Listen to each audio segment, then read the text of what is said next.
Good morning.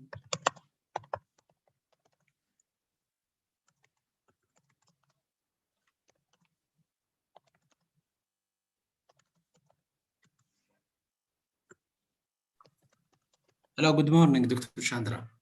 Good morning, Kali. So can you make me co-hosts and enable the video so that I can share screens? Yes, okay, right now. Okay.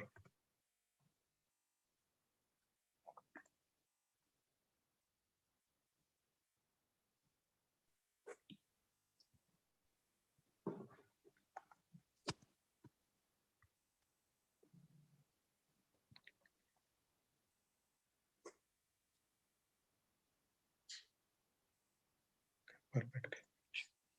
نرحب بكم في ثاني أيام المؤتمر الدولي للمعلومات الجغرافية، ونستكمل معكم فعاليات المؤتمر، حيث نبدأها اليوم بمحاضرة المتحدث تشاندرا شيكار بايرادر، رئيس وحدة إدارة أبحاث المعلومات الجغرافية، بعنوان آفاق المعلوماتية الجغرافية لتحويل النظم الغذائية الزراعية في المناطق الجافة.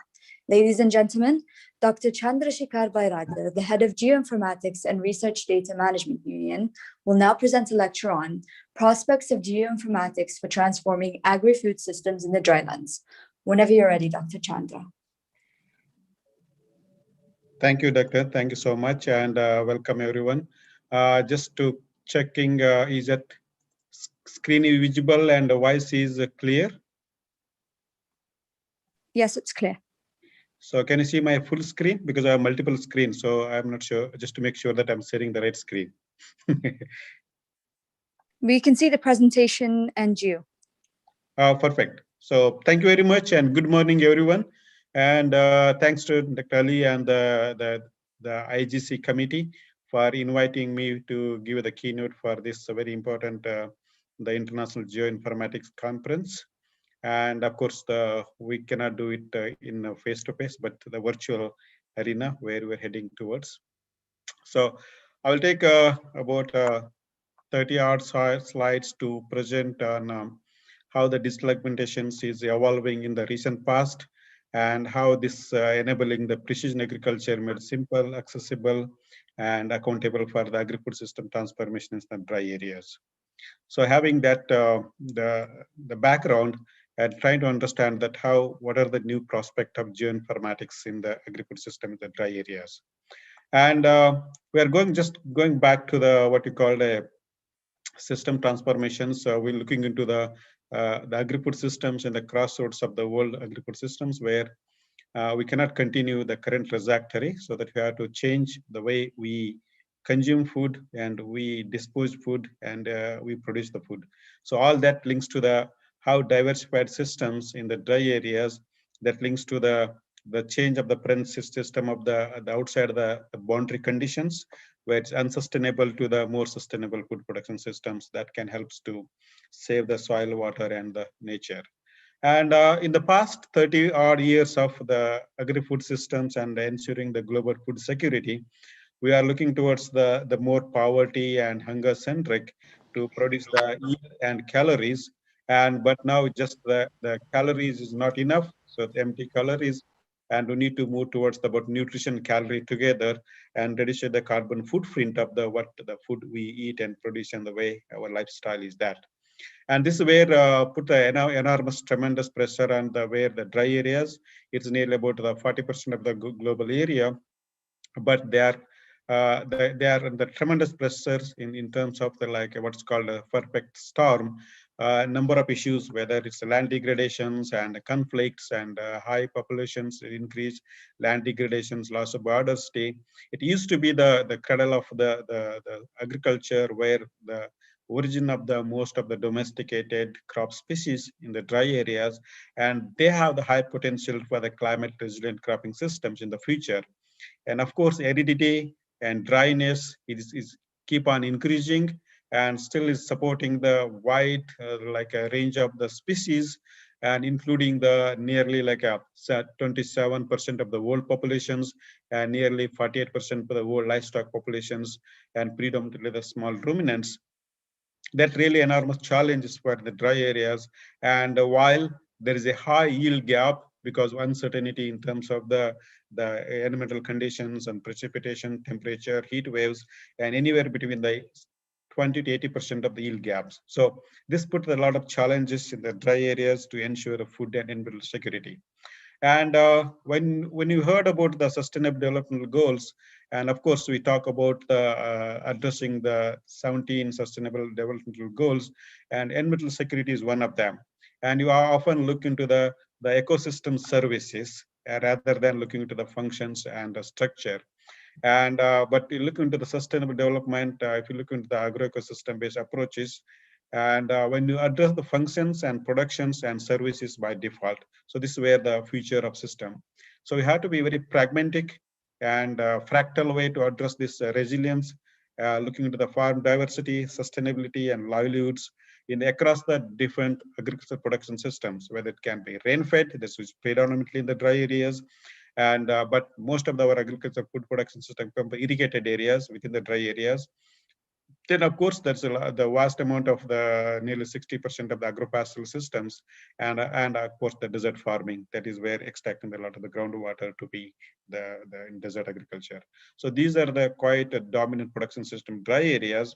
But to think about the rebuilding the resilience in the dry areas, we have to look into the soil first.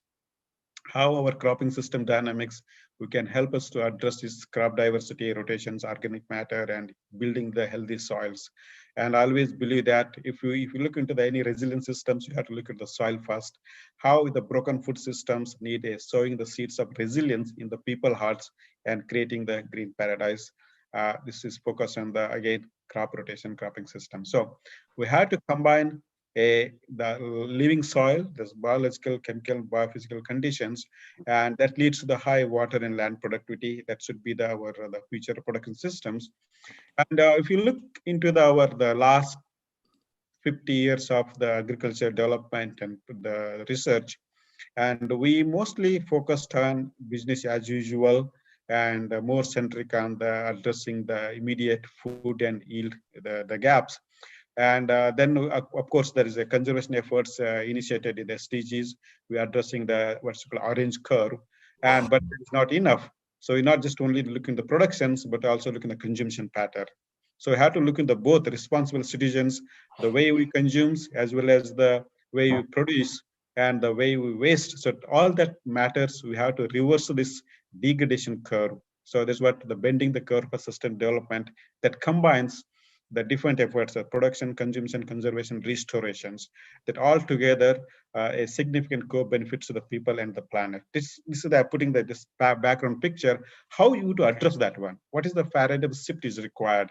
How the technology like geoinformatics, machine learning, the IoTs, the latest technological trend really helps us to address that. So either we can go from the top to bottom or bottom to top approach, but real resilience, we need to look at the farm focus, people focus, and rural welfare. So this is where we try to understand the optimizing interventions through integration of the sustainable intensification, the crop diversification is where, so that you can integrate the crops with livestock, with trees and people, so that we cannot address just like only crop or only people, only livestock. So we have to combine them together in such a way that right crops and right place at the right time, so that we can address that. We cannot grow all the crops and everywhere, but if you provide a lot of irrigations and infrastructure like pesticide and the fertilizers and high level of irrigations, you can grow everything, but that's not a sustainable way. So we have to identify what are the resilient crops that can thrive in even less the inputs. So this is where then you can link it to the financial inclusion. So ecological restore not possible without looking at the financial inclusion. This is what we look into the pyramid of inclusive agroecosystems. And then recent the COVID clearly shows that the diet diversity is so important to build our immune systems. That directly linked to the how we produce the food, the farm diversity, crop diversity, all that link it to the sustainable food system transformations. And how this transformation is possible, the making use of this, taking example of whether taken to Egypt or like in India or in entire dry area of the world. And I was presenting this one in the last week, just taking the example of the smallholder prospect, how the role of the digital extensions and really changing the lives of the millions of the farmers, just trying to connect two things here. the lot of the data coming from the satellite, the real-time satellite data, at least like every 3 days. And then we are looking into the lot of the data coming from the smartphones. How best to get tapped into resources? We can build a structured databases in the enormous address way. So in the past, we are looking at the more like education system or like knowledge-based to the tabulating systems, like you look into all your cell phones and IoTs, so much of the sensors sitting in every places and everywhere. And basically that's a data driven.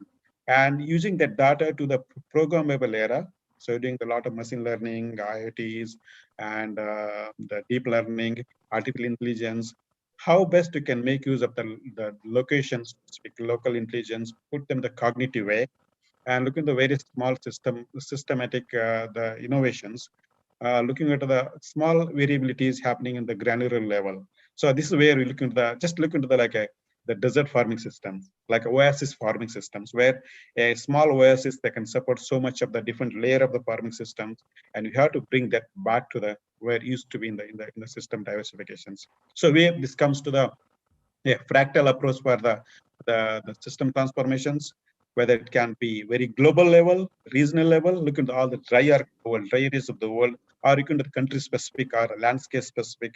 So you have to quantify because there is a wide range of the satellite data available, whether the sub-meter like a 30 to 40 centimeters, the commercial data to the 1 to 2 meter, like some research mode, to the 10 meter, like a kind of a global globe cover, wall-to-wall cover, what you call it.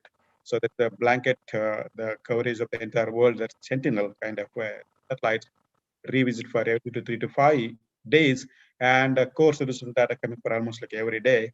How best you can combine optical as well as the microwave data together to bring a synthetic layer of data along with the time series to understand what is happening on the landscape level.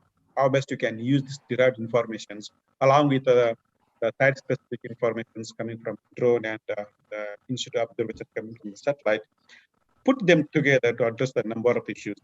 So the AI, the ML, like artificial intelligence, machine learning, big data happening every level. Look into the individual crop phenotyping and like crop breeding, genomics, and then the animals and soils and weather and agronomy trade.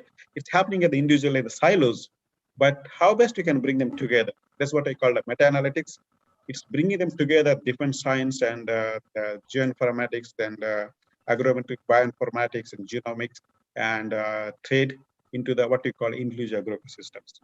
So this required a very systematic innovations and how the digitalized research and outreach. We just not only look at the research, how we can take the research to outreach to the field, the lab to the field, and that's where we're trying to combine a science technology with the producers, consumer institutions in the fragment of the connecting the agriculture research in the sustainable framework using the digital tools. So we are focusing toward the sustainability, self-sufficiency, resilience, and of course, being in the dry areas, and water is become our scarce resources along with a number of the natural resources available. And then looking into the inputs we are putting into agriculture because they are quite co-linked each other. So just to look at the amount of the fertilizer applied to the cropping systems, and that demands the more water. And if you apply the more water, it leads to the fertilizer, it apply the more fertilizer. So it's like a kind of a very, very intrinsic relationship between the amount of inputs and our production system dynamics. So that we have to optimize such a way that we can reducing the water as well as the inputs and fertilizer labor, and that really helps us to combine the system science. So we need to bridging the gap with the digital transitions. So what is happening at the consumption pattern, urban level, and production happening the rural level, and also the periphery around the cities.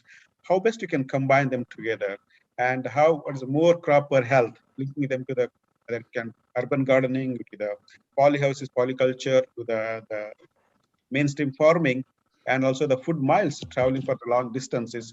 So that this is where they required very optimizing the research efficiency and reducing the food miles. And while looking into these aspects, we lost so much of the diversity in the monocropping systems. Nearly we lost 90% of the cropland diversity used to be in the farming systems, and we left with only few crops. So take example of we need to go back to the water guzzling crops to the water efficient crops. just you can walk into the dry belt of the any like untouched landscape, we can see so much of the species that still is edible, that still is highly resilient. How best you can bring, just look into all this dry landscape. I walk across the one, do the nature camping, traveling across the dry areas from Saudi Arabia to the Yemen to the dryland landscape in Egypt to the several other population. I identify so much of the species, they are still edible, they are thrive in the landscape, even the small rainfall, they can flush out and they produce so much of the efficient crop, but we are wiped out that position, that crops as the weeds. So we have to reinvent that one. So that this is required to identify where are those species richness areas, where are those there. This is where it comes to the geoinformatics technology to identify the specific that one. How bring that diversified cropping system back to the deserted landscape, to greening the desert. So that can be the herbs, species, condiments, and the essential oils to the food productions, and that can bring you to the more diversified food system. So we have to bring the more trees into the landscape, and whether it can be resilient crops, the trees, and the trees are the native, along with the farming system dynamic. This is where required a technological transformation to understand what species can adapt it to where. So then also along with the carbon farming, solar farming, and trying to bring them into the desert systems, identify these where a potential area in terms of the weather, moisture variabilities, and the heat wave and climate, all the combined together to identify this thing, kind of bridging them together in different levels. So like water harvesting from the solar panel to, and all the panel provide a shade for the shade-loving vegetables, and also the sun-loving, the high-value crops. Yeah, that can be essential oils and those kind of the things together. So this is required quite innovations where integrating the fruits and edible crop species, and that's required a real-time understanding of what's happening at the system level. This kind of analysis used to take like nearly 6 months to do about 20 years of the real-time analytics to understand the farming system dynamics. Now we can do just in a couple of minutes. Just look into the Google Earth engine, look at all the drive, the 20 years of 2000 to 2020, all the data together, put together, and you can run the variabilities in the farming systems, where the yield is declining, where it's increasing, and what is the trend. Just like a few seconds, you can get into the understand this one. What are the drivers of that change? Is the salinity, is the excess use of the water, excess of the fertilizer, and is the land leveling? And to understand this context and options, find out the options for why there is a loss is one place, is why the gain is there, and also look into within the farmers, between the landscape, why one's landscape is the high resilient and there is lower resilient, why one farmer producing more and therefore next to his farm is low, or within the farm level. This can be understandable possible when you start looking into the high resolutions granular data. So for example, I want to understand what is my landscape potential, and for example, what is my land is worth of it. So I click on the small portion of the any landscape in the given landscape. For example, click one farm here. That land tell what is the potential. This is, for example, I wanted to grow the wheat or the dryland crops or the millets or some pulses, or I want to just go for the date palm or some the resilient, the dryland species. And you can select that particular species, you can able to tell that what is the potential of my land worth of it, and what is the attainable, all the available technologies. I can reach to that one. But what is my land of worth of that particular farmer land is worth of it? That provides the very intrinsic value of what's called yield gap. In that way, at the real time, the analytics that provide what is the given seasons, the yield gap, and why that yield gap is there. Then click on that one. Are using the right species? Are using the right varieties? Are using the right irrigations? And all that, try to understand this, what we call a disaggmentation, to quantify that farming systems level.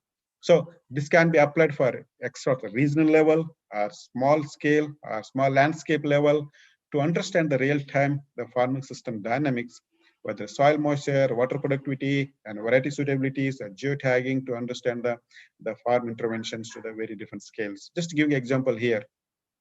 So in order to do the real-time analytics to the like a rice fallows, I wanted to put in the after rice harvesting, or after wheat harvesting, or after the crop harvesting in the main crop, so that I will look into the what is the present status of that rice varieties, the planted, the harvest in October, then harvest in November, harvest in December. That provide the corresponding the soil moisture. So this really tells us the residual soil moisture, the crops residued together. We can grow the additional crops during the subsequent crop using the short duration crops. That really brings us reducing the inputs cost and reducing the farm the input cost as well as the water use efficiency. And look at where are those hotspots for the market linkages. And this is what we bring into the small innovation, doing a lot of the research going in the background to bring into the real time a dynamic, the mapping at the different level, the country level and district level, identify the hotspot for growing, so that the crop that the land is left fallow, is dry, and after the main crop is harvested, we can using the systemic innovations to the suitable crop species, crop varieties, looking germplasm to identify what are the varieties can best fit into those kind of the short durations window between the one crop to other crops, so that he can able to produce the additional crop and additional income. So this required a fingerprinting of the farming systems. I'm just talking about that as a farm system, but it can be any landscape for the particular use for that, whether it can be livestock purposes, it's a rangeland, it is a farmland, it's an agropastoral system, it's desert farming, to understand that how best they can provide a insight into variability. Just look into this, the colorful picture of the hyperspectral data coming from the drone, and you can see there's so much variability, just all together, just a rice field, but they're giving so much variabilities because of the rice, the variety they planted different and harvested different. Some they're putting a lot of the crop residues on the farm, some they're burning them, and some are left fallow. So we want to understand what is happening at the farm level. And this is where comes the citizen science driven digitizations. And farmers can digitize their landscape, can provide this information that feeds into the satellite algorithms to understand what's happening at the farm level. So take example of simply here, like I will just run here for the one of the governorate in Egypt to understand what is the yield, the expected yield potential, yield gaps at farm level. And we already, this present seasons, we already predicted that what is going to be the predicted yield for this one. That gives a lot of the analyticals for the policy and decision making. This kind of the simple, but if you do the regular way, you're not able to estimate that the advanced yield and the real time and the in season, the indicators for the decision making. I'll just give you an example of like that. So when you understand the variability of the yield in terms of the number of factors, whether it is a crop variety, the nutrient, everything, so that a farmer, they select particular land, select the land, and they can able to tell us what is the soil organic carbon, what is the available soil moisture in the real, I'm talking about real time, and what is the available nitrogen, available phosphorus and vegetation health, so that we are linking the ground information to what a input users, so the farmers or the livestock grazers, they're providing that location information. We can connect it to the satellite, running the algorithm in the background. Immediately within an hour or so, we can get what is happening in the landscape. Should I apply the irrigation today or not? Should I wait for another week or yeah? And what is my crop conditions? What is the available nitrogen? Should I apply the nitrogen or not? So this is very, very critical information. How best you can use the geoinformatics driven digital augmentations to making use of thousands of the research and outreach happening at the ground level. You can collect that point, link into the multi-scale, multi-sensor analytics, provide a real-time decision tools. So this is where we come out with something more user-friendly and easy to use use cases. We're testing here in Egypt as a dry land belt, also the dry areas in India, so that testing different farming system dynamics to see if farmers can register their land, and then they provide the crop specific, what are the crop and a variety suitable for growing that area, and what we call a geotag and agrotagging. Basically, geotag is location of the where particular the parcel of the land located, and agrotagging is basically what's happening in that farm. So what variety is planted, when is planted. This kind of a initial signature that can feed into the machine learning algorithm to understand the cropping sequence that's happening there. So this is where that links to the package of practices, because when you know the locations, linked to the number of biophysical variables, the soil types, climate, and soil nutrition status, and available water regime, irrigations, and all that parameter running in the background, then link into the what is the best package of the practice, like a sustainable land management practice is designed for particular, that's the sequence of the metrics we're deriving from the geoinformatic database sitting in the background in the cloud system, so that they can add this information. Then you can look at digital assistants. For example, extension advisor, they wanted to send certain information to the entire registered farmers so that farmer can issue the information what's to be taken. Take example, we are looking at the dry areas in the landscape level, the grazing pattern. So you want to understand the real-time data that where are the hotspot of the grazing and where are the frequent grazing hotspot. So you can look at the Geoinformatics website, we look at the evidence-based land degradations and understanding the cropping pattern,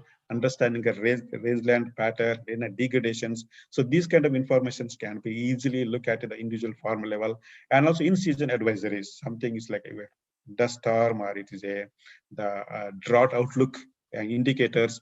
We can really derive some information from the cloud systems, and that provide the mass dissemination. This is what I call a inclusive system for making the precision agriculture made simple, accessible, affordable. Because of when I was working in the US in one of the Saudi Arabia project and precision agriculture in Saudi Arabia, King Saudi University, and that's very high level of the inputs and the sensors and high resolution data, looking at the centripede systems on this water productivity level.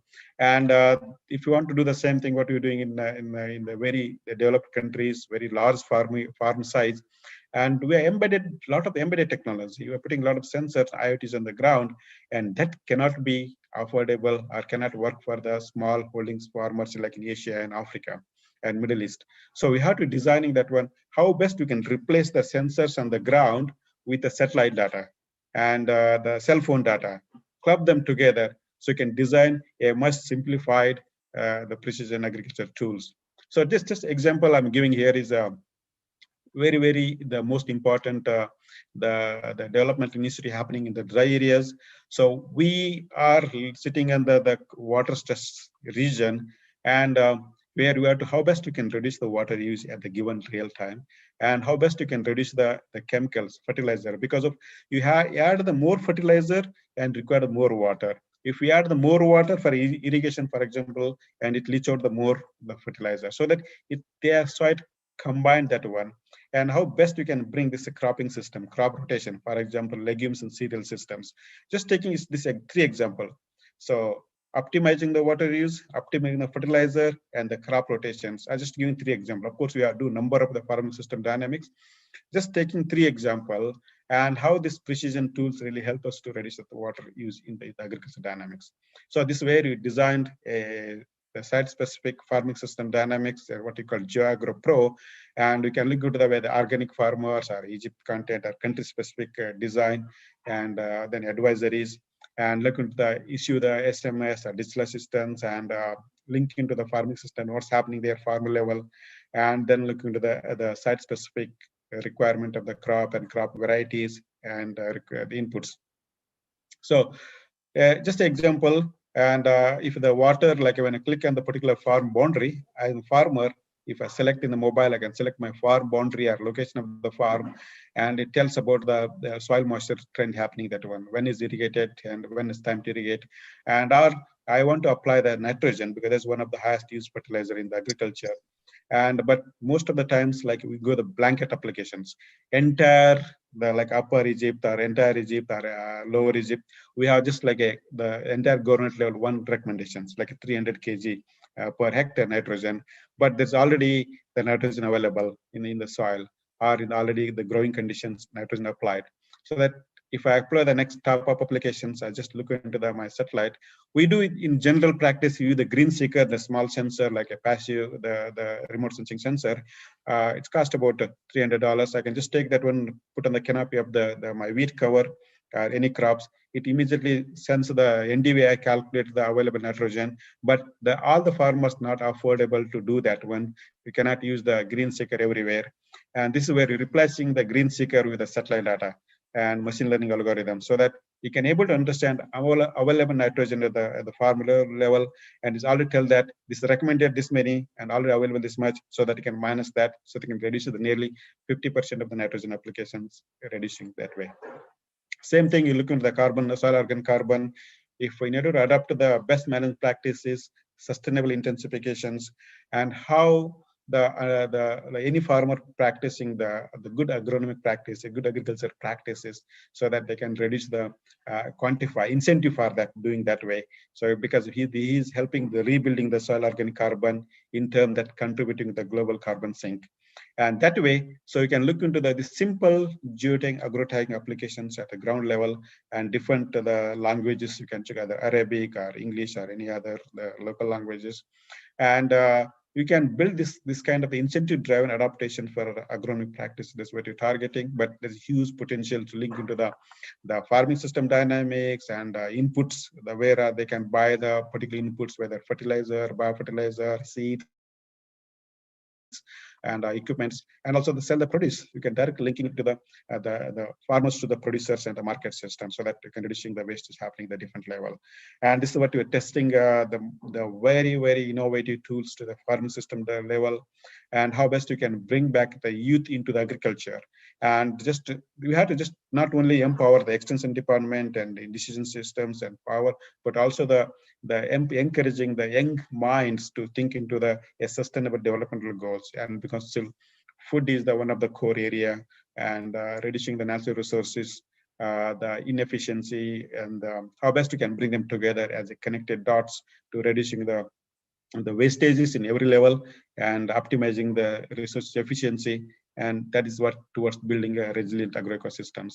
And take just the example of here, I visited one of my farm, the friend in Egypt, and they used to grow the monocropping systems that you can bring into the kind of the small area. They can put to the agroforest system. They're growing the dryland crops and together, and that produces the what you call a family requirement and the nutritious food for the family.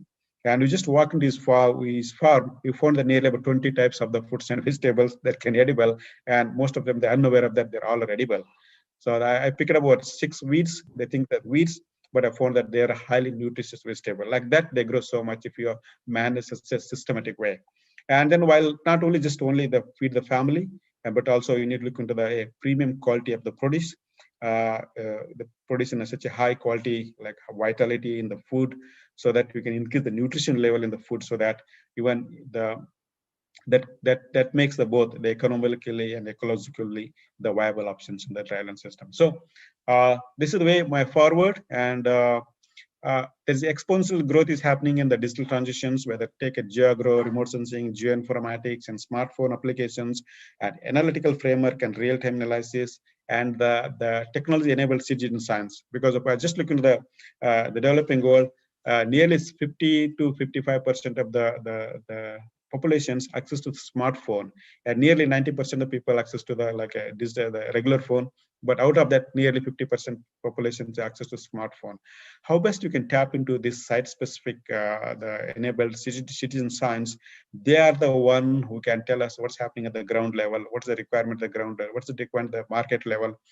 Combine all these things, demand-driven analytics, really help us to build a resilient agroecosystem. So this is where digital augmentations, augmenting every possible way of the analytical framework in the ICT-enabled citizen science that's matured enough to close the digital divide with proper enabling environment. This need a framework that includes agroecosystems, better nutritional security, and this is what I call, let's restore the ecological framework and focus on the rural welfare.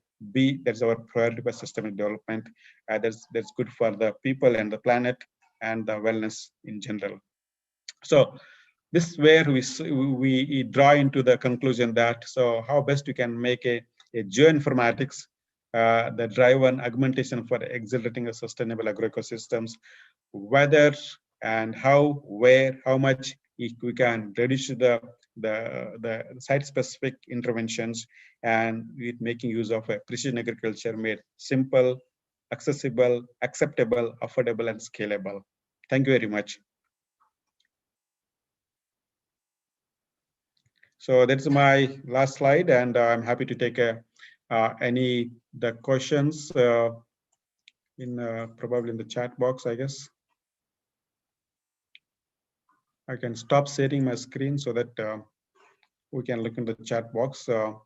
If some of the questions probably in Arabic, unfortunately, I cannot understand. I let the host to translate, so that I'm happy to take up those questions. Thank you very much.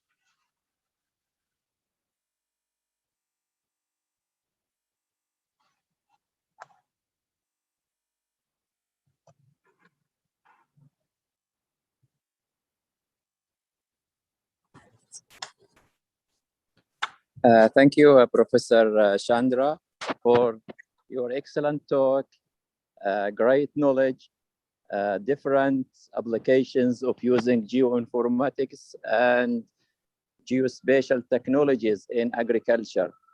And that is very much needed in the area of arid area and semi-arid area. Thank you very much again.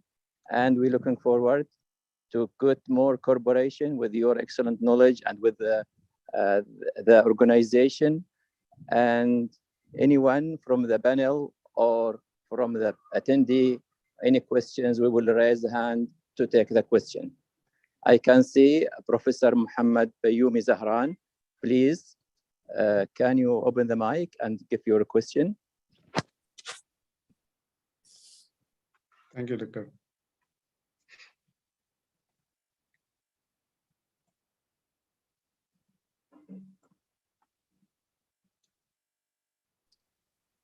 Professor Bayoumi, do you have a question?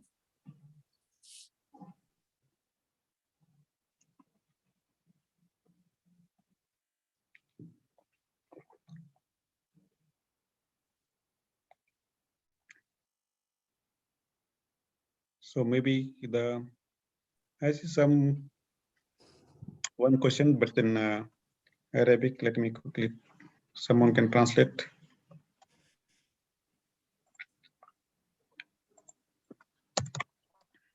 There is a question, Dr. Chandra. Is there any problem with the mobility using the mobile phones during the field work to support agriculture technologies on the field? Yes, indeed. How the Wi-Fi problem in facing some applications?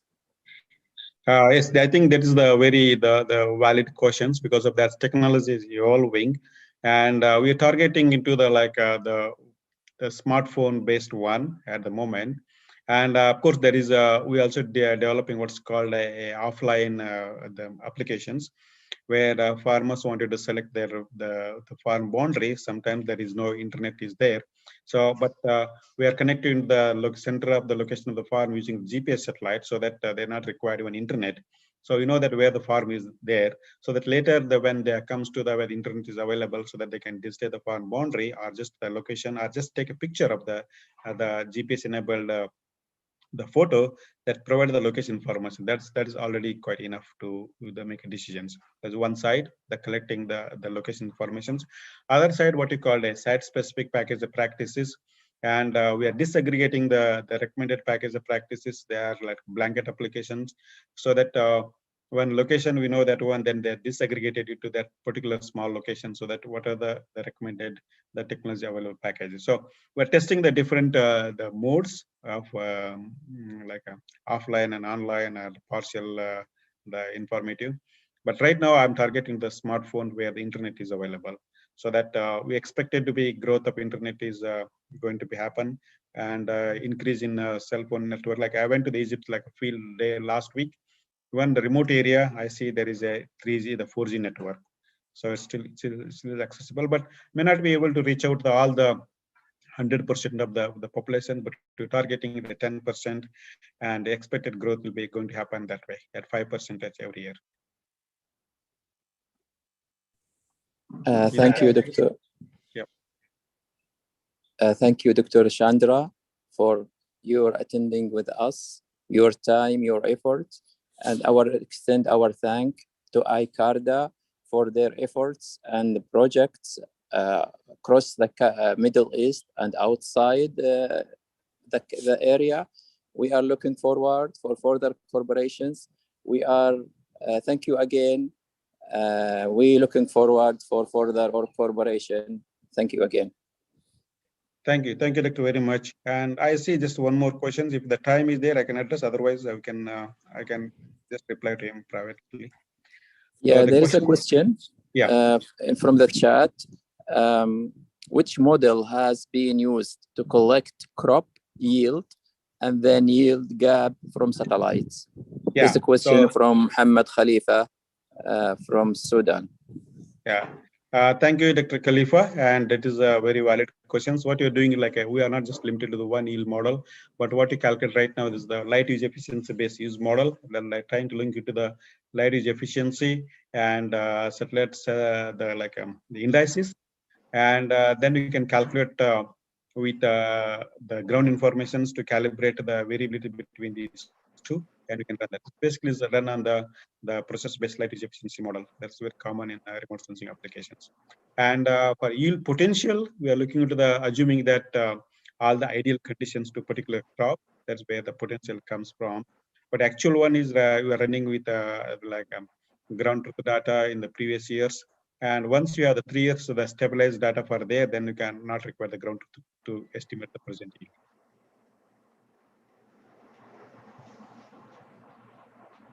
Okay, thank you very much for this full answer. Hani, do you want to add something? Dr. Hani Ahmed.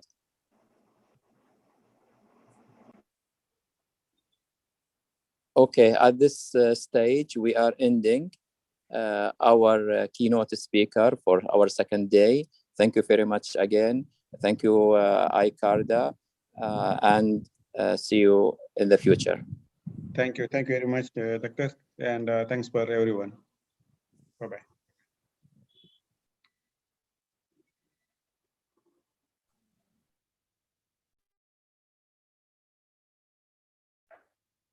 Thank you so much, Dr. Chandra, for this enlightening talk.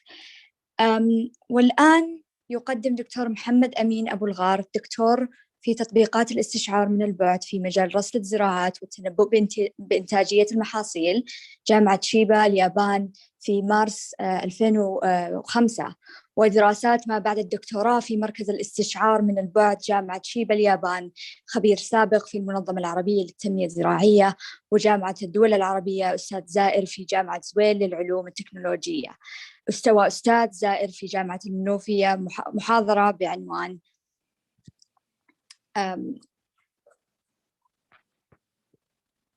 محاضرته في هذه الجلسة الثالثة من المؤتمر. تفضل دكتور.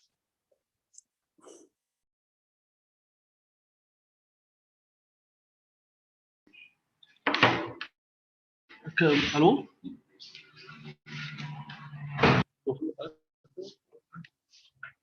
الو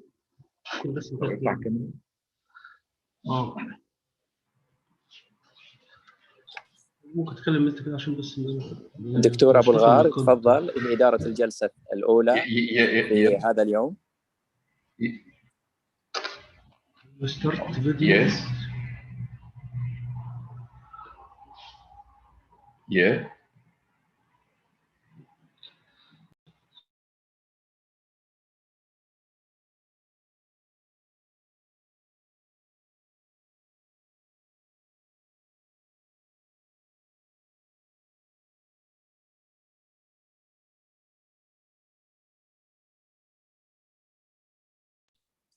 مدير الجلسة الدكتور محمد أمين أبو الغار، يبدو أنه دقائق أو ثواني إن شاء الله بيكون معنا، في إشكالية فقط في اتصال الاتصال الصوتي. دكتور علي، السلام عليكم. عليكم السلام، حياكم الله، تفضلوا.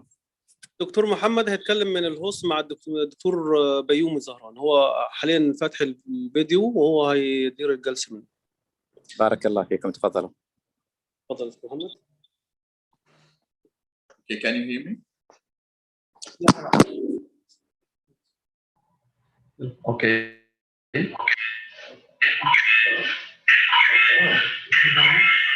This is Muhammad Abul Ghar. Welcome in the third session of the International Geoinformatics Conference. The theme of this session is integration of information systems and remote sensing for field studies. The total time of this session is 2 hours. Out of these 2 hours, 1.5 hours will be for presentations, The time of each presentation is 15 minutes. Half an hour will be for the questions and discussion at the end of the session. Let's start the first session, the first presentation by Dr. Rafael Gonzalez. Dr. Rafael Gonzalez is a professor of geography at the University of Zaragoza, and he will give us presentations, and the title of Dr. Gonzalez presentation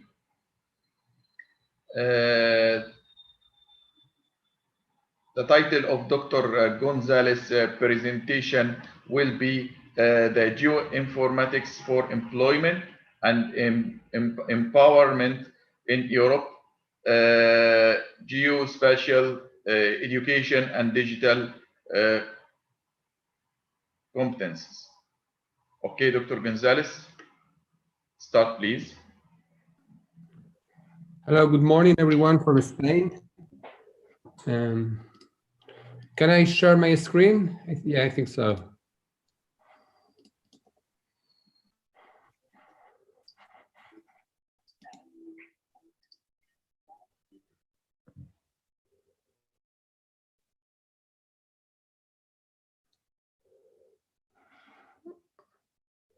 Okay.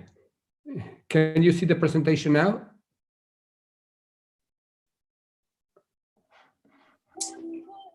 Yes, Rafael, we can see it. Okay, thank you, Luke.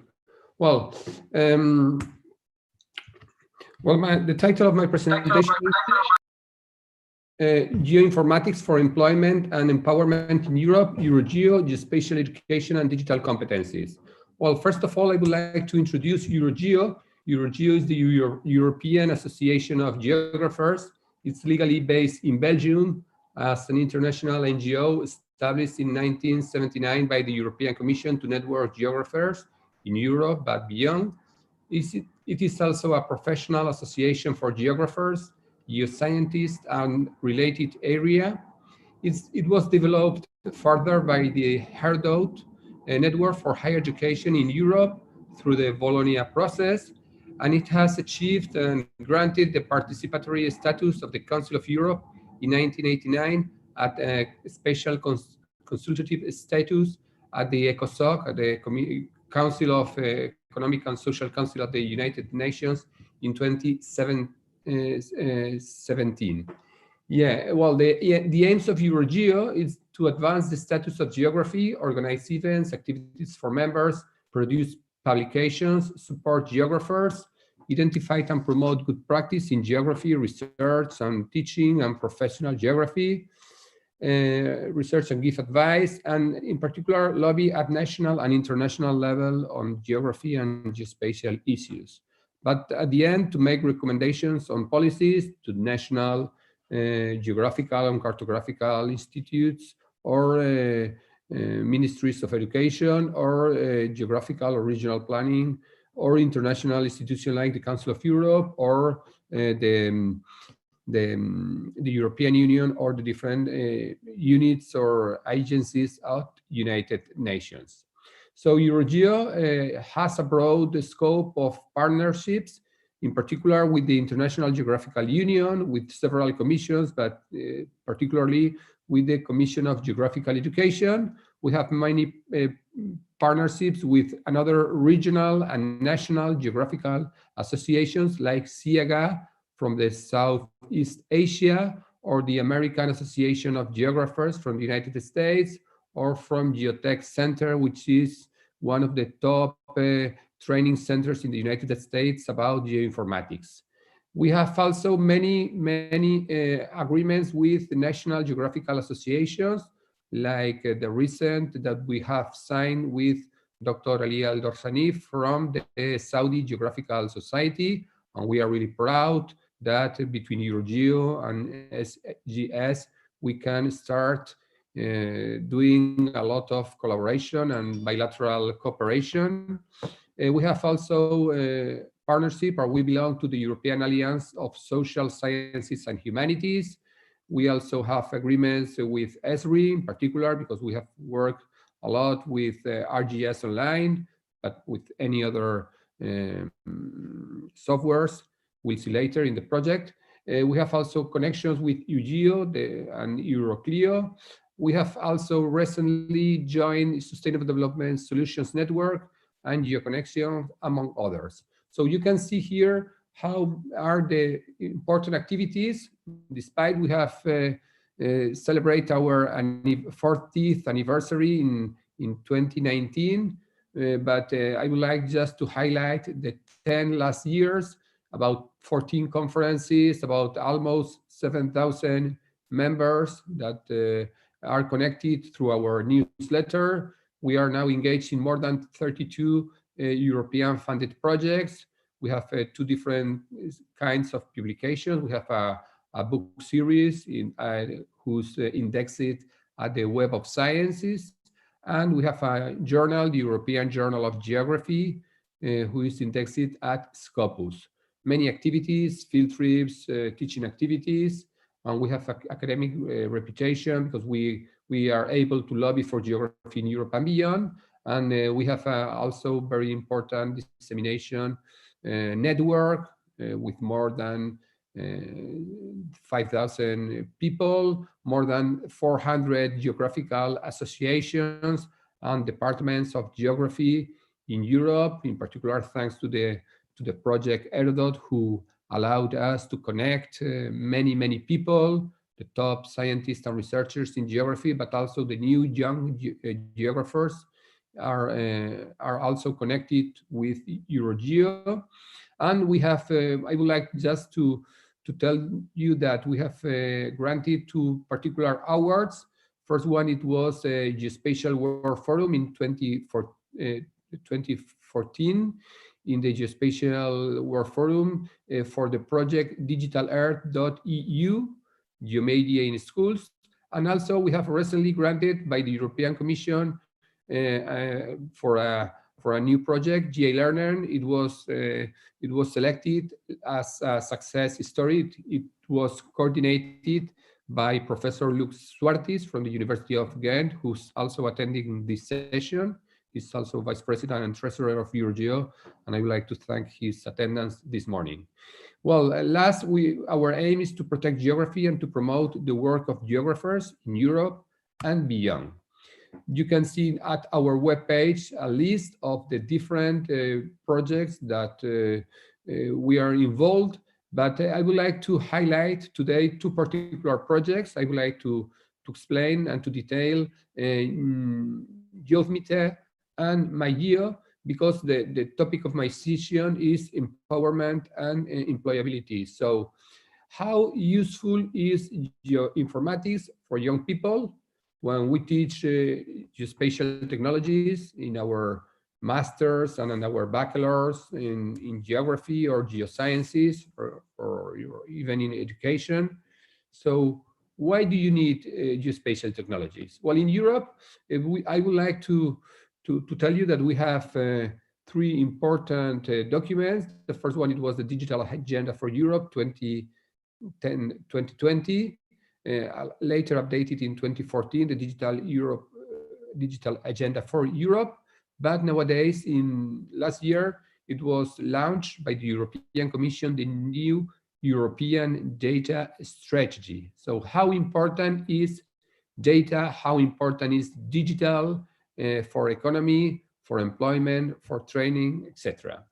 And also for young people. So because we are all the time thinking and worried about the future of our new generation of the youth geographers, of the young people, also who are not geographers or they are not specialists in geoinformatics or in geospatial technologies, but they are users in a different levels, in different proficiency levels, but they can take advantage of these important technologies. And it is really connected with the new youth strategy, but also for the whole public, for the total population of Europe, more than 300 million inhabitants, and in particular for the new citizens, for people who are now in school education, in primary and secondary education, and for teachers who must be aware of the digital competence if you want to achieve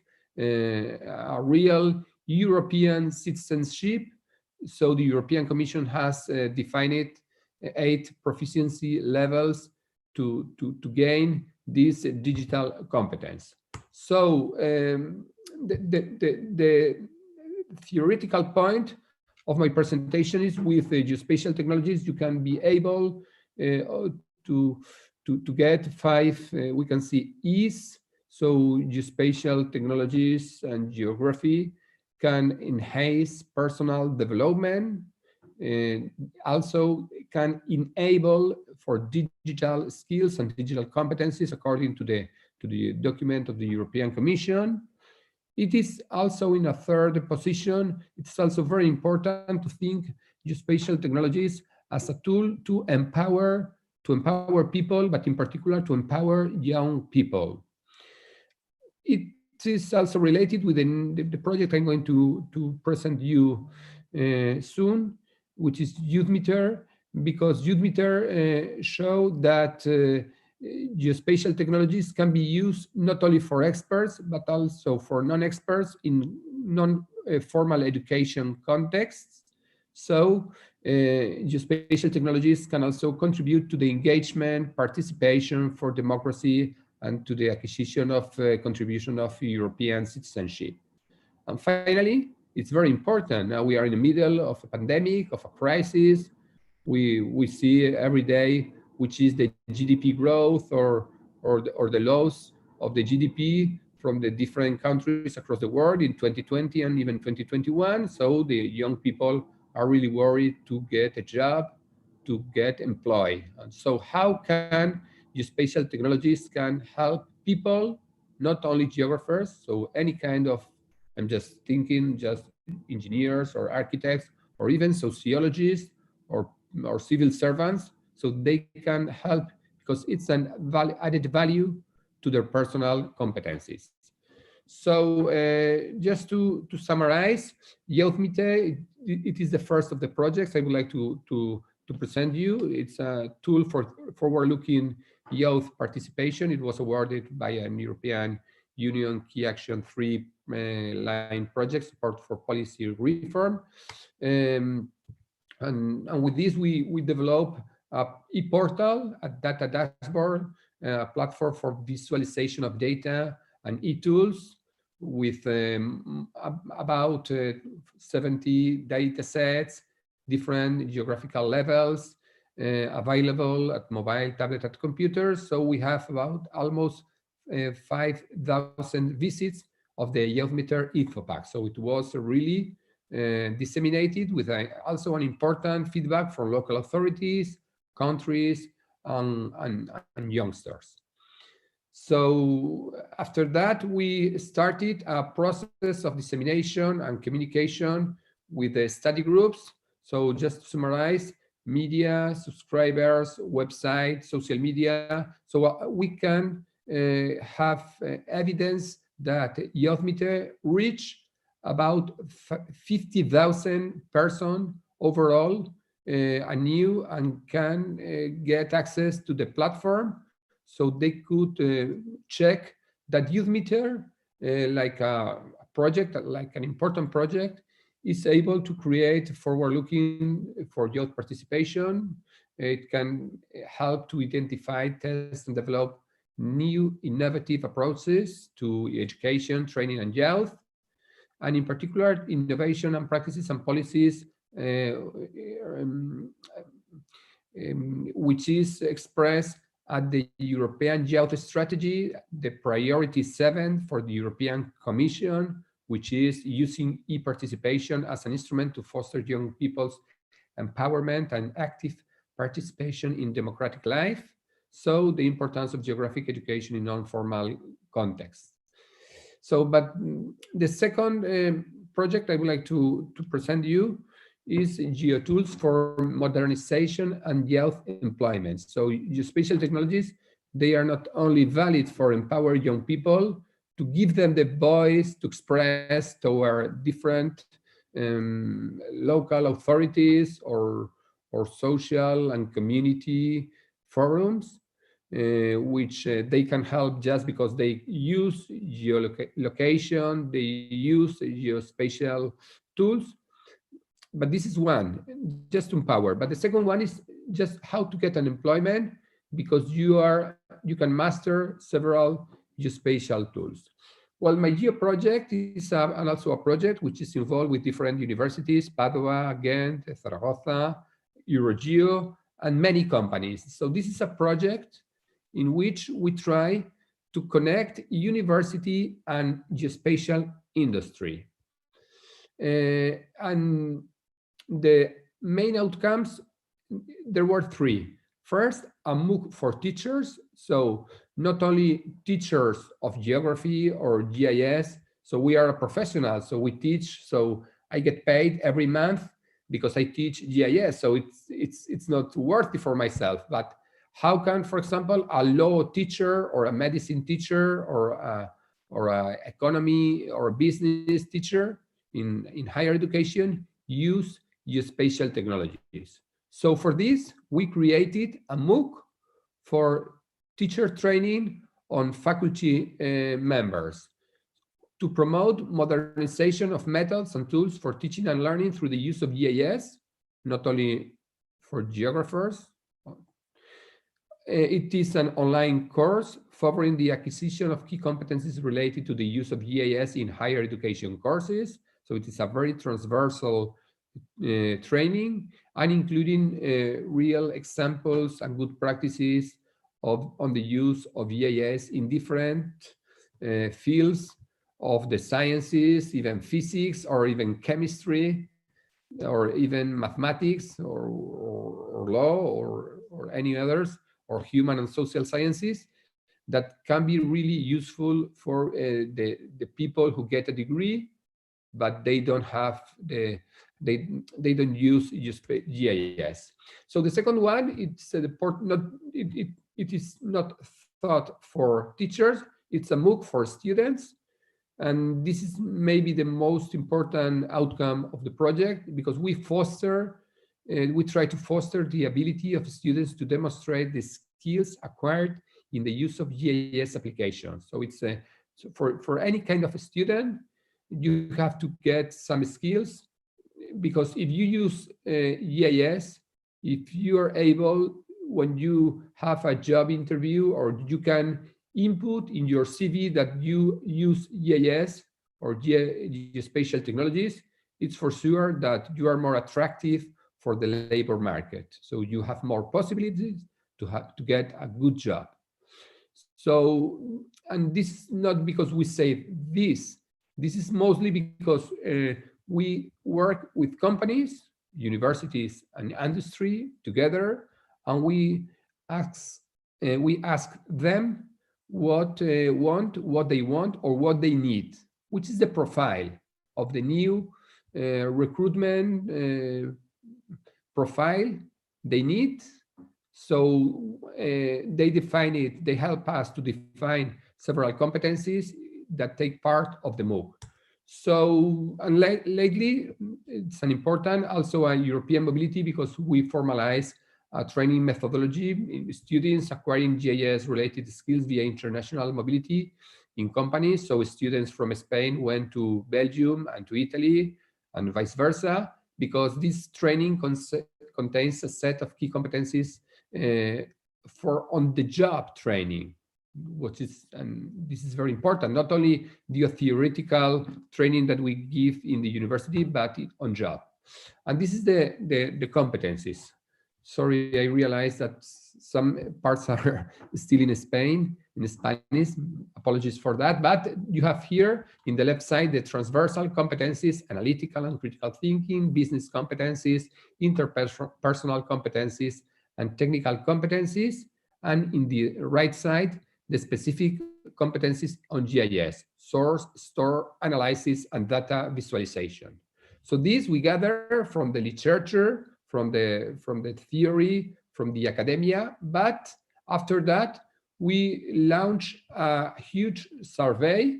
You see here in the map, which are the countries who responded the the answer, companies from most of them from Europe, but also companies from the United States, or from Malaysia, from Ethiopia, from Iran, or from Pakistan. But they gave us a very important point. But on the other side, we ask our students what they want or what they need for their future job. So what are the students expecting from the spatial industry? And the results, it were very curious. It was really surprising, because it's a medium correlation between what companies and students think about transversal skills. So, for example, more in analytical and technical competencies is something that students or even companies are focused, but students, they don't really worry about their business or interpersonal competencies. They don't think that they can be useful for their professional or personal development. But on the other side, it was a really high correlation between company surveys and students' focus groups in GIS skills and competencies, like source, georeferences, getting data from GPS syndrome, or data integrity, data maintenance, and data integrity. But in particular, we saw in the previous slide, just spatial analysis, spatial information. It is the most important skill for both, for students or for companies, but also applications and visualization. So for that, once we agreed what students and what companies need on they want, we were able to create, to draw or to design the structure of the MOOC, of the what we call the GeoTools for Employability Portfolio My Geo.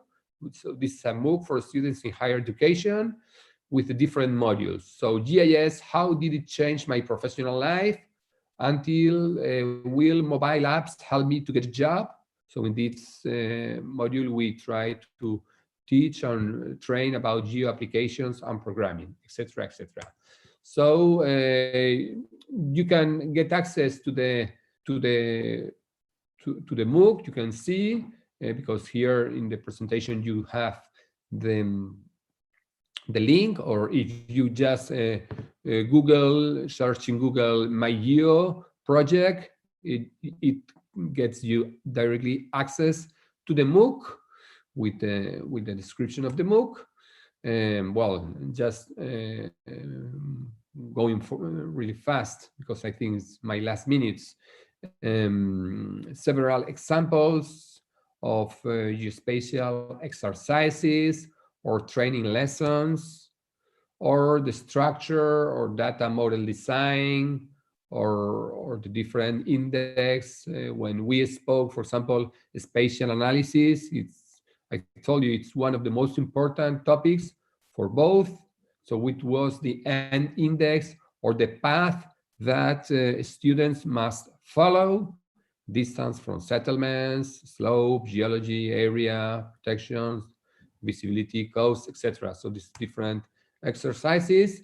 This is done with ArcGIS for desktop. So it's ArcGIS Pro nowadays. But in the previous one, we also work in data model. We work with QGIS and QField. So here you have different approaches of different techniques and different GIS softwares. And for example, using visualization, so the color, so how to express well, how to communicate with maps, because we live now in a communication society and information society. It's an important doing good maps, but doing good objects of communication. For example, this is for journalists. So this is the results of the elections in Spain. It's an example, but it can be any other. So it's important for journalists how to express. And now you can see every day in the most important journals in the world, you can see the Times or the Guardian or the New York Times or the Washington Post. They have geospatial map makers who help to understand even better the news of the world. So after that, we create a platform called Geoinformatics, and this a platform in which the results of all the people, the students, can upload their outcomes, their layers, their documents, they can share, they can create a forum, etc. So just to tell that nowadays we launched this MOOC in 2020, so almost 1 year ago. It has reached about 600 people that are really interested, and we are now in the process of the feedback. Maybe I would like to attend next year this international conference physically in presence and be able to travel to Riyadh to tell you in detail which are the results of the assessment that we are now involved with the students. So thank you very much. As you say, shukran jazilan, and any questions I will be very happy to answer. Thank you, Dr. Rafael, for the very interesting presentation. And I think if some of you have questions, let's keep it to the end of the session. And let's move to the next presentation. The next presentation will be given by Dr. Abir Salman. Dr. Abir Salman is the Associate Professor in Geography Department, King Saud University. She will give us a presentation entitled Spatio-Temporal Assessment of Air Quality and Heat Island Effect due to Industrial Activities and Urbanization in Southern Riyadh, Saudi Arabia. Dr. Abir, please start. السلام عليكم ورحمة الله. الصوت إن شاء الله مسموع واضح. Yes, we can hear you. Okay, Doctor. Thank you, Mr. Chairman. Thank you for introducing me. First of all, I would like to thank the conference committee for giving me this opportunity to speak. I will talk about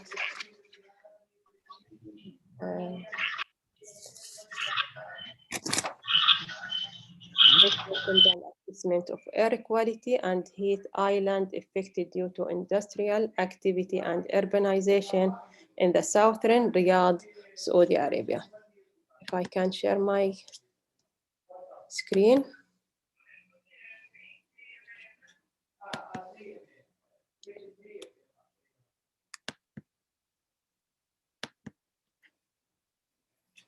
It's okay now.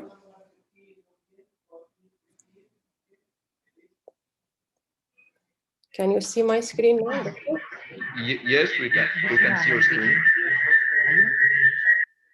Okay.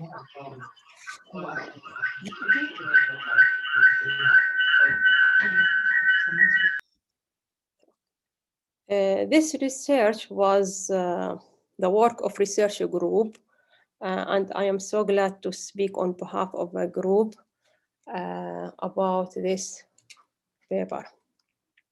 The contents of this presentation: introduction, study area, methodology, result and discussion, and conclusions. As we can see, urbanization and industrialization are the main sources of air pollution in the world. Riyadh, it's the capital of Saudi Arabia.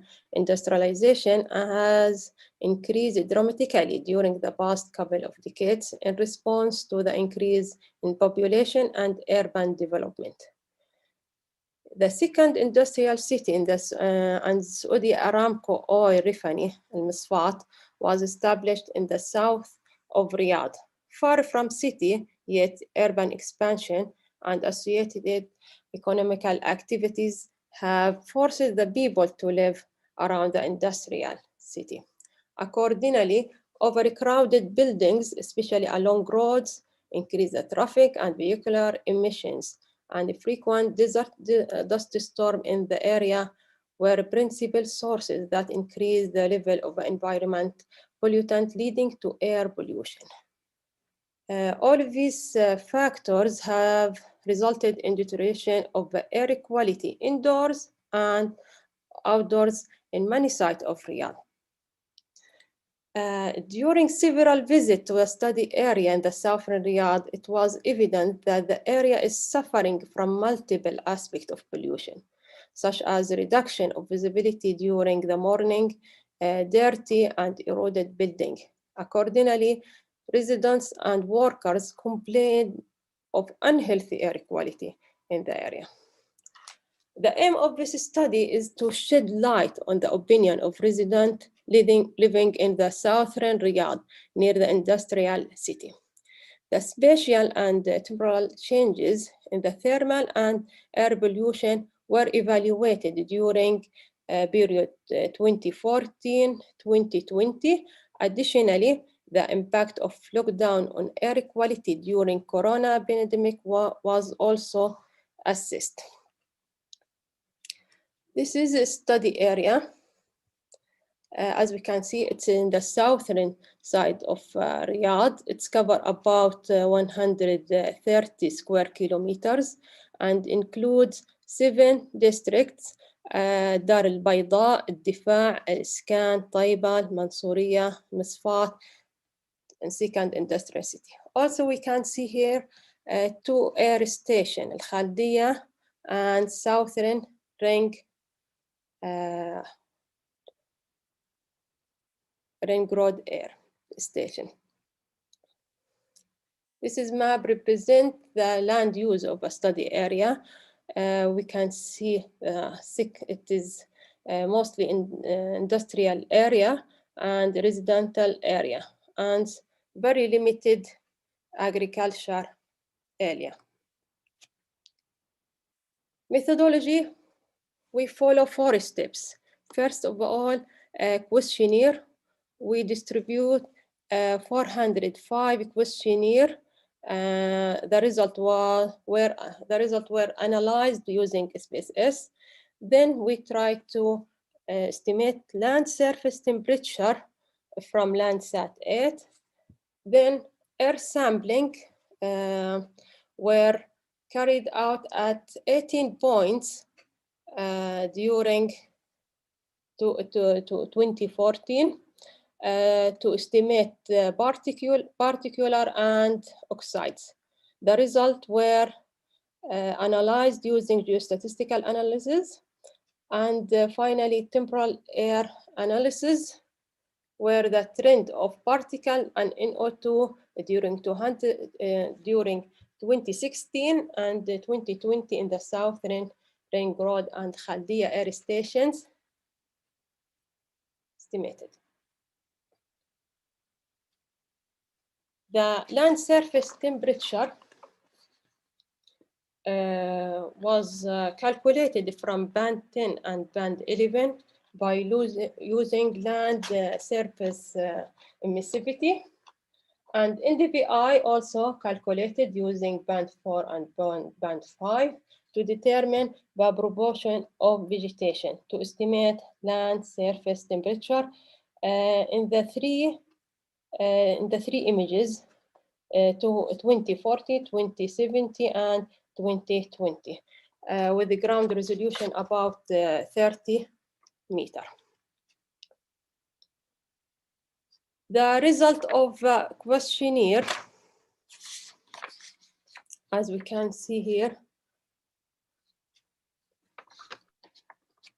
most of residents reported that the building they live in the area are dirty, and the planets are dusty, and fine dusty clouds extending about 100 to 3 kilometers or more are present around their building.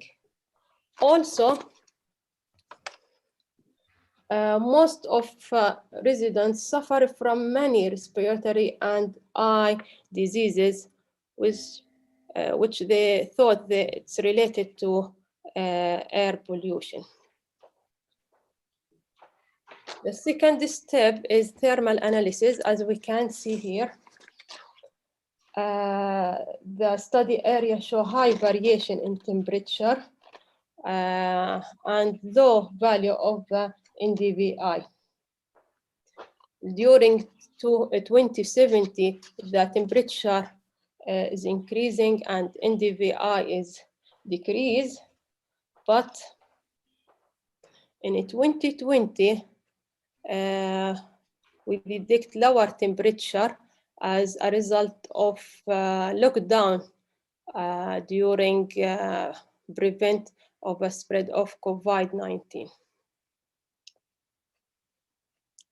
The air sampling ordinary Kriging map were built depending on the semivariance modeling. The concentration of particles varies in the study area depending on the land use and working conditions. However, high concentration of coarse particular, especially particular 10, cover large area, and its mean was 214 microgram per cubic meter, exceed the standard limit, which it is 150.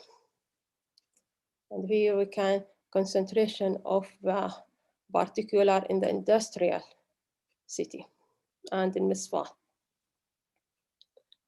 Here we can see the trend analysis of particle 10s and NO2. We can see the concentration continuous increased from 2016 to 2019. However, they are clearly decreased during the spring 2020, more than half, as a result of lockdown.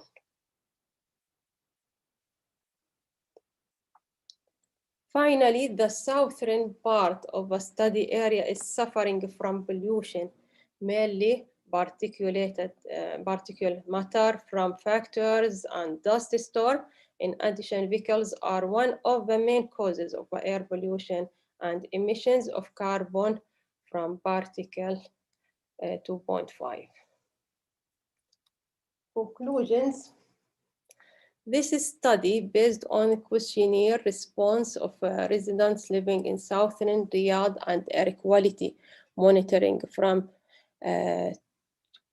2016-2020 from couple of air monitoring stations close to the area of interest, reveal that the adverse effects of poor air quality due to urbanization and industrialization are mostly felt by residents living in Iskan, Dar al-Bayda, and second industrial city district.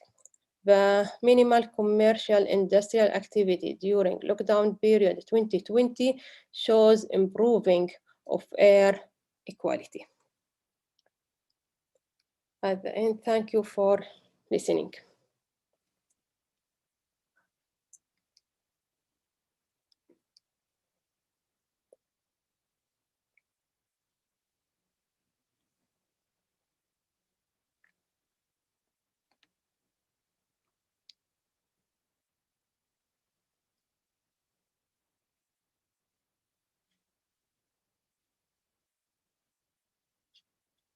Dr. Muhammad.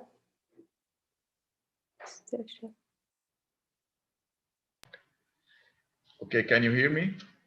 Yes, I can hear you. Thank you. Thank you, Dr. Abir, for the very interesting presentation about urbanization and the effect of urbanization on heat islands.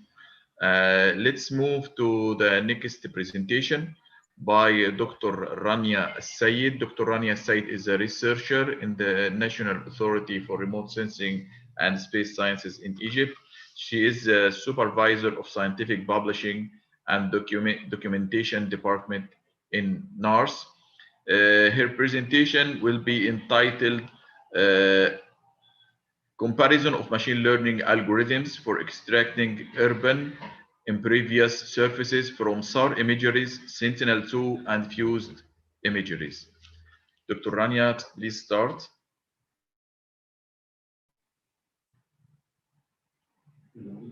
Dr. Rania, are you here?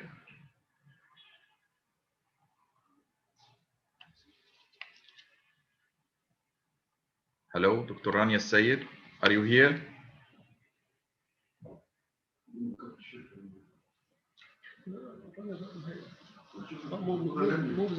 Dr. Lamia, are you here? Dr. Lamia, are you here? Dr. Lamia or Dr. Rania, are you here?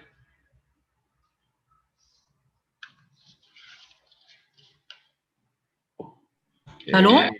Hello? Yeah. Yes, Dr. Rania, we can hear you.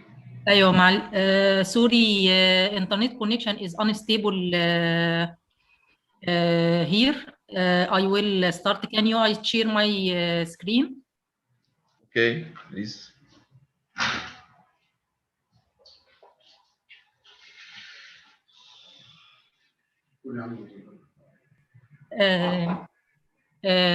Hello. Today we will present a research about comparison of machine learning algorithms for extracting urban impressive surfaces from far imagery, Sentinel-2 and diffused images.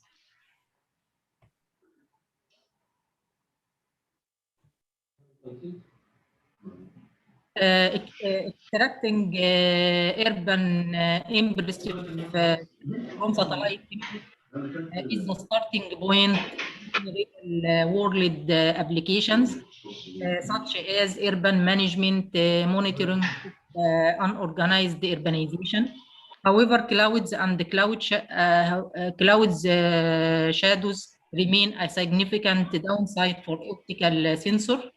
Few strategies have been executed to remove cloud. One method is to take a cloud-free imagery, such as radar images, and another methodology is combining multi-sensor to overcome the downsides of clouds. The objectives of the current research are using different image fusion techniques for fusing Sentinel-1, SAR, and the multi-spectral Sentinel-2 images in order to remove clouds. Then urban mapping using machine learning algorithms based on fused images, and then assessment and comparison of the results. Study area located in Al-Ubayyah governorate. The methodology of the research was obtaining free Sentinel images, then filtering of SAR1, Sentinel-1, then rectification, and then fused images using 5 different techniques: BCA, Profi, wavelet BCA, modified IHS, and wavelet IHS. Then assessment and evaluation of quality of fusion, then classification using machine learning algorithms. Classification has been implemented using different schemas. First schema, a file of SAR image using VV only, or second schema, a file of SAR images using VH only. Third schema using Sentinel-2 image, multispectral Sentinel-2 image only. Fourth schema on using fused image of SAR image and Sentinel-2 image. Five schemas, a composite image of using VV, VH, and a difference of VV minus VH data. Then six is schema, a composite image using VV and VH and the mean data. And finally, a composite image of the picture with SAR image, VV and VH. All we used support vector machine and the back propagation. Support vector machine has been applied on all these schemas, each one individually separated, and then use the back propagation on each one separately, individually, and then assist them and comparing as a result. Framework for extracting urban, we make image co-registration between Sentinel-2 and the SAR image, and then making fusing using 5 techniques as mentioned before.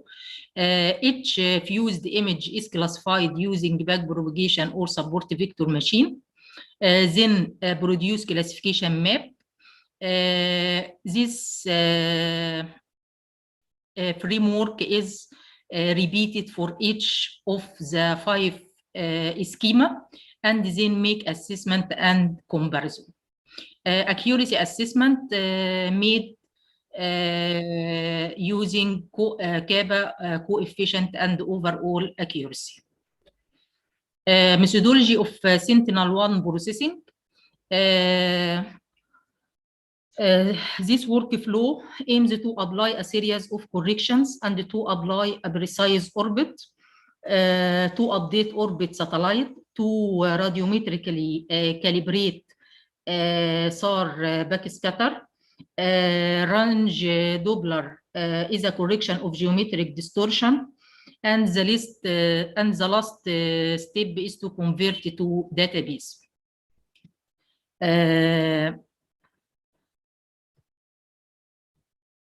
Result of this show result of radar image, and this results of image fusion techniques. The quality evaluation parameter for image fusion was depending on calculating the mean, standard deviation, and the bias of mean for each one of the image fusion techniques as shown on the screen. Modified IHS is the best result, was the best result fusion. Here is a comparison between overall accuracy for support vector machine and back propagation for different techniques. From this table, we can see that best merged image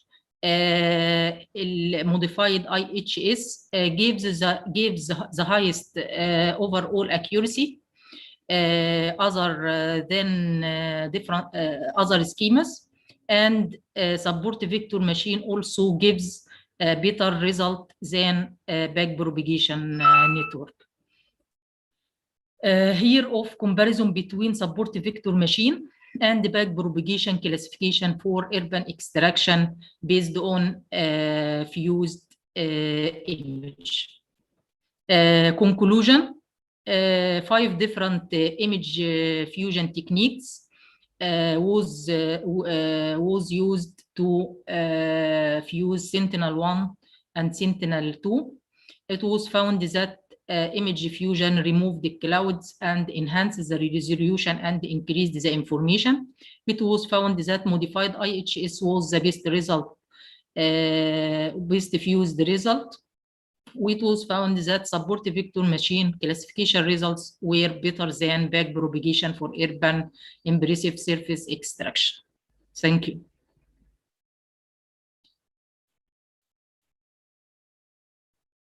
Hello? Thank you, Dr. Rania, for your presentation. And as we said before, we will keep the questions to the end of the session. Thank you, Dr. Rania. Let's move to the next presentation. The National Authority of Space Sciences of Al Bahrain is participating in this conference by Engineering Munira Jassim Al Maliki and Engineer Ibrahim Al Bourashid. And I think Engineer Munira Al Jassimi will give us a presentation entitled Integrating Remote Sensing and GIS in Estimating the Expected Solar Energy for the Kingdom of Al Bahrain. Dr. Munira, are you here? Yes, I am. Okay, please start. I'm trying to share my screen right now. Okay. Is it visible? Okay, I think it's visible. Perfect. Okay, please start. السلام عليكم ورحمة الله وبركاته، والصلاة والسلام على أشرف الأنبياء والمرسلين. أولاً نشكر الجمعية الجغرافية السعودية على الجهد تنظيم هذا المؤتمر القيم، والشكر للجان التنظيمية والعلمية والتحضيرية كذلك. ونرجو من الله السداد والتوفيق لنا جميعاً في طرح أبحاثنا. معكم أختكم المهندسة منيرة المالكي من الهيئة الوطنية للعلوم والفضاء بمملكة البحرين، بإذن الله تعالى سنعرض الورقة المقدمة بجهد مني وزميلي المهندس إبراهيم البرشيد، وبدعم متواصل من الإدارة التنفيذية برئاسة الدكتور محمد العسيري الرئيس التنفيذي للهيئة. ستناقش الورقة إمكانية تقدير الطاقة الكهربائية المنتجة من الخلايا الشمسية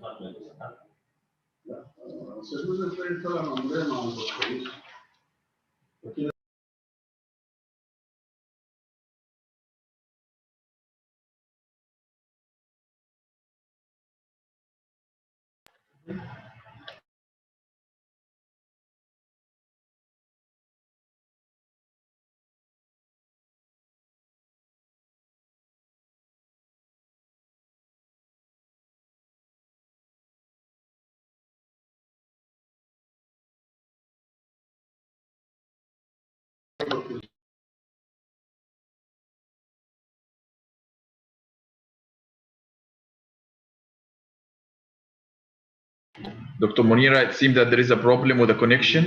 We cannot hear you. Oh. Am I audible right now? Oh, okay, we can hear you right now. Okay. Okay, when آخر مرة سمعتني دكتور؟ Actually, we couldn't hear you from the next slide, from the second slide. From this? No, from the second one. All right. This is the agenda for today's presentation. So first of all, our motivation for this paper was in general the foremost interest for countries as to direct its public and private sectors towards utilizing from renewable energy. The Kingdom of Bahrain is no different, and the guidance towards renewable energy became an ultimate interest. And also the Kingdom of Bahrain is supporting the fulfillment of the United Nations Sustainable Development Goals, specifically goal number 7, which is ensuring access to affordable, reliable, sustainable, and modern energy for all. On a global level, technological advancement made on renewable energy resources shows that the efficiency of renewable energy resources had been increased, and they can serve as a replacement for non-renewable energy in the future. Also, these renewable energy resources are logically friendly to the environment, and they do not pollute the surrounding. So apart from serving as an alternative energy resources, these energy resources are also environmental friendly in nature. So as seen, the work clearly shows the importance of renewable energy and suggests countries which are lagging energy production to use renewable energy to satisfy their energy demand. Let's say on a local level, and specifically in the Kingdom of Bahrain, ensuring the availability of oil and gas for future generation and reducing the growth in Bahrain's CO2 emission, which requires resources to be consumed as effectively as possible. So according to the National Energy Efficiency Action Plan of the 2007,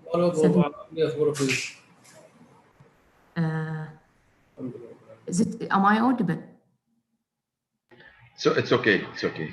All right, so Bahrain is expected energy saving comes from several initiatives, and the core initiatives is from residential and commercial buildings.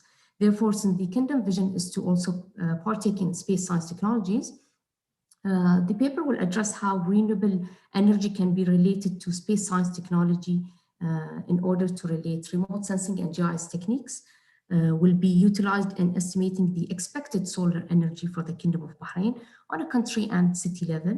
So the objective of the studies can be to integrate remote sensing data and correlate it with 3D extraction mechanisms, also to create a raster layer of the solar radiation to estimate the expected solar energy for the Kingdom of Bahrain on a country and city level based on 2020, and create an analysis with the aid of GIS. Furthermore, to analyze these studies to support the geoinformatics for decision making.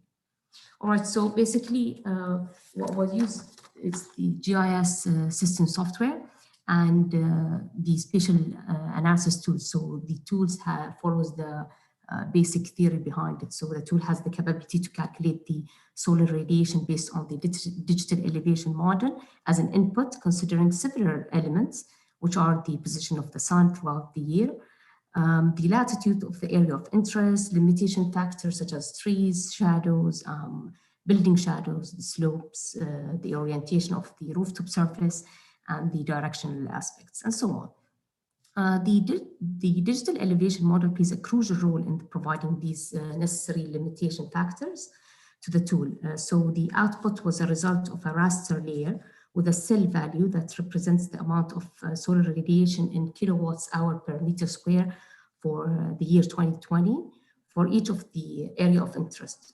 Moreover, the solar radiation or the insolation is diverted from the sun, which is altered as it travels through the atmosphere.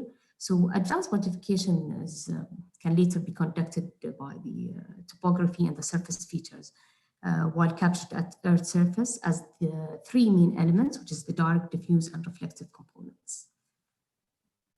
All right, this is beautiful Bahrain and Tala Island. So our study area, the city level study is conducted for Tala Island, located in Amwaj Island, specifically in Muharrar government of the Kingdom of Bahrain.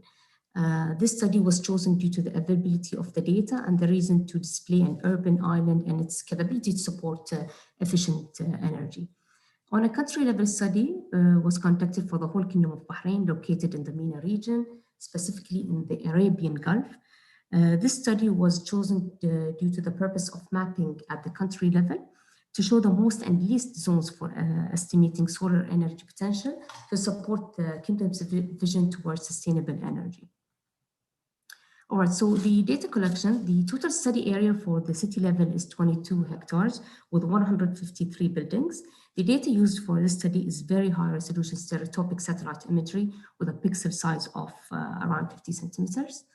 The data used for the study for the country level is the GDEM, which is the Global Digital Elevation Model, and it was used due to the open source availability provided by the Advanced Spaceborne Thermal Emission and Reflection Radiometry. It was the version 3. So the methodology. The methodology used in this study, starting from the raw stereoscopic satellite imagery, going through the satellite block triangulation adjustment, ending at the potential power estimation per rooftop building as demonstrated in here. The stereoscopic satellite imagery was used with pixel equals to 50 centimeters, an overlap percentage of more than 95%. The general concept of stereoscopic imagery is to see the same object, for example, as seen here is the building, from two different angles. This setup allows the possibility to have a 3D model of the building, where the building's rooftop can be extracted from this model using 3D, let's say the 3D glasses. As per the data preparation, the resulted data contains a polygon outline of the building of Tala Island. The data is a vector layer that exhibits spatial information in the form of polygons. This data was inserted in the GIS system software as a layer file with the building ID and geographic coordinates. Furthermore, the generated building layers was combined with attribute data such as building number, building height, block number, geographic coordinates, and so on. So after combining this information, the layer was called building footprint, representing Tala Island building, outlined as a vector layer, as shown. For the country level, it was required to map the estimates of solar energy across Bahrain. So to achieve this objective, we pursued the same methodology as the city level with the different inputs. So for example, the used DIM was Aster DIM instead of the enhanced stereoscopic satellite imagery. So it was inserted using the building rooftop. The zonal area boundary was used to estimate the solar energy per zone. Therefore, from the National Space Science Agency database, a few data was utilized where the area by block number across all 4 governorates of the Kingdom of Bahrain was retrieved. The area size, the area name, geographic coordinates, and so on. The data had been integrated into GIS software and displayed the data as a vector layer, and obviously it was reprojected at our lovely reprojection at Ain Al Abid 1970. Moving on to modeling the solar radiation is basically to estimate the expected solar energy and an area solar radiation tool was used via the GIS system software. So a raster layer was created that demonstrated how much solar energy reaches the rooftop surface in Tala Island and the city level. At a country level, how much solar energy reaches the Kingdom of Bahrain based on area.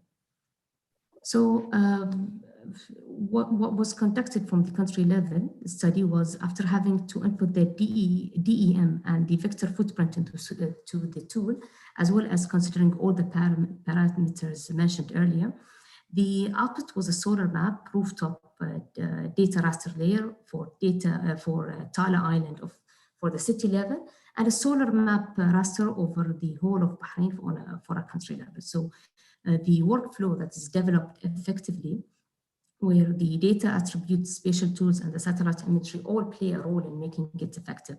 Now, the geodatabase of the NSSA can reveal that in Data Island and on 153 buildings, the highest is at 1,586 kilowatt hour per meter square for the year 2020, and lowest as 59.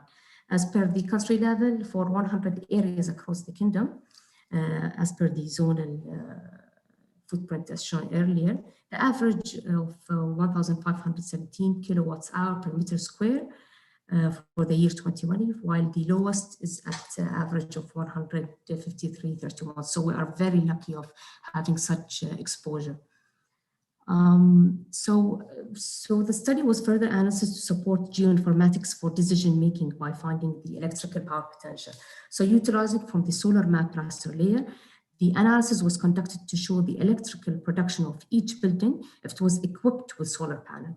So for the usable solar radiation values on each building, the electrical production potential could be generated. So the total amount of power that the solar panel can produce if it was equipped in a building. So it does not only depend on solar radiation, but on other factors such as the solar panel efficiency, the installation performance, and the area of the building. So we utilized from these data with our research. So first we calculated the usable solar radiation by calculating the total amount of average solar radiation that each building area received per year.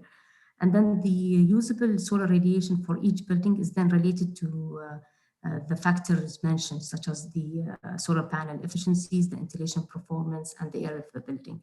So according to the published papers in the Kingdom of Bahrain regarding a solar PV grid connected project in the Kingdom of Bahrain, the solar panel are a component of converting 17.68% of receiving solar energy into electricity, while 86.12% of the generated electricity is retained through the installation. So in conclusion, so we don't take more of your time, I have 2 minutes left.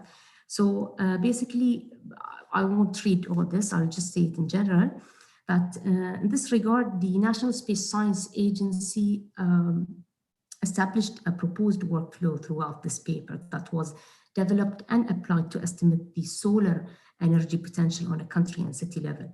The country level had an average solar radiation of 1,524 kilowatts hour per meter square for the year 2020, while the city level showed on a close-up level the most effective location in the rooftop to place the solar panel, as the lowest was 59 kilowatt hours per meter square for the year 2020.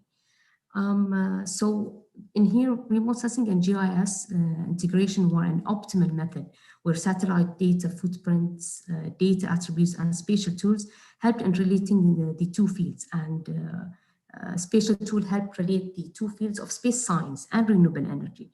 So finally, the workflow proved in relating these two fields to correlate with geoinformatics and decision making. So thank you all for your time. Thank you very much, Dr. Munira Al-Jasmi, for very good presentation. Actually, I enjoyed so much listening to your presentation, and I think all of us enjoyed also. So let's move.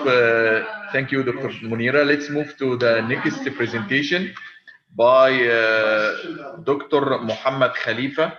Dr. Muhammad Khalifa is a research associate at Cologne University of Applied Sciences, Germany. He's expert in geosciences and water management and meteorology.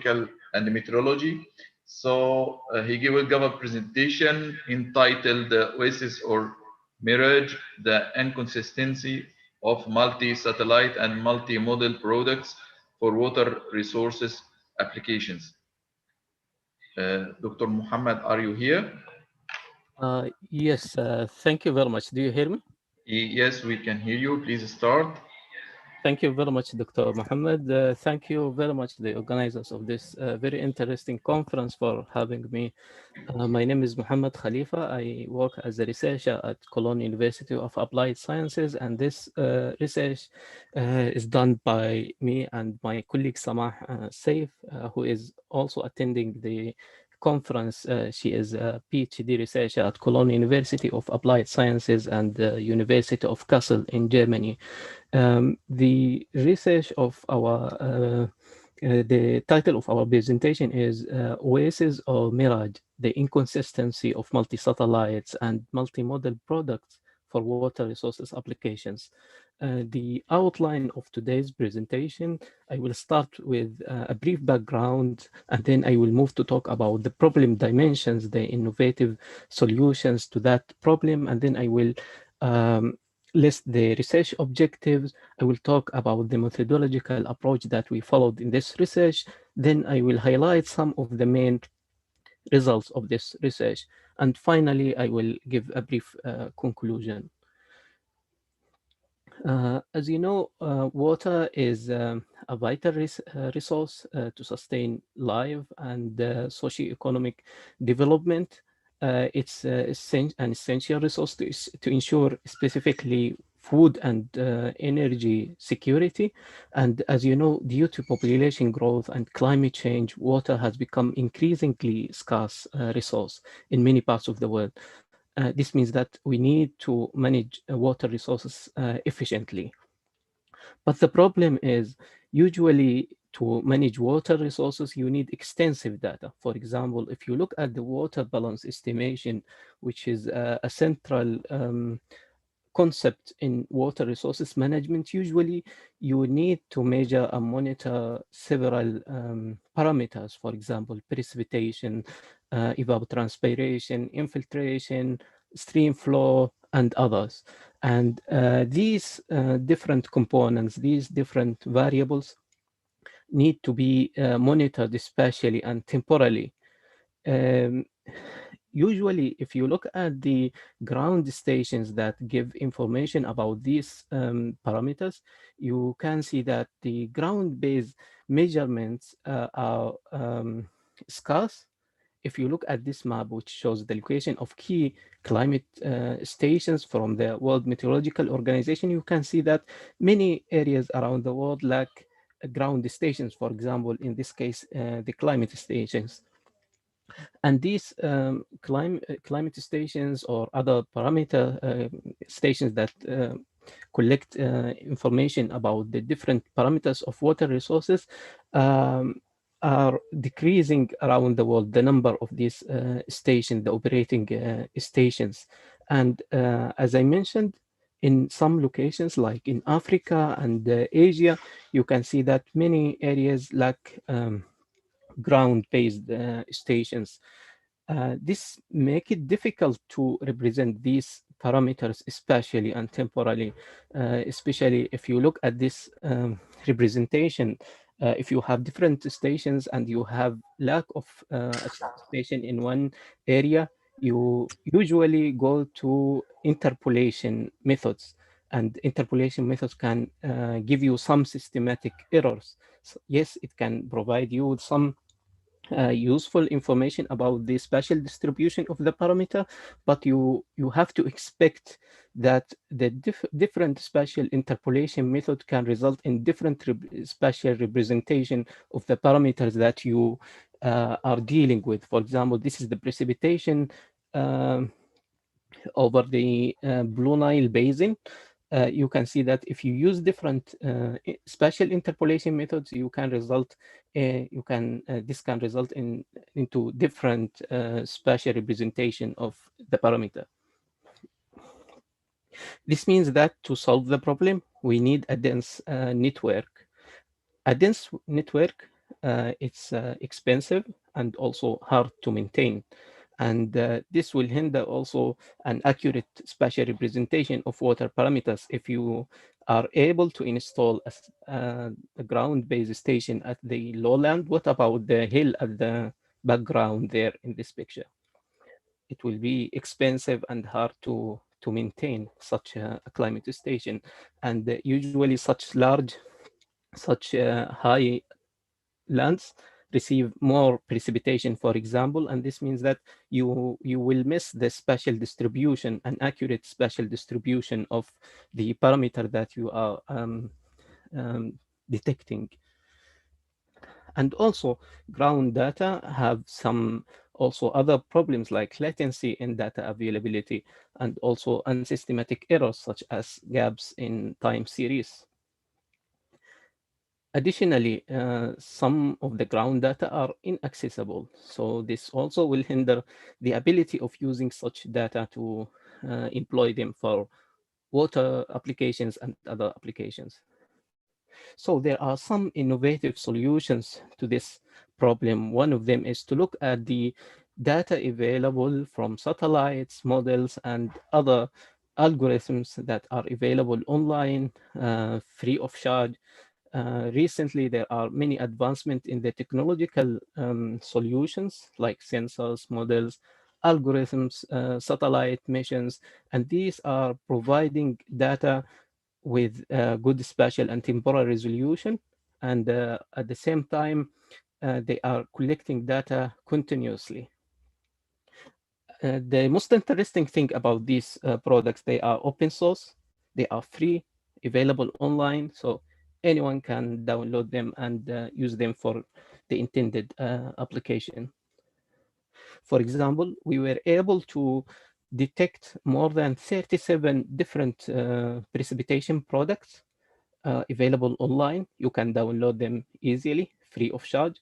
Some of them are coming from remote sensing, some from reanalysis atmospheric models, some even based on ground data, and some are blended products that contains a merge of different data sources like remote sensing with ground data.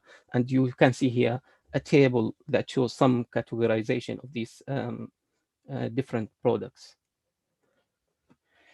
Availability of such products with public domain policy has encouraged the use of these different data sets for different applications. For example, for drought assessment, and you can see some papers that used such products for drought assessment, for flood forecasting, for hydrological modeling, for water balance, and also among other wide range applications. So the research objectives are firstly to detect similarity and differences between multi-satellites and multi-model products, and then to evaluate the performance of some of these products using different approaches. As this research is an ongoing research, I will be showing only results from precipitation products as an example. And then we will try to understand the consequences of using such products without prior validation or calibration. The methodological approach that we followed in this research, firstly, we tried to detect the spatial and temporal variation of the product estimations, then the performance of these products using two approaches, the traditional approach, comparing the products pixel to pixel, or comparing the products with the ground measurement pixel to point. And then we used also another very innovative approach, data mining techniques, hierarchical clustering, and principal component methods. And finally, we try to employ these products in several water resources applications. For the purpose of this presentation, I will be showing only the result of drought characterization, which is an important application of such products. So here I will show the main result, but I would like to show you our demonstration case study, which is the Blue Nile Basin. The Blue Nile Basin is a transboundary basin shared between Sudan and Ethiopia. Originally, I am from Sudan, so I am familiar with this area. The basin is can be divided into two sub-basins. One is located in Ethiopia. We can call it the Upper Blue Nile. And the other part, which is located in Sudan, it's called the Lower Blue Nile Basin. And you can see in the other map the distribution of different climate station data that collect information about precipitation and other climatic factors from the ground. And you can see the stations are limited and very sparse. And you can see the distribution of them. Some of them are covering a large area, and this can lead to systematic errors and missing of information of the areas that are lacking such climate stations. Here you can see the spatial variation of the different products. Here I show 17 different precipitation products. Some are coming from reanalysis products, some are coming from remote sensing, ground-based products, and some of blended products. You can see that every product is unique. It shows different estimations of precipitation over the study area, the Blue Nile Basin, while some products are showing high estimations of precipitation like era interim, which can reach more than 3,000 millimeters per year. Some of the products are showing lower estimation, like the product of RFE and ARC2. Here you can see the Box-Weska plot of multi-year from 2001 to 2010 annual average pixel values of these products. You can see the dispersion of the points. You can see the maximum values, the minimum values, and median. You can see that these products show different representation of precipitation according to their pixel value. And this is not only can be detected at the annual stage, but also at the monthly stages. You can see the different months, and you can see these differences over most of the months, especially in the rainy season between June and October. If you plot all the pixel values of all these products, pixel per pixel in a heat map, you can see the differences between the different products. If you compare one pixel over all the different products, you can see the differences between them. Some of the products are showing overestimation of precipitation, while the others are showing lower estimations of precipitation. And this can suggest an alarming notification to one who is working on such products. You need to be careful when you use such products without any validation and calibration. If you look also at the results of the principal component analysis, you can see that the points of the different products are also scattered in the plot, the two-dimensional plot of the two principal components, the main principal component. For example, the product of era interim, the blue circle, and also the Persian, which is also the yellow circle. You can see that they are located far away from the other products. This means that these two products might be quite different from the others, but these differences can be seen in most of the products, as you see the differences between their locations in this plot. Let me show you consequences of using such. Dr. Muhammad, please hurry up. Yes, I will only show some results and then I will conclude immediately. Please. Thank you. Okay, let me just show you these different products. And if you know that the total area of the basin is more than 300,000 square kilometers, the total water can be estimated as 299 billion cubic meter. If you took the largest estimation with the products of era interim, this can result in a large overestimation of precipitation, while the other can show lower estimation. The product of ARC can show a lower estimation of precipitation.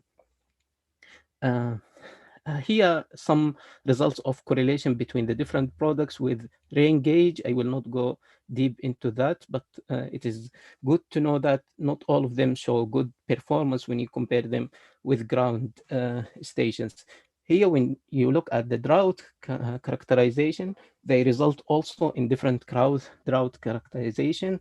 You can see that the result of area under drought of different products is vary.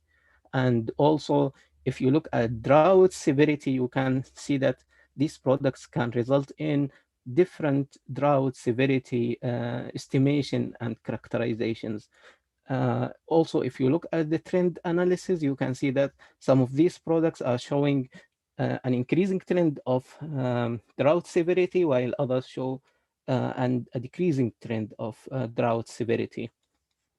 Let me conclude. What I would like to say, or we would like as a team to say in this research, that public domain products represent an attractive source of information for water resources applications. These products display large spatio-temporal variation, as you noticed in this presentation. Some of these variations are related to systematic errors like dependency on elevation. Therefore, using these products for water applications without prior validation and or calibration can lead to large errors and consequently wrong decision-making. In order to convert the new advancement in public domain dataset into an oasis, and this is our title of this presentation, Oasis or Mirage, there is a need for substantial improvement in many of these datasets. And finally, results of this research urge data provider to enhance the products and the data users to make prior validation and calibration. Thank you very much for having us and for listening. And if you have any questions, we would like also to, we will be happy to engage with you in discussion. If you are interested in learning more or in collaboration, please also contact us by email. Thank you. Thank you very much, Dr. Thank you very much. Thank you very much, Dr. Muhammad Khalifa, for the very good presentation. And I think we will keep the question to the end of the session. We have only one presentation left. I think the presentation will be presented by Dr. Lotfi Kamal Azzaz. Dr. Lotfi is a professor and adjunct. I think he's adjunct professor in Al-Qasim University, and he will give us a presentation of the new international trends for GIS applications to face the COVID-19 problems worldwide. So please, Dr. Lotfi, are you here? Okay, please start. Yes, I am here.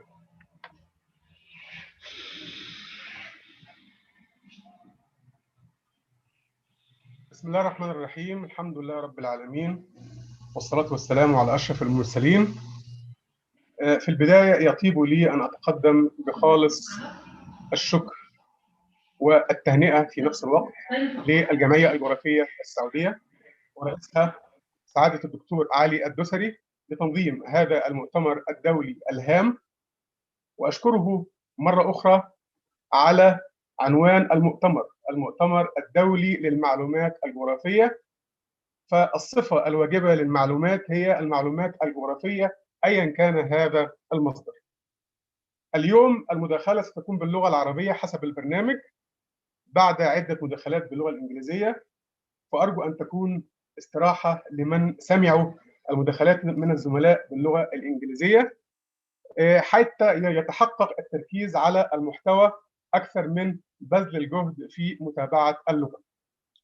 كما ذكر سعادة الأستاذ الدكتور رئيس الجلسة، العنوان باللغة الإنجليزية، فالعنوان باللغة العربية هو الاتجاهات العالمية لتطبيقات نظم المعلومات الجغرافية فيما يتعلق بجائحة كوفيد-19.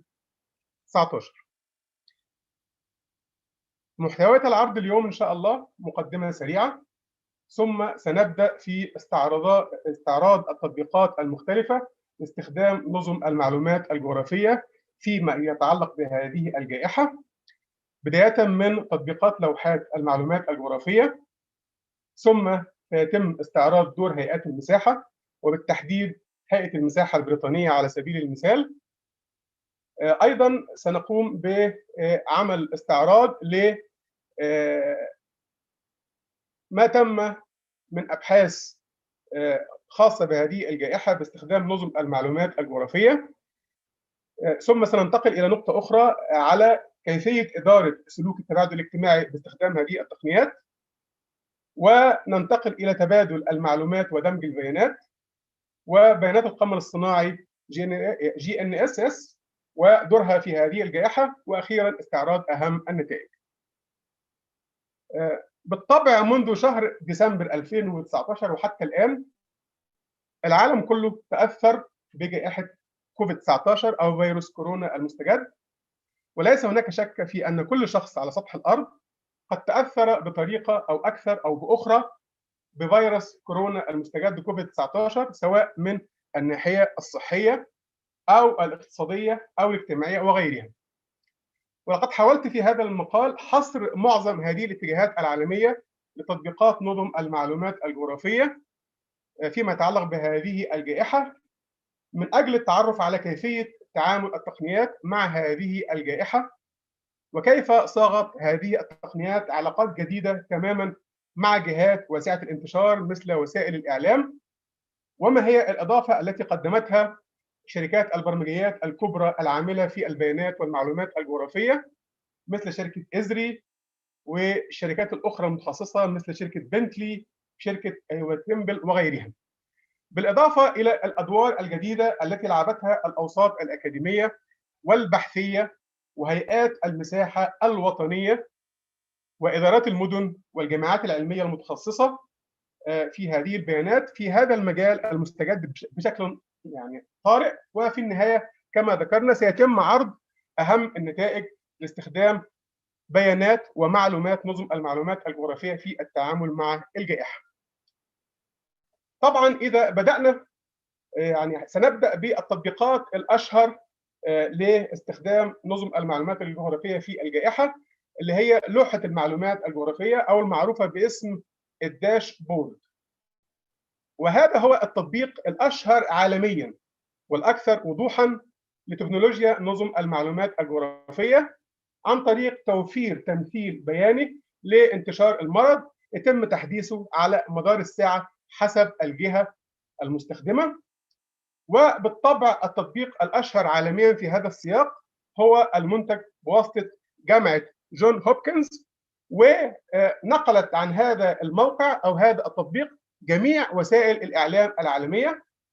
وطبعا الجدير بالذكر أن هذا الموقع يقوم باستخدام برمجيات شركة إزري لعرض هذه المخرجات بيانيا. ومعنا هنا هذا الموقع المقصود، الموقع الأم إذا شئنا الدقة في التعبير، في تمثيل بياني وخرائطي وإحصائي لكل ما يتعلق بالمرض، سواء على المستوى العالمي أو على مستوى الولايات المتحدة الأمريكية، بالإضافة إلى التركيز على أهم الاتجاهات الحرجة. بالطبع باعتبار أن المشكلة مشكلة صحية، فأيضا منظمة الصحة العالمية WHO برضو كان لها الداشبورد الخاص بها، ويقوم أيضا بتقديم نفس البيانات على حسب الدولة التي تريد استعراض بياناتها والوضع الحاصل فيها بالنسبة لهذا الانتشار لهذا الفيروس. بالطبع لابد أن ننوه عن الداشبورد الذي قامت به وزارة الصحة السعودية، والذي أيضا يتم تحديثه على مدار الساعة، ويتم استعراض فيه الحالات الإصابة وحالات التعافي وتوزيعها على مستوى المناطق بالاضافه الى ارتباطه بالتطبيق الاشهر على مستوى المملكه العربيه السعوديه حاليا، تطبيق صحتي، ويقدم خدمه على مدار الساعه ومتاح للتواصل يعني او الوصول اليه من اكثر من جهاز، سواء من الاجهزه المحموله او من خلال الحاسب الالي.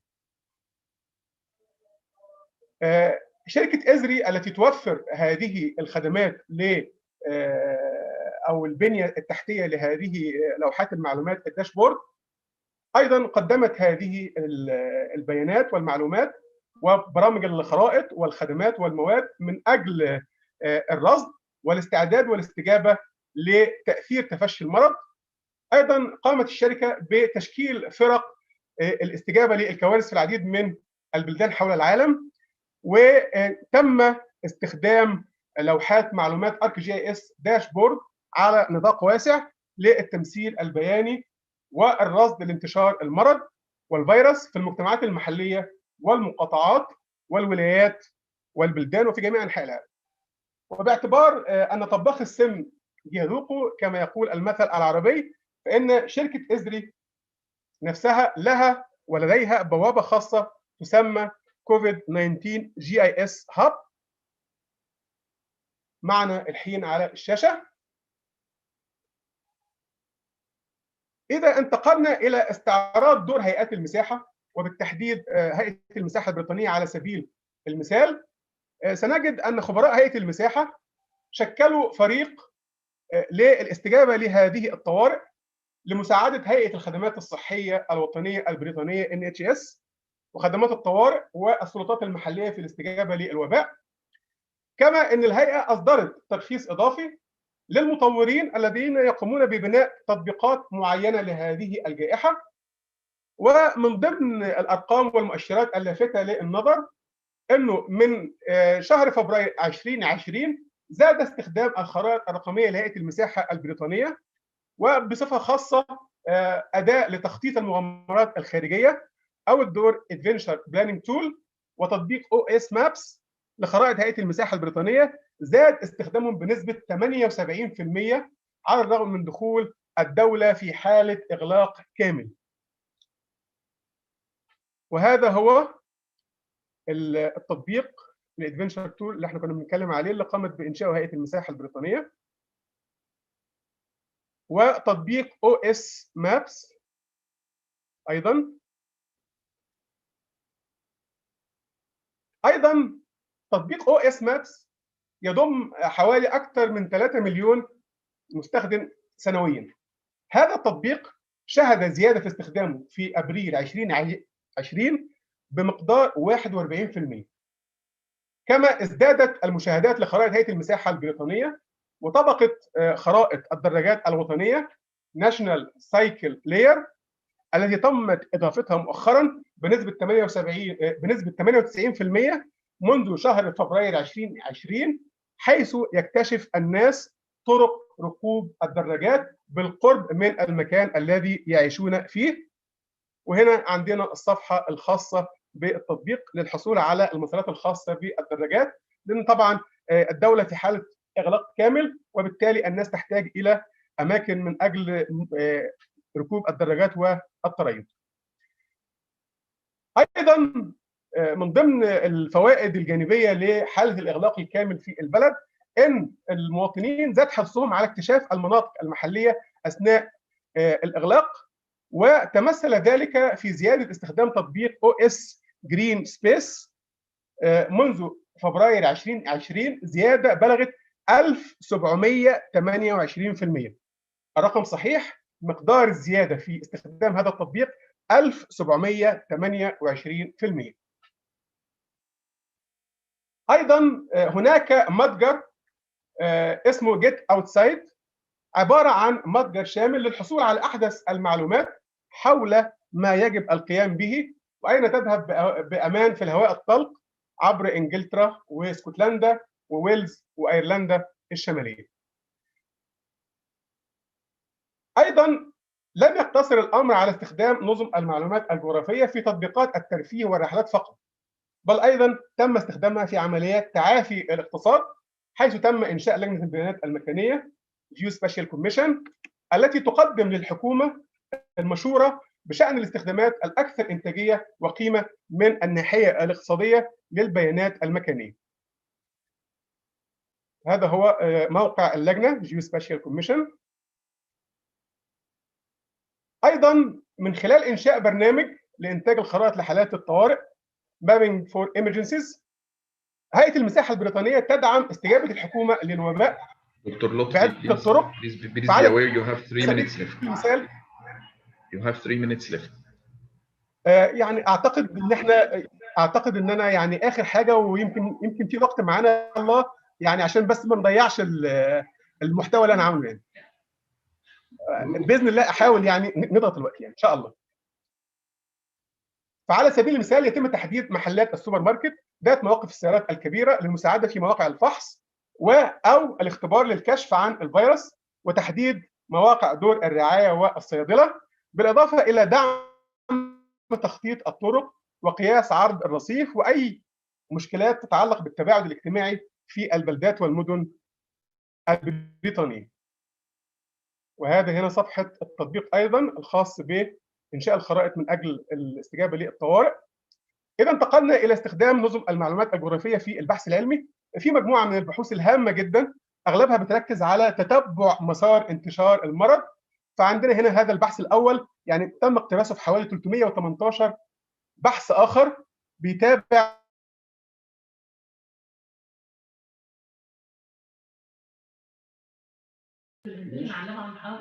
دكتور الثاني بحث يتحدث عن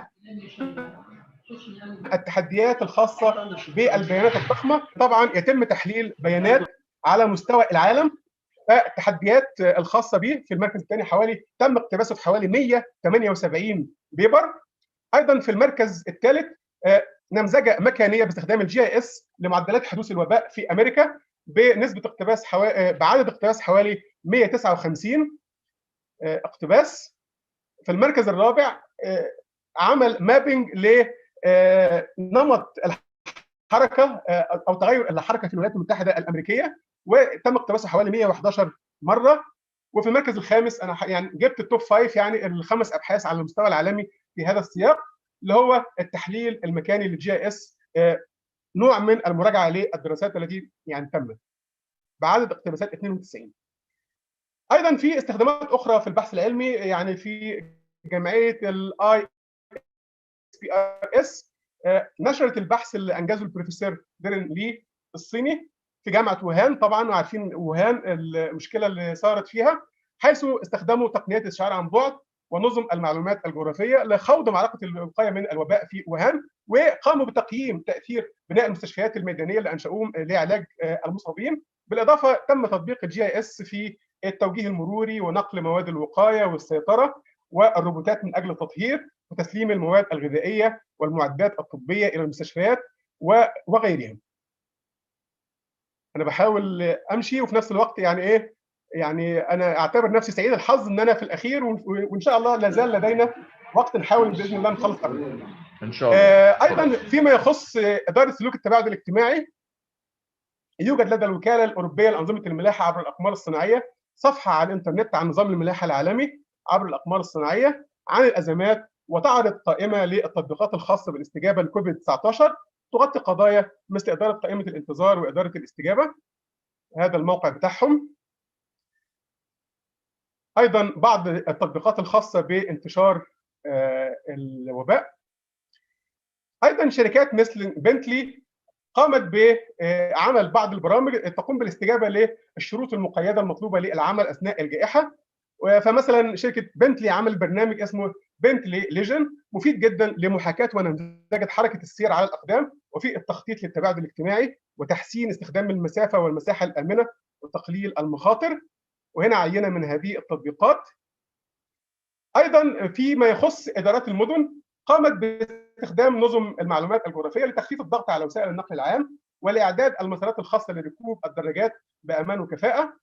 في تطبيقات شهيره جدا تم استخدامها تريمبل MX7 اللي هو مشترك مع تريمبل بزنس سنتر لجمع البيانات وبسرعه وتخطيط وتصميم الممرات للدراجات. وطبعا تريمبل MX7 هو نظام للتصوير مركب على سياره يتيح التقاط سريع منتج لبيانات الطرق والبنية التحتية كما هو واضح في هذا الشكل التالي أو الصورة التالية. أيضا من ضمن الفوائد إن احنا نجمع مجموعة مختلفة من البيانات ولتقييم الأماكن التي ينبغي تخصيص الموارد فيها، زي تريمبل كونكت، وهو عبارة عن منصة تعاون اوبن سورس للتصميم والإنشاء، تربط أصحاب المصلحة في المشروع بالبيانات اللي يحتاجونها لإبلاغ القرارات اللازمة وتحسين كفاءة الفريق. وشركة تريمبل زادت المشاريع اللي جايه لها بنسبة 58% في ابريل 2020 مقارنة بالشهر السابق. وهذا تريمبل كونكت سايت. ايضا كانت هناك جهود لبيانات GNSS وصور الاقمار الصناعيه لتبادل المعلومات حول المشاريع المستخدمه لرصد الارض لدعم اجراءات المراقبه او الاستجابه. وهنا مجموعه من المشاريع الخاصه به. طيب ناتي الى النتائج. طبعا كما شاهدنا سريعا تم استخدام بيانات ومعلومات نظم المعلومات الجغرافيه على نطاق واسع في التعامل مع جائحه كوفيد-19. استفادت العديد من المنظمات من البيانات المكانيه بطرق جديده، تم ادخال طرق جديده للتعامل، وتم ادخال استخدامات جديده للبرامج والتكنولوجيا الحاليه. اذا حبينا نتكلم من الشكل التقني هنقول ان اهم الاستخدامات اتركزت في مجال تطبيقات الخرائط على الانترنت المعروفه علميا باسم الويب GIS بانواع الخرائط المختلفه التفاعليه الانتراكتيف او المتحركه الديناميك او الثابته اللي هي ستاتيك، اضافه الى تطبيقات الخرائط المختلفه على اجهزه الهواتف الذكيه. كما ظهرت استخدامات جديده لتطبيقات نظم المعلومات الجغرافيه خارج نطاق البحث العلمي لخدمه المجتمعات والافراد بشكل مباشر بدون اي وساطه، بالاضافه الى ازدياد الاهتمام الحكومي والمجتمعي حول العالم بنظم المعلومات الجغرافيه وبياناتها وتطبيقاتها.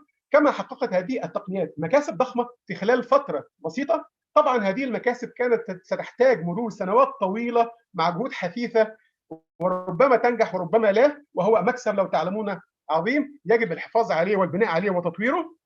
واخيرا حدث نمو كبير في مجال تبادل ومشاركه البيانات والمعلومات الجغرافيه بصوره لم تحدث من قبل، سواء على المستويات المحليه والوطنيه والاقليميه والدوليه، وهو ايضا يعد من المكاسب الضخمه. ايضا اخيرا ظهور بحوث باستخدام نظم المعلومات الجغرافيه في كبريات الدوريات الطبيه العالميه. شكرا جزيلا لحسن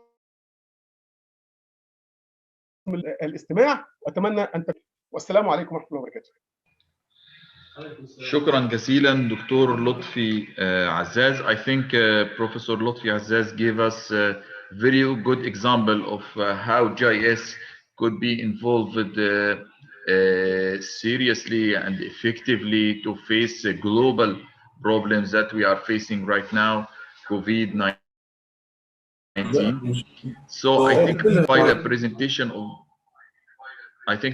presentation of Dr. Lotfi, we finished the presentation, and let us open for discussion and questions. I think we have through the chatting, we have one question for Dr. Abir Salman regarding the pollution of the southern of Riyadh. Dr. Abir, are you here?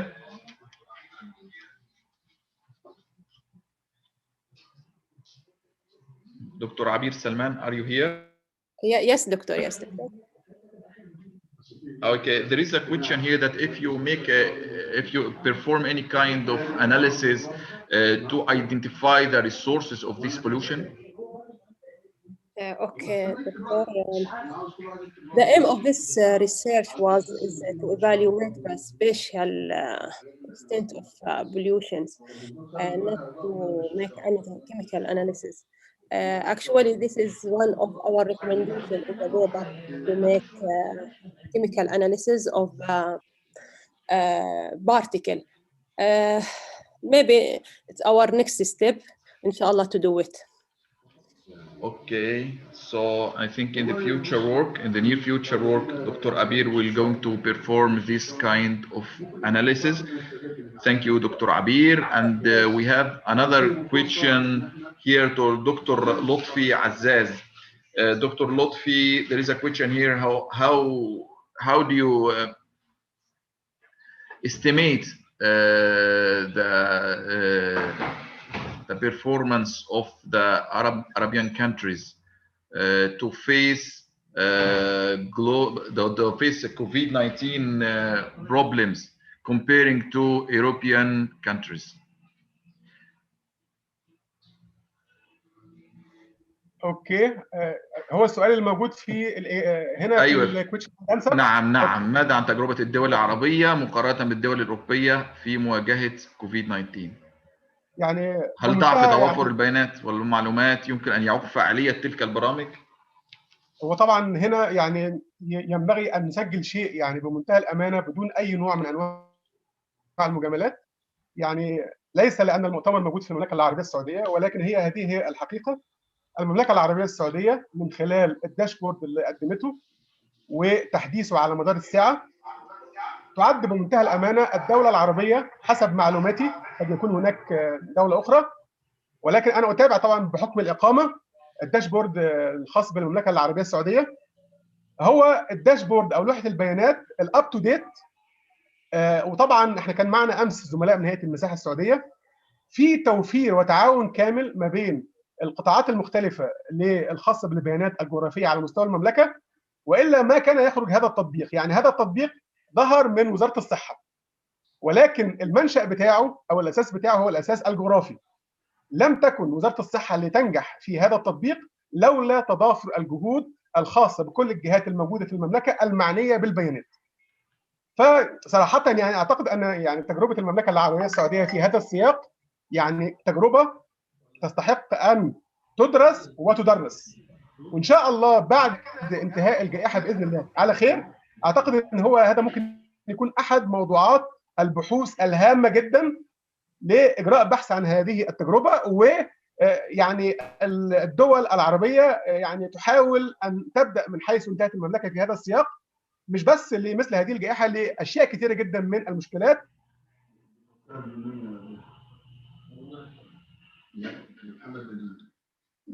Dr. Lotfi, can you hear? Dr. Lotfi, can you hear me? التغير الذي حدث على مستوى العالم لابد أن يكون له تأثير أيضا على مستوى المنطقة العربية. طبعا أنا أجبت باللغة العربية لأن السؤال باللغة العربية والعرض باللغة العربية، لكن إذا أردتم يعني إجابة in English I haven't any problem. Thank you, Dr. Lotfi, and I think facing the global problem of COVID-19 is a headache of worldwide right now. And I think the big data analysis with the geographic information system is the front line. Let's say it's a front line to face this global problem. We also, I think we have a question from Mr. Al-Ustaz Ahmed bin Fattah Al-Omani. Are you here to ask your question? السلام عليكم. تسمعني؟ السلام عليكم. السلام عليكم. نستطيع أن نسمعك. تفضل بسؤالك. بس الآخر حتكون على presentation اللي قدمه البروفيسور لطفي. بالنسبة لتطبيقات جوب هوبكنز اللي بدأت وبرضه في تطبيق صحتي اللي احنا فخورين فيه، هل كان فعلا في تأثير لهذه الأرقام الستاتستكس على الخرائط؟ كان في تأثير في التقليل من الجائحة؟ لأنه بدأت من البداية جوب هوبكنز طلعت لنا الخرائط المكانية بالأرقام على كامل العالم، لكن هل زادت من التوعية مثلا؟ هذه الريبرزنتيشن هذه كبداية. الشيء الثاني هو أدخل المساحة، وأنا شايف إنه المساحة كانت حتى أقوى، مثل تطبيق توكلنا اللي قامت فيه برضو وزارة الصحة، هو اللي كان ذا تأثير أكبر من وجهة نظري من الخرائط اللي ظهرت كانت فقط ريبرزنتيشن للأرقام. الثالث اللي هو كان نتكلم فيه عن ترامبل، وبينت لنا إنه جمعت بيانات مساحية، أتوقع كانت جهاز installed on a car. هل هذا كان اللي تقصد فيه موبايل مابينج سيستم، وإذا كان صحيح إيش علاقته في كوفيد-19؟ شكرا استاذ احمد او دكتور احمد بن فتاح العماني. مهندس مش دكتور. مهندس احمد بن فتاح العماني. مهندس احمد شكرا جزيلا. دكتور لطفي اعتقد في 3 اسئله بس ارجوك حضرتك جاوب بايجاز، اكون شاكر لحضرتك. اتفضل. ان شاء الله. شكرا يا باشمهندس احمد على الاسئله. عايز اقول ان الداشبورد هو لوحه بيانات او معلومات. يعني انا ممكن يكون هذا البيز او البنيه الاساسيه اللي يتم البناء عليه. كان وزاره الصحه ما قصرت ان هي عملت لحد هذه المرحله. المفترض يكون في مرحله اخرى، يعني زي ما حضرتك تفضلت وسالت، ان يبقى في تحليل يومي من جهه من الجهات المعنيه، او حتى تنشا بشكل طارئ تقوم بتحليل هذا الكلام بشكل يومي واصدار التعليمات والتحذيرات للمواطنين، وتعمل كده نوع من جرس الانذار. خلي بالكم يا جماعه ان احنا محتاجين ان احنا نخلي بالنا في المناطق 1 2 3 حسب انتشار الحالات، هيبقى في نوع من التفاعل الحيوي لكن اللي انا عايز اقوله ان هم وفروا البنيه الاساسيه. فالمفترض كان يبقى في شيء ثاني اخر، لجنه طارئه يوميا، مثلا ممكن يكون ليها ساعه معينه كده في نفس التوقيت اللي بتعمل فيه وزاره الصحه البريف، برضو هذه الهيئه تعمل تعليق بعد الصحه تقول ان هو في بعض الاماكن او بعض الاجراءات ينبغي اتخاذها، ومتابعه نتيجه هذا كل يوم. النهارده لما تنبه على منطقه، بكره تقول ان هو تم التعامل مع هذه المنطقه وامورها اصبحت تمام، يبداوا يخشوا على منطقه اخرى. كان في سؤال سالت باشمهندس احمد عن الترمبل. انا هنا عرضت على الترمبل MX7 اللي هو يقوم بالتصوير في الشارع لكثير جدا من العناصر. لو تحب ارجع على الشرائح ما عنديش اي مشكله. اعتقد يمكن انت ذكرت تطبيق اخر او استخدام اخر، واذا كان لديك اي استفسارات تفصيليه اهلا وسهلا بك نتواصل بعد الجلسه باي شكل من الاشكال. شكرا دكتور لطفي، بس انت ما تطرقت للجهاز اللي كان تابع ترامب. اجيبه تاني MX7؟ هو ايش كان مختص بايش؟ جمع بيانات ايش؟ هو بنمذج او ايش؟ لا، جمع بيانات. ايش علاقتها في كوفيد-19؟ ما اقول لحضرتك، هو بيقوم بالتقاط سريع ومنتج لبيانات الطرق والبيانات. احنا هنا خليني اجيب لك الشريحه لو متاحه معي المشاركه. اداره التباعد الاجتماعي. اداره التباعد الاجتماعي. الحين عشان نعمل التباعد الاجتماعي والمسافه الامنه احتاج اهم حاجه عندي الطرق. فقلنا هو يقوم بتصوير بيانات الطرق والبنيه التحتيه وبيانات المدينه من اجل تنظيم هذا الموضوع. اعتقد ممكن نتناقش بشكل اكبر في وقت ان شاء الله. ما في اي مشكله. اهلا وسهلا. شكرا جزيلا دكتور لطفي عزاز. I think I have a question for Professor Raul Gonzalez. Professor Raul, are you here?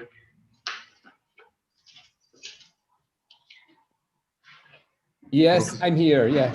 Okay, so I have a question. Usually in countries like Egypt, we face a problem how to convince the private sector to be engaged in developing the developing process of GIS and remote sensing technology. From your experience, what can we do to convince the private sector to be more active in the processing of the technology itself? Well, I think that it's a very easy answer. So companies with GIS, they are more competitive. So we are mostly working with companies related to, for example, smart cities. So how to manage traffic flows or water cycle or etc. So I think with GIS, companies are most competitive. So because GIS, it's an added value. But even for a small retail, because they can locate their customers or their providers, so it's quite easy. So it's just any small investment. So they don't must think that there's expensive, because, well, we've been speaking previously on license GIS, but there's a lot of open source GIS, so there's no too much expense to do with any computer, or even there are easy and even free platforms like RGS Online, or for example, you can work with RGS Survey, so you can have a very detailed scope of what does it like to your customers, or so you can have a study of the market. So it's an investment, but a small investment in the very beginning, mostly in training, because I know that for people that are not used to work with GIS, it's something difficult and training, but there's also free training or workshops that it's not very difficult to work in companies. But if companies needs to invest in human resources, a GIS specialist, I think is the best investment, because it's going to be a added value.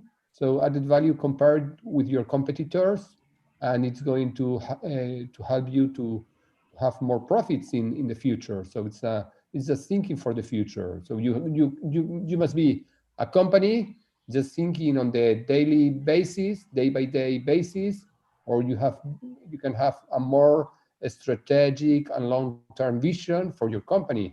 I think it's the most important reason to invest in your own human resources.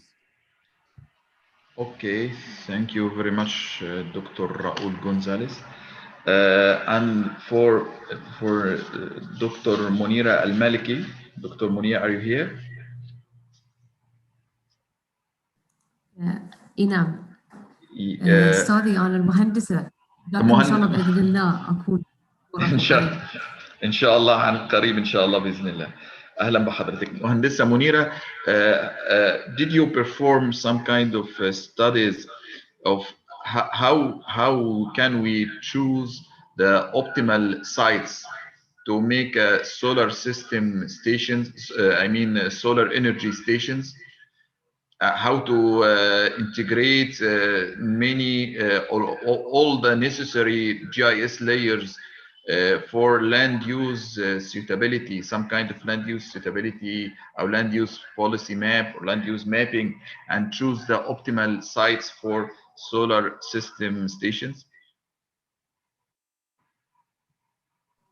This is actually a very good question. I believe in reading the titles, one of the doctors hopefully will propose a workflow. If I'm not mistaken, he's Dr. Ahmed Al-Amani in the tomorrow's session. In our case, is what we were trying to do basically is utilizing from space technologies and relate them into remote sensing and GIS. And hopefully in our next paper, we will propose such methodology that we will do by researching and so on. And we were thinking of utilizing from artificial intelligence as well in proposing such solar farms or stations that can be an optimal for the potential solar radiation. So wish us all the best, and hopefully we will be doing it in our next paper. However, there are certain criteria لحد الآن اللي يعني سويناها بإذن الله مع الأبحاث القادمة بنقدر نسوي ذي الأول، وإحنا متشوقين نشوف ورقة دكتور أحمد العماني. إن شاء الله كلنا متشوقين إن شاء الله. شكرا مهندسة منيرة المالكي. Let's see if we have another questions for the presenters.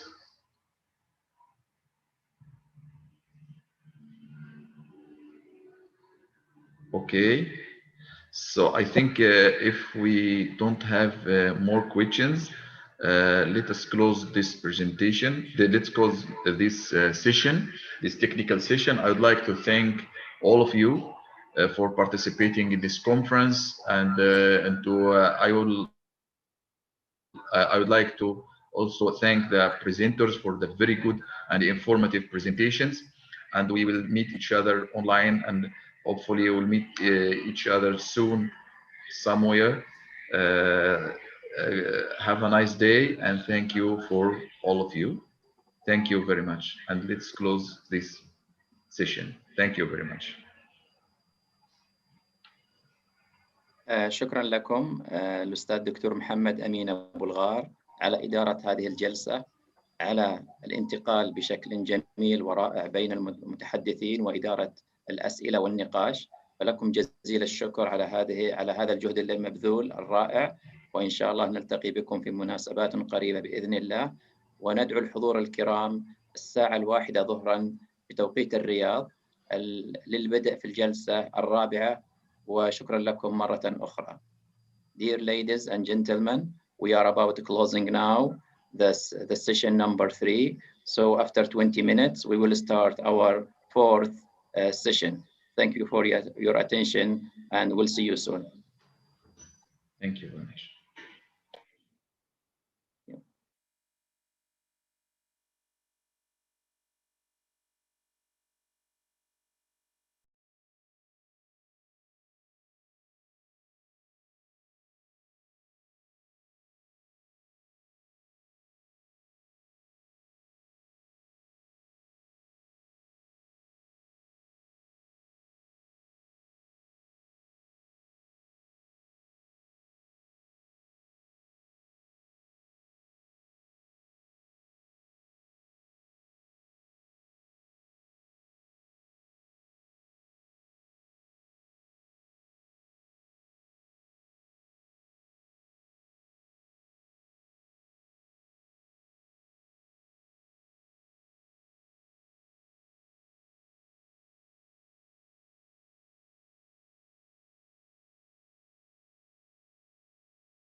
خديتكم وما عرفتش علاش البروجي اللي كتبت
السلام عليكم.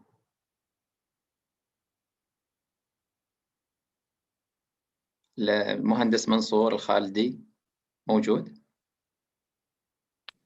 وعليكم السلام، حياك الله يا دكتور علي. الله يحييك، سعيدين بوجودك معنا وإدارة هذه الجلسة، وبالتوفيق لكم إن شاء الله، فبإمكانكم البدء. وأنا أسعد، الله يطول عمرك، شكرا جزيلا يا دكتور. بسم الله والصلاة والسلام على رسول الله. بداية السلام عليكم ورحمة الله وبركاته. كل الشكر والتقدير لجامعة الملك سعود على استضافة المؤتمر الدولي للمعلومات الجغرافية وإتاحة الفرصة لنا بإدارة أحد جلسات المؤتمر، والشكر موصول لكل من ساهم في إنجاح هذا المؤتمر، وكذلك أعضاء هيئة التدريس والدكتور علي الدوسري وفريق عمل اللجنة التنظيمية. بسم الله نبدأ الجلسة الرابعة بعنوان دور نظم المعلومات الجغرافية في تقييم الغطاء الخضري وأثرها على الزراعة. طبعا نذكر هنا بتذكير الوقت المسموح لكل مشارك هو 15 دقيقة، وسنترك المجال للأسئلة في نهاية الجلسة لمدة 20 دقيقة. In the beginning, I would like to thank King Saud University for organizing this international geospatial conference and giving us the opportunity to manage this session. We should now start the fourth session entitled The Role of Geographic Information System in Assessing Vegetation Cover and its Impact on Agriculture. As a reminder, the time allowed for each participant is 15 minutes, and there will be 20 minutes for discussion and question by the end of each session.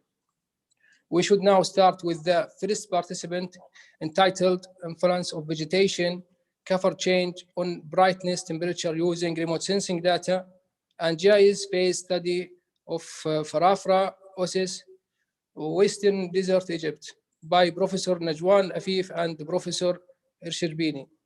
Please start, Doctor.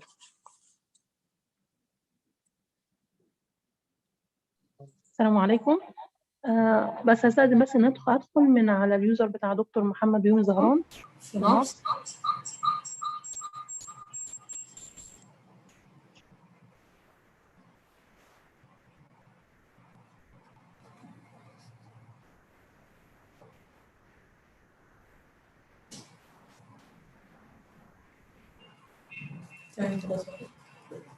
بسم الله الرحمن الرحيم وآية لهم الأرض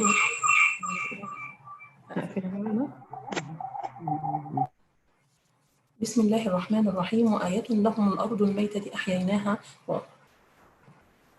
وأخرجنا منها حبا فمنه يأكلون وجعلنا فيها جنات من نخيل وأعناب وفجرنا فيها من العيون ليأكلوا من ثمره وما عملته أيديهم أفلا يشكرون. صدق الله العظيم.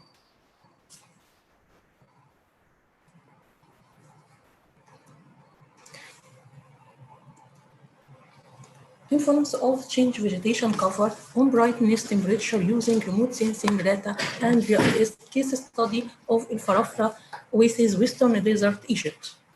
Outline of presentation, introduction, study area, workflow of the methodology, result validation of the result, and conclusion. Introduction.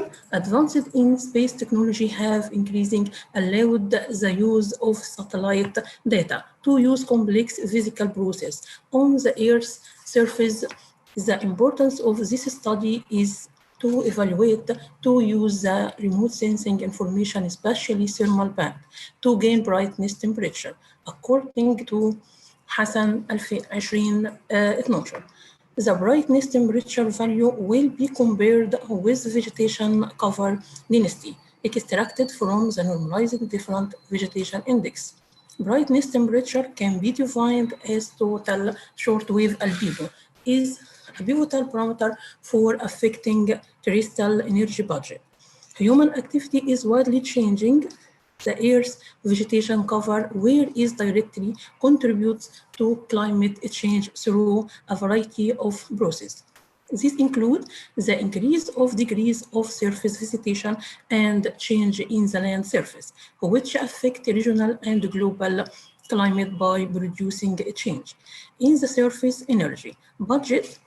This concern leads to an increasing research effort to understand the complex interaction between both vegetation cover and brightness temperature. Study area was located in Farafra oasis, which located in the middle of the Western Desert in Al Wadi Al Jadid Governorate from Egypt. The oasis is 200 kilometers southeast of Bahariya oasis and 300 kilometers northeast of Dakhla oasis. The total area on the site selection in Farafra depression extends over an area of 71 square kilometers. The second largest depression in the western desert of Egypt. It consists of 3 secondary administrations. Methodology, we use Landsat 5 and Landsat 8 data for 7 days, 1985, 1990, 1995, 2000, 2005, 2010, and 2009. Then we calculate NDVI for the same 7 days. That's as shown in equation 1. And we convert the digital number to spectral radiance as shown in equation 2. Also, we convert thermal radiance value to brightness temperature. At last, we get the relationship between NDVI and brightness temperature. As well as, we used some cartographic software, example, ArcGIS, IRDAS, SPSS, and ENVI. Result, we produced spatial change of NDVI for Farafra region between 1985 and 2019. As shown before, as the cultivated area for Farafra region increased from 330 to 6370 hectares.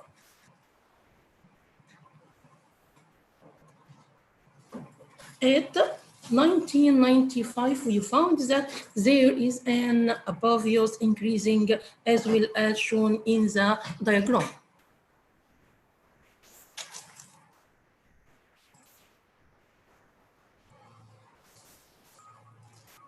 Also, we get a special change of land surface temperature or brightness temperature for Farafra region between 1985 to 2090. And note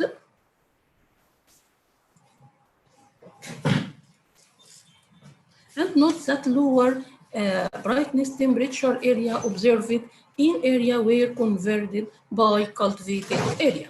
The table shows us a decrease in the mean of brightness temperature for Farafra oasis from 36.7 to 31.9.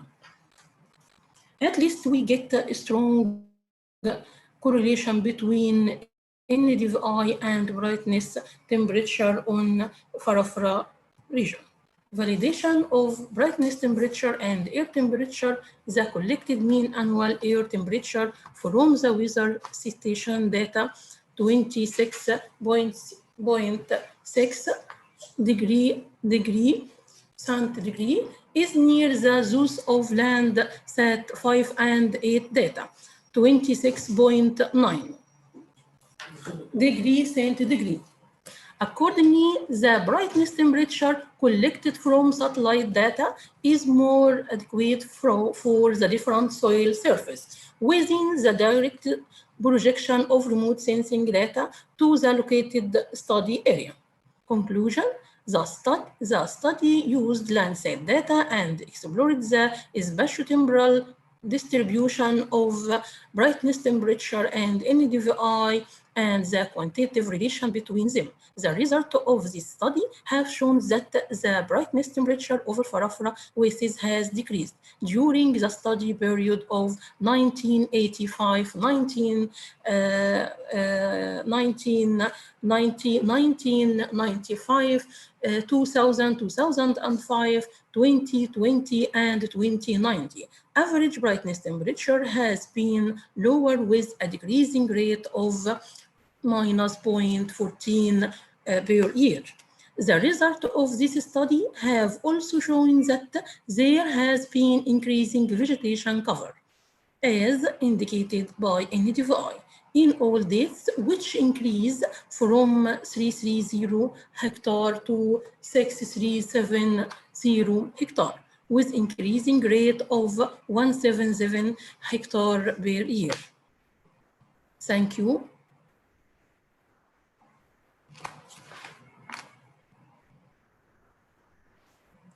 Any question? مش عارفة أنا كده مسموعة ولا إيه، مش عارفة.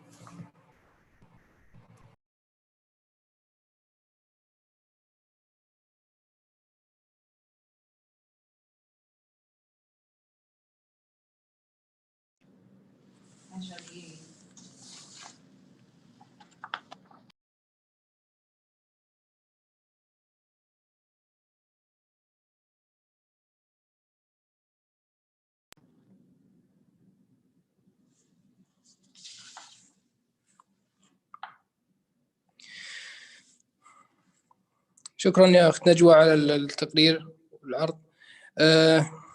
نبدأ في المشارك الثاني، الأخت آمنة العيسوق وناجي الزناتي في ورقة باسم توزيع المناطق الخضراء بالمخطط الحضري طرابلس المركز باستخدام نظم المعلومات والاستشارة عن بعد. تفضلوا.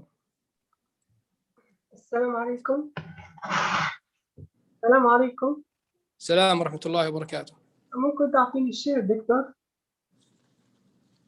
ممكن تفتح الشير دكتور؟ طيب.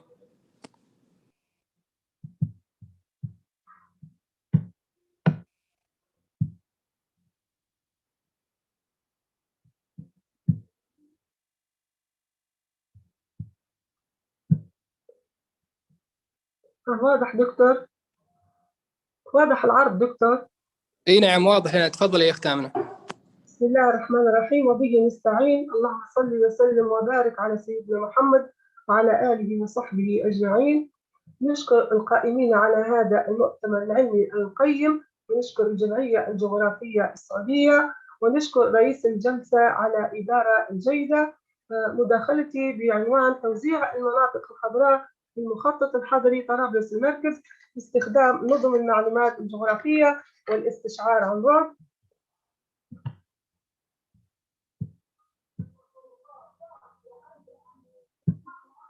مقدمة: تعد المساحات الخضراء من أهم العناصر المشكلة للمحيط الحضري السكني والمدن، وبالتالي فالاهتمام بها يعد دليلا على الاهتمام بالبيئة في الأوساط الحضرية بالمدن، وبالتالي اعتبرتها العديد من المخططين عنصرا أساسيا عند إعداد أي مخطط عمراني لما توفره من جانب جمالي وبيئي للمدينة وسكانها، حيث شملت مخططات المدن منذ القدم التاريخ فحدائق ومنتزهات مدن مصر القديمة وحدائق بابل المعلقة وحدائق ومنتزهات روما إلا شهد على ذلك.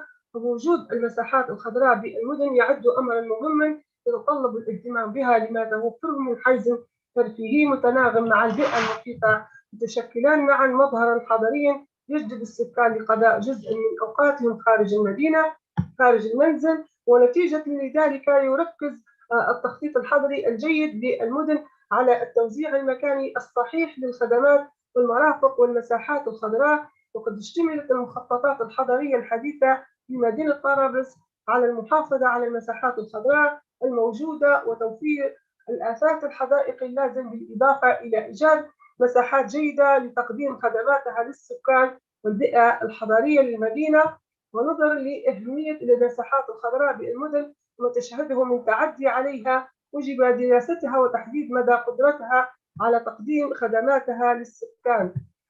مشكلة الدراسة: ما هو التوزيع المكاني للمساحات الخضراء في بلدية طرابلس المركز؟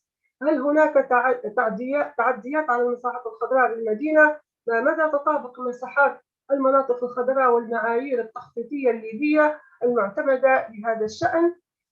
هدف الدراسة للتعرف على المساحات الخضراء في بلدية طرابلس المركز وتحديد مساحتها وتحديد التغيرات التي طرأت على المساحات الخضراء عبر فترات زمنية مختلفة.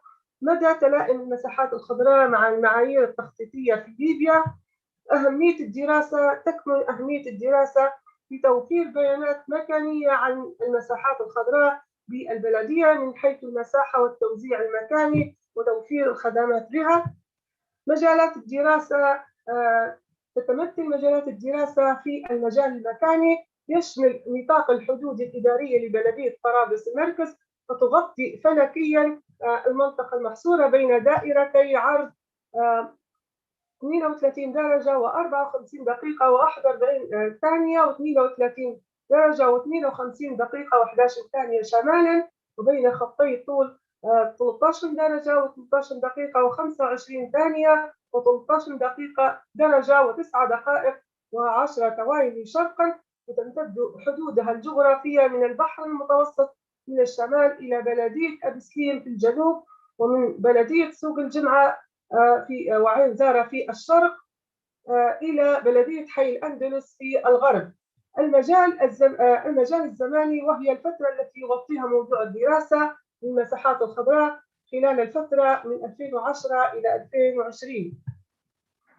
فرضيات الدراسة نتيجة للتوسع الحضري التي شهدته بلدية طرابلس المركز في السنوات الأخيرة، والذي أدى بدوره إلى حدوث تجاوزات عديدة داخل الرقعة الحضرية بها. ومن خلال ذلك يمكن صياغة الفرضيات التالية: تتوزع المناطق الخضراء بكافة المناطق الحضرية للبلدية، يوجد تعدي على المساحات الخضراء في بلدية طرابلس المركز، لا تتماشى المناطق الخضراء بالبلدية مع المعايير التخطيطية المعتمدة.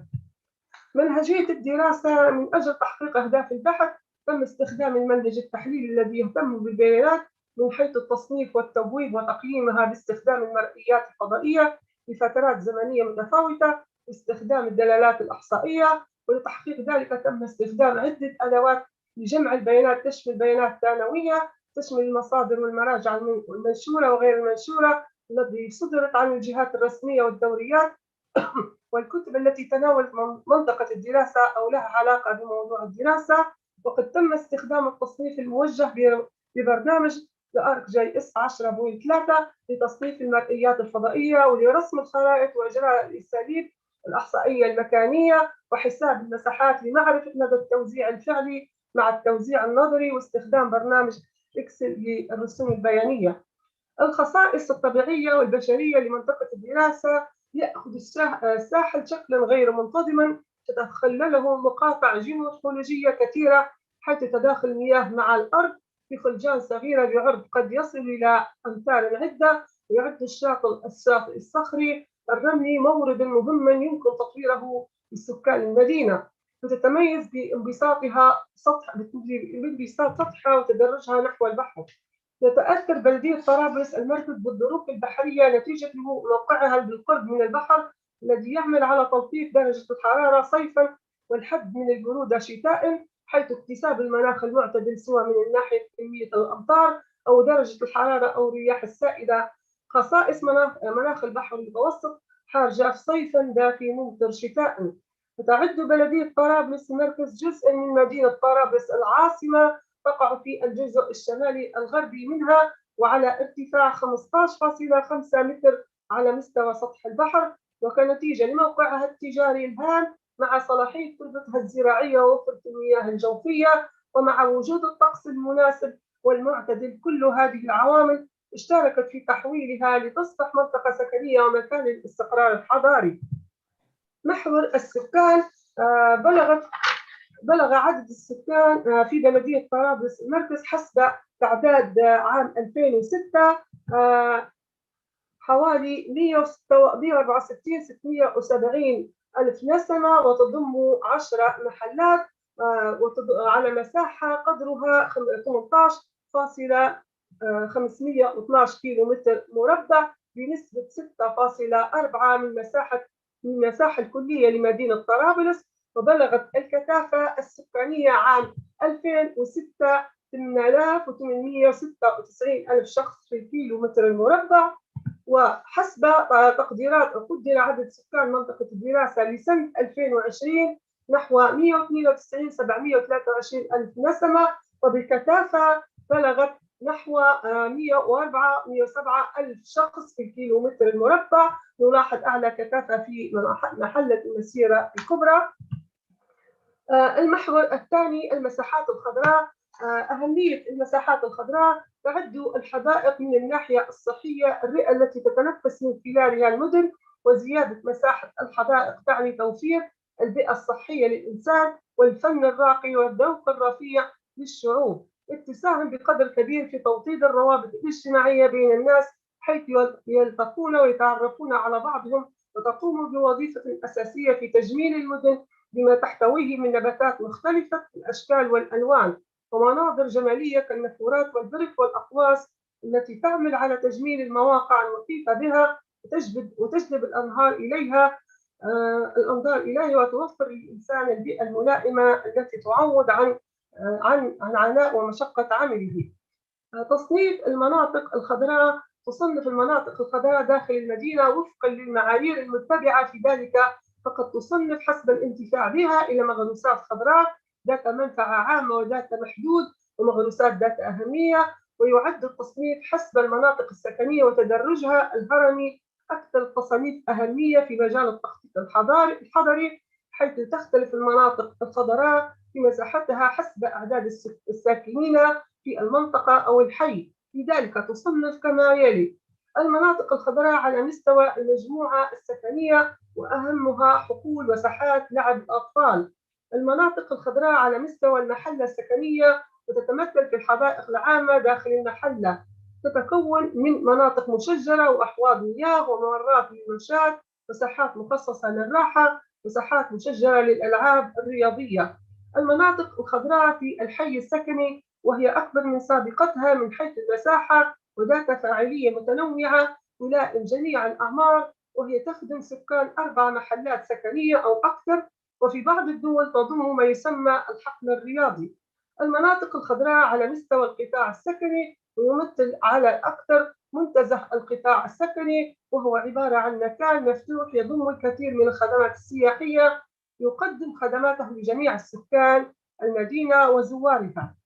محور تحليل توزيع المساحات الخضراء في منطقة الدراسة من خلال عمليات المقارنة للمرئيات الفضائية للمدينة في فترات مختلفة، إضافة إلى معلومات والخرائط وما قام به باحثين من تعديلات ظهر على الخرائط المدرجة، تبين وجود تحدي في المساحات الخضراء على مستوى المدينة وفي مناطق مختلفة. اتضح من خلال تحليلات الإحصائيات المرئية 2010 لاندسات 8 بدقة 30 متر لمنطقة الدراسة هناك تناقص في المساحات الخضراء، حيث كان نصيب الفرد من المساحات الخضراء وهو 17 متر مربع في عام 2010، وبلغت المساحات الخضراء في بلدية طرابلس المركز نحو 3 كيلو متر مربع، في حين بلغت قيمة الانحراف عن معيار التخطيط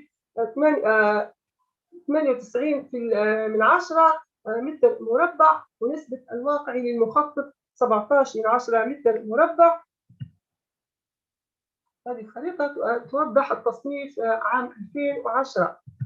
الواقع الحالي للمساحات الخضراء في بلدية طرابلس المركز اتضح بعد العملية الحسابية وبناء على تصنيف المرئيات الفضائية للمساحات الخضراء إن مساحة الأماكن الخضراء في بلدية طرابلس المركز بلغت 2.518 كيلو متر مربع، تشمل المساحات الخضراء كالحدائق العامة والمنتزهات الخاصة ضمن الشوارع والميادين العامة وحدائق الأحياء السكنية. ويظهر مما سبق أن مساحة الفرد من المساحات الخضراء في منطقة الدراسة قد بلغت 14,000 متر مربع داخل حدود منطقة الدراسة عام 2020، وعليه فإن منطقة الدراسة هي أبعد ما يكون عن التوزيع المتبع عالميا ومحليا من المساحات الخضراء، حيث يبلغ نصيب الفرد في مختلف دول العالم ما يزيد عن 8 متر مربع، ونصيب الفرد حسب المعايير الليبية 1 متر مربع، وبلغت قيمة الانحراف عن معيار التخطيط نحو 99 متر مربع، وهي بذلك لا تلبي احتياجات السكان ولا يجوز أن تقل هذه النسبة عن ذلك، وهذا ما أكدته عدة دراسات. هذه مساحة منطقة الدراسة 18.512 كيلو متر مربع، والمساحة الخضراء داخل منطقة الدراسة 2 كيلو فاصلة 51 كيلومتر مربع. تصنيف المساحات الخضراء داخل منطقة الدراسة عام 2020، ومن خلال تقديرات المستقبلية لمنطقة الدراسة لعام 2050 نصيب الفرد منها نحو 9 من 1000 متر مربع. هذا نتيجة لتزايد أعداد السكان والزحف العمراني على المناطق الخضراء يعد تعدي على المساحات الخضراء، وهذا مخالف للمعايير العالمية والمحلية للمساحات الخضراء، حيث لا تقل نسبة الأراضي الخضراء للفرد عن 8 من 10 متر مربع، والمعيار الليبي متر مربع، في حين بلغت قيمة المعيار التخطيطي نحو 99 من 10. هذا الجدول يوضح نسبة كل فرد. النتائج: قلة المناطق الخضراء والميادين والحدائق العامة في منطقة الدراسة. ثانياً، انخفاض نصيب الفرد من المساحات الخضراء نتيجة الزحف العمراني على المساحات الخضراء. ثالثاً، زيادة عدد السكان يتطلب منفس للراحة والترفيه. رابعاً، يتطلب مزيد من المساحات الخضراء، المساحات التي تعتبر الرئة للمدينة، ولتقليل من نسبة الملوثات وزيادة الأكسجين والتقليل من الضوضاء والتلطيف من درجة الحرارة. التوصيات: ضرورة الاعتناء بالمساحات الخضراء والاستفادة من ساحل البحر كواجهة ترفيهية مع إقامة حدائق ومنتزهات عالية. ثانياً، الحد من الزحف العمراني على المناطق الخضراء وتكثيف الجهود لحمايتها والاعتناء بها، خصوصاً أن أغلب المدن العربية تعاني من مناخ متطرف. ثالثاً، زيادة الوعي البيئي على مستوى التجمعات السكانية بأهمية الحدائق والمنتزهات وصيانتها. رابعاً، الاهتمام بزراعة أشجار الظل للاستفادة منها في أشهر الصيف الحار، على أن تكون من الأشجار التي تناسب الطابع العام ويمكن أن تضفي بعض الجمال على الحديقة بما توفره من أزهار أو أشكال متميزة، وخاصة تلك التي تزهر في الأشهر التي لا يكون فيها أزهار لأغلب النباتات المزروعة بالحديقة. خامساً، تحسين شكل المدينة عن طريق استخدام الأشجار في تغطية الوحدات السكنية والمباني المتهالكة المتمركزة في وسط المدينة. سادساً، ضرورة الاعتناء بالمساحات الخضراء وتخصيص مساحات لها تتخللها الوحدات السكنية والتي يستهدف إقامتها تغطية حاجة السكان. سابعاً، ضرورة وضع قاعدة بيانات شاملة عن المساحات الخضراء لكي يتمكن من وضع خطط تنموية مناسبة لتطوير هذه الخدمات وتنميتها، وهذا يقع العبء على الجهات المسؤولة عن المساحات الخضراء. ثامناً، رفع من كفاءة الفنيين الزراعيين في البلدية بما يتماشى مع المهام المكلفين بها. وشكراً لحسن استماعكم، ونشكر رئيس الجلسة على رحابة صدري، وشكر للجمعية الجغرافية. شكرا جزيلا أخت آمنة والأخ ناجي الزناتي، ما شاء الله على الوقت تماما. نبدأ الجلسة الثالثة بعنوان توظيف التحليل المكاني متعدد المعايير في تقييم ملائمة الأراضي للتطوير الحضري في منطقة العقبة التنموية باستخدام نظم المعلومات الجغرافية. للأستاذ عبد الحميد أيوب الفناطسة، فليتفضل. بسم الله الرحمن الرحيم. أتقدم بالشكر الجزيل للجمعية الجغرافية السعودية التي أتاحت لنا هذه الفرصة في المشاركة، كما أتقدم بالشكر للدكتور علي الدوسري رئيس الجمعية الجغرافية السعودية، كما أتقدم بالشكر للدكتور منصور الخالدي رئيس الجلسة.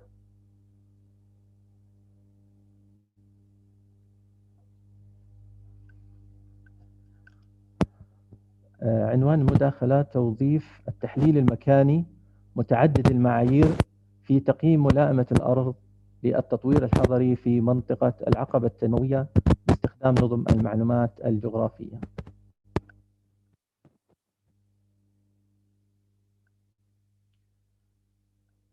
تلعب تقنية نظم المعلومات الجغرافية دورا كبيرا في تقييم ملائمة الأرض للتطوير الحضري من خلال ما تتمتع به من النظرة الشمولية الواسعة كالقدرة على التعامل مع كم كبير من المعلومات الجغرافية المعقدة، كما أن توظيف المعايير المتعددة في صناعة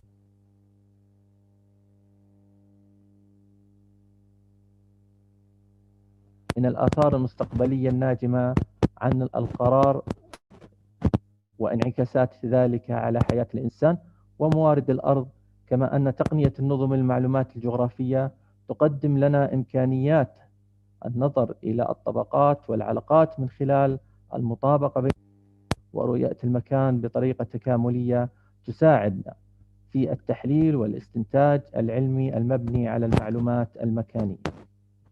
كما يعد استخدام التحليل المكاني المتعدد أو المعتمد على النمذجة المكانية والربط بينهما وبين نظم المعلومات الجغرافية أداة مهمة لبناء نظام دعم القرارات المكانية للتخطيط الحضري. فبواسطة بناء نموذج التحليل المكاني يمكن لصناع القرار اتخاذ القرارات المتعلقة باختيار الموقع الأمثل للتطوير الحضري بصورة أكثر كفاءة. مشكلة الدراسة نتيجة للانتشار العمراني العشوائي الآخذ في الاتساع في ظل التزايد المستمر لأعداد السكان.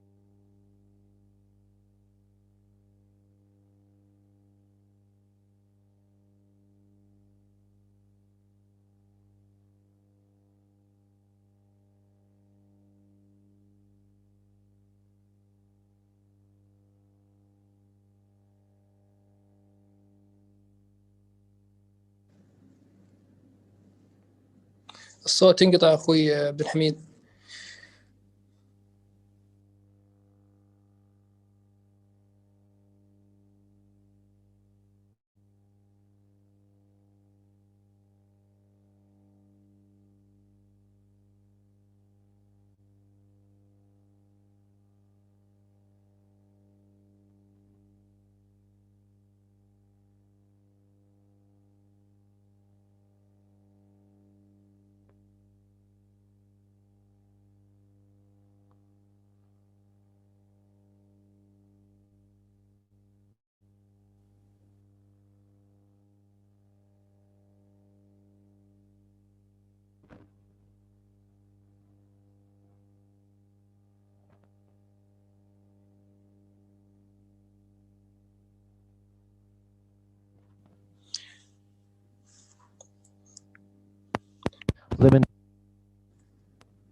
أستاذ عبد الحميد، ترى الصوت عند الجميع يبدو لي أنه غير واضح. أدخل. اي نعم تفضل، الآن واضح، تفضل. واضح؟ اي نعم الحين واضح. طيب، تهدف هذه الدراسة لتقييم واختيار أفضل الأماكن الملائمة للتطوير الحضري في المنطقة من أجل استيعاب النمو السكاني المتوقع لعام 2030، وذلك من خلال تحليل ملائمة الأرض باستخدام أدوات التحليل المكاني ضمن برامج نظم المعلومات الجغرافية، بالاعتماد على أسلوب التحليل متعدد المعايير وبناء نموذج كارتوغرافي لاختيار الموقع الأمثل للتطوير الحضري تبعا للمتغيرات العددية والمكانية المحددة لها. منطقة الدراسة تقع منطقة الدراسة جنوب الأردن إلى الغرب من العاصمة عمان بنحو 350 كيلومتر، وتعد منطقة العقبة التنموية الاقتصادية مركز المحافظة الاقتصادي والتجاري والإداري والثقافي. استخدمت الدراسة المنهج الاستقراء التحليلي عن طريق مراجعة الخلفية الأدبية لأهم مفاهيم التحليل المكاني وأهمية الخرائط الرقمية ودورها في تحليل المواقع للتعرف على ملائمة الأرض. كما اعتمدت الدراسة على العديد من الأساليب والأدوات التي توفرها برمجيات نظم المعلومات الجغرافية، كما تم استخدام بناء النماذج الكارتوغرافية. التحليل المكاني لاختيار أفضل مواقع ملائمة للتطوير الحضري في منطقة العقبة التنموية. بداية أو في هذه المرحلة تم تحديد المعايير وصياغتها، وتشمل المعايير الاجتماعية والاقتصادية، وممثلة بالكتلة العمرانية أو المنطقة المبنية من المنطقة التنموية في العقبة، أيضا الطرق بالإضافة إلى الخدمات.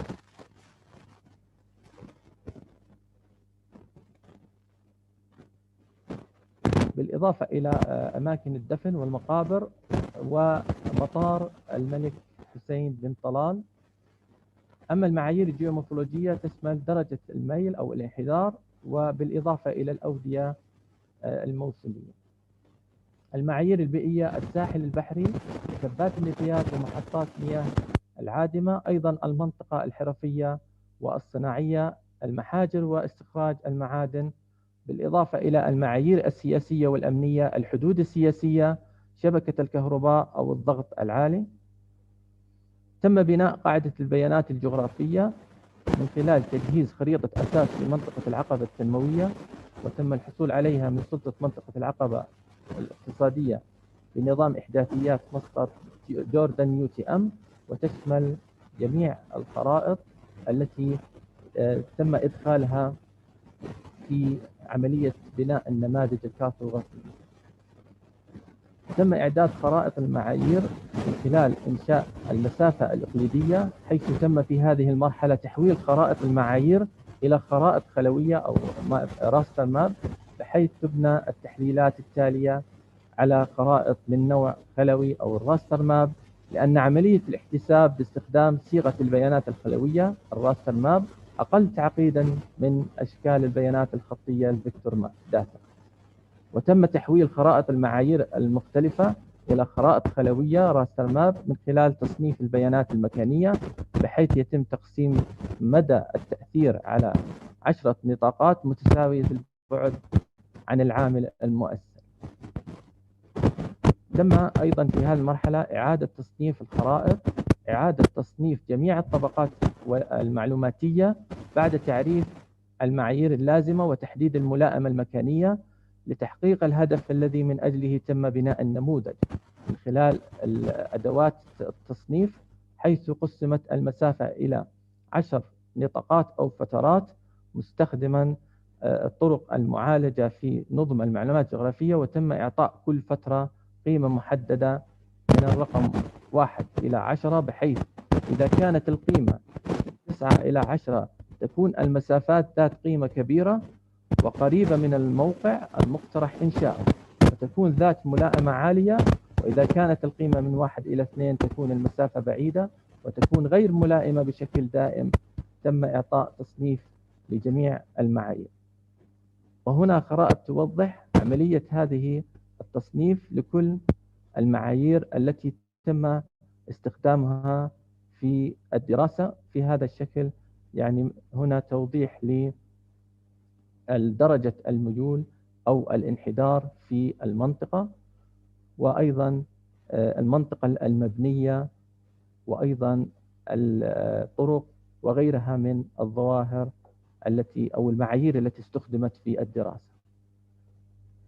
أيضا هنا بالإضافة إلى عدد من المعايير التي استخدمت، وتم تصنيف الخرائط إلى مناطق للملائمة. بعد تصنيف الخرائط تم حساب أوزان المعايير باستخدام التحليل الهرمي. تم تحديد أوزان المعايير والأهمية النسبية لكل معيار بناء على تجارب الدراسات والأبحاث السابقة، إضافة إلى رؤية الباحث بعد دراسة أوضاع منطقة الدراسة. وقد استخدمت الدراسة عملية التحليل الهرمي، وبها يتم تحديد أهمية كل معيار بالنسبة للآخر، أي أن كل معيار يأخذ أهمية أكبر من المعيار الآخر، إذ يتم وضع قيمة موزونة لكل معيار مقابل سائر المعايير بالنسبة للهدف في المستوى الأعلى، ويعبر عن القيمة التي تستخدم لمقياس الوزن بعبارة مفاضلة بين المعايير.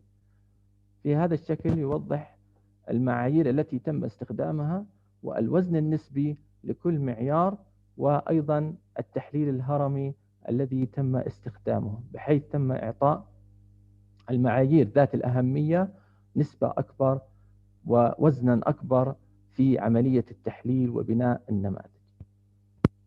بناء نموذج وإعداد تراكيب الخرائط، وتم استخدام برامج نظم المعلومات الجغرافية من أجل بناء نموذج كارتوغرافي يعتمد على جميع طبقات المعلومات التي أعيد تصنيفها لإنتاج طبقة معلوماتية واحدة تكون محصلة التداخل والتقاطع بين جميع الطبقات المعلوماتية، حيث قيم الوزن التي تعبر عن الأهمية النسبية لكل طبقة معلوماتية التي يحددها الباحث بدقة في أداة التطابق الموزون، ويعتمد عليها البرنامج في اشتقاق طبقات معلوماتية جديدة مصنفة إلى فئات جديدة تكون محصلة تداخل فئات كل طبقة مع الأخرى في جميع الطبقات المتداخلة.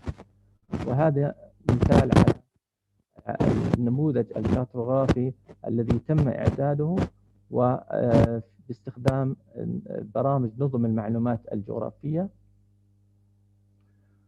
تم إنتاج الخريطة النهائية التي تشمل على النطاقات التي تحقق الشروط المستخدمة في اختيار المواقع الملائمة أو المثلى التي سبق تحديدها، وتستبعد أي نطاقات أخرى لا تحقق هذه الشروط.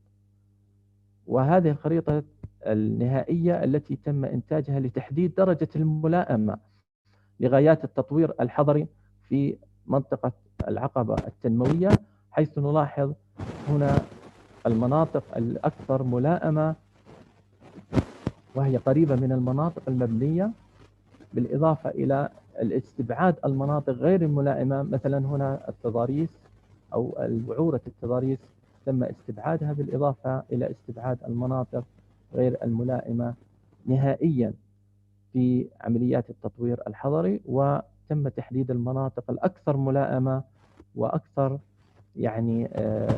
موائمة لعمليات التطوير الحضري.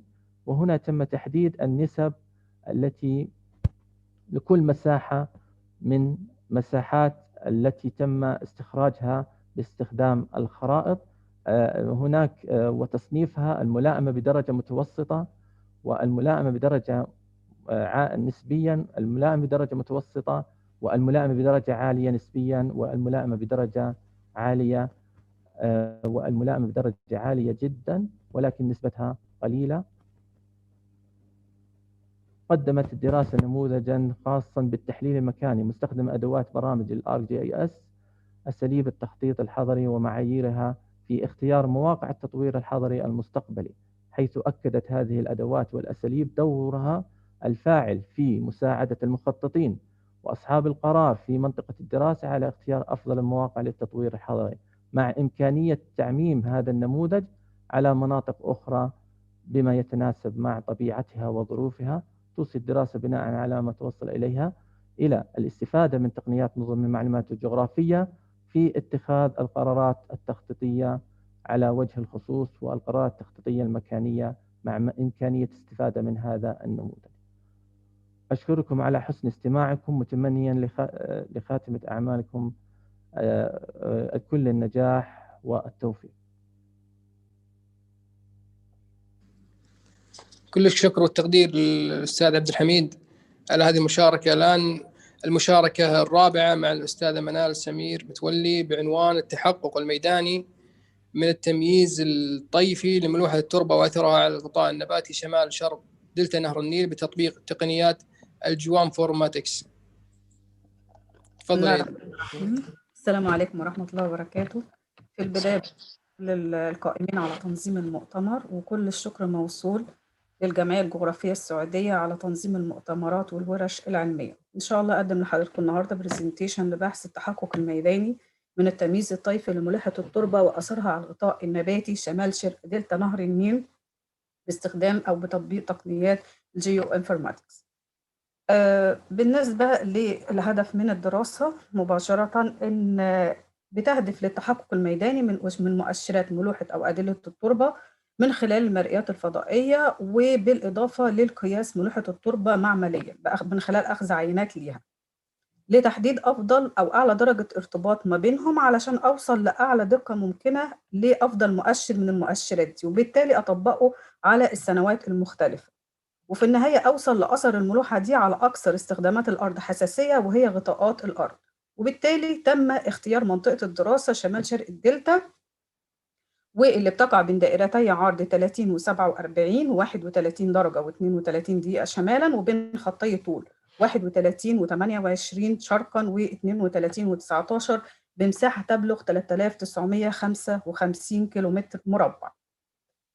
نيجي نشوف تطبيق أدلة ملوحة التربة، وتم تطبيق مجموعة من المؤشرات، وده بعد عمل انهانسمنت تحسين للمرئيات والمعايرة الطيفية ليها من خلال الراديومتريك والجيومتريك كوريكشن على مرئية اللاندسات 8، وهي نفس التوقيت المرئية اللي أخذنا فيه العينات بتاعة منطقة الدراسة.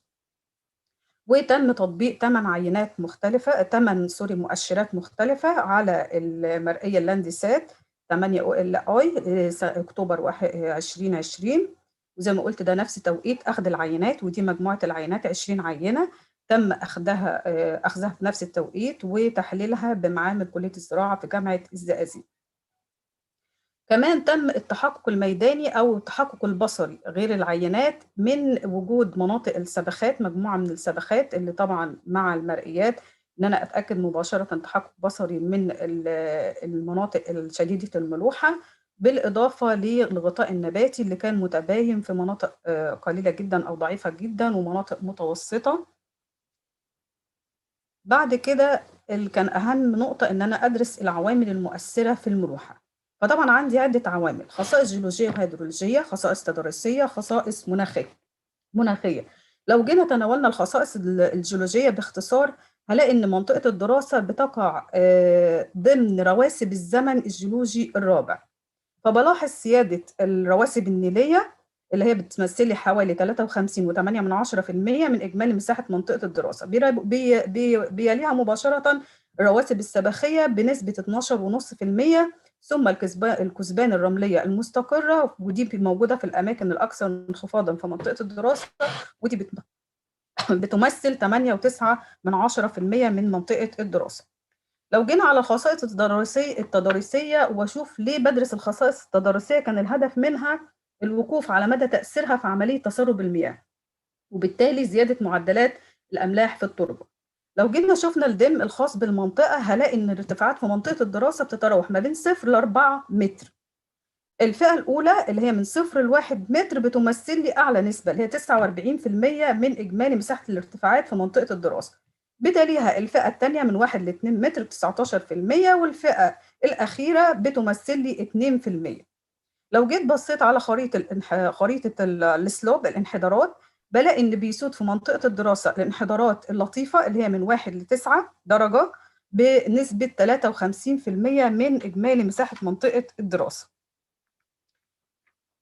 نتنقل للنقطة اللي بعد كده، المؤشرات، أفضل المؤشرات. ده طبعا من خلال عمل كورليشن، ارتباط ما بين العينات التربة، العينات الفعلية الميدانية والمؤشرات اللي تم تطبيقها. فكان طبعا 8 مؤشرات تم تطبيقها. فكان معلش أنا نسيت جزئية الخصائص التضاريسية إن أنا أعلق عليها النتائج كانت إيه. في الخصائص التضاريسية بيتضح عندي جزء مهم جدا، إن منطقة الدراسة بيسود فيها الارتفاعات المنخفضة حوالي 50%، وعندي السلوب الانحدارات الهينة والمستوية هي اللي بتسود في منطقة الدراسة. طب تأثيره إيه على الأملاح وتأثيره على إيه على منطقة الدراسة؟ قال لي إن ده بيساعد على بقاء المياه فترة طويلة على السطح مع ارتفاع معدلات التبخر، فده بيؤدي لتراكم الأملاح وبيساعد على تسرب المياه في القطاع الأسفل للتربة، فيرفع منسوب المياه الأرضية عندي. ده بفعل الخاصية الشعرية وبتتبخر المياه فتتراكم عندي الأملاح. مع ملاحظة انخفاض الملوحة في الجانب الغربي في منطقة الدراسة، ده لزيادة وجود الترع اللي قربها طبعا من فرع دمياط. لو جينا اتكلمنا عن الخصائص المناخية، ده آخر عنصر فيها. الخصائص المناخية بلاقي اختلاف ما بين الأربع محطات، منطقة الدراسة، دمياط وبورسعيد والرصف والإسماعيلية، في اختلافات في درجات الحرارة. ده بيأثر مباشرة على نشاط الأملاح اللي بيزيد تأثيرها خاصة في فصل الصيف، وده بيقترن بارتفاع درجات الحرارة مع ارتفاع معدلات التبخر خاصة في اتجاه الجنوب. ده بيؤدي خاصة في فصل الصيف خلال ساعات النهار، بيؤدي طبعا لأن المحاليل الملحية بتصعد على السطح عندي وبتتعرض للتبخر، وبالتالي بتسيب لي طبقة ترسيبات من الأملاح. نشوف مؤشرات الملوحة، بلاقي إن أفضل مؤشرات الملوحة كان هو طبعا من خلال عملية الارتباط، وكان أفضل مؤشر من المؤشرات اللي هو المؤشر رقم 1 سالينيتي اندكس نمبر 1 اللي هو 91 91%، بيليه المؤشر الثاني وبعد كده المؤشر الخامس. وده بالاتفاق مع العديد من الدراسات السابقة الموجودة بالتفصيل في البحث.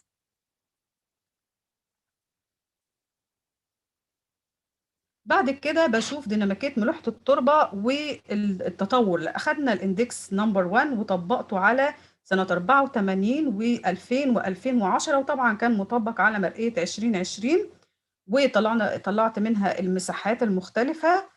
وبالتالي هبدأ بقى أشوف مع ال AVI اللي هو معامل الاخترار علشان أشوف كثافة الغطاء النباتي، وطلعت برضه المساحات بتاعتها. في النهاية ودي النتيجة طبعا تصنيف نقطة مهمة، تصنيف كثافة الغطاء النباتي، مساحات الغطاء النباتي من أول الفئة المنخفضة جدا حتى الفئة المرتفعة جدا. نفس التصنيف اتعمل لمساحات الملوحة بمنطقة الدراسة علشان في النهاية أوصل لنتيجة إن أنا أعمل ارتباط ما بين المساحات المختلفة، ال5 فئات للملوحة وال5 فئات للغطاء النباتي. فالنتائج عندي أولا الاندكس رقم 1 بالاتفاق مع العديد من الدراسات المشابهة لمنطقة الدراسة إن هو كان رقم 1 عندي، وبالتالي طبقته على 4 سنوات مختلفة.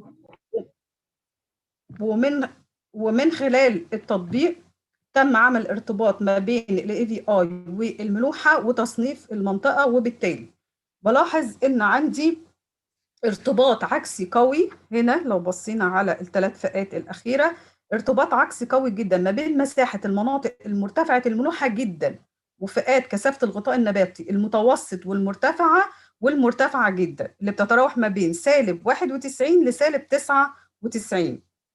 وده منطقي لأن مع انخفاض مساحة المناطق المرتفعة الملوحة جدا، وده حصل خلال فترة المقارنة من 84 ل 2020، هيؤدي لمساحة المناطق ذات كثافة الغطاء النباتي.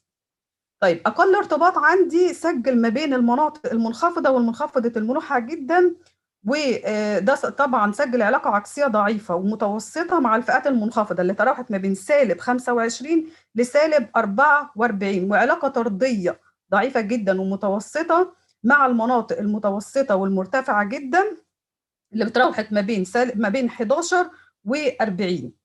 وده بيرجع سبب الانخفاض في الارتباط ده تحديدا، ده بيرجع بسبب انخفاض مساحة المناطق منخفضة الملوحة عام 2020. ده عكس المتوقع، بس ده بيرجع لإيه؟ إن تم اقتطاع أجزاء كتيرة وتحويلها لمزارع سمكية، وده اللي بتشتهر بيه خلال السنوات اللي فاتت، اللي هو إنشاء عدد كبير جدا من المزارع السمكية في منطقة الدراسة.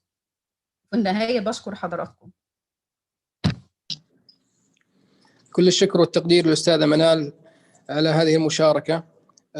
مشاركة الخامسة بعنوان التوظيف المكاني لتقنيات نظم المعلومات الجغرافية والاستشعار عن بعد من أجل الحفاظ على أراضي المملكة العربية السعودية من الأخطار الطبيعية في ضوء رؤية المملكة 2030، دراسة حالة هيدروجيومورفولوجية واحة الأحساء، للأستاذ عباس الطيب بكر والدكتور عبد الرحيم عبد المطلب صالح.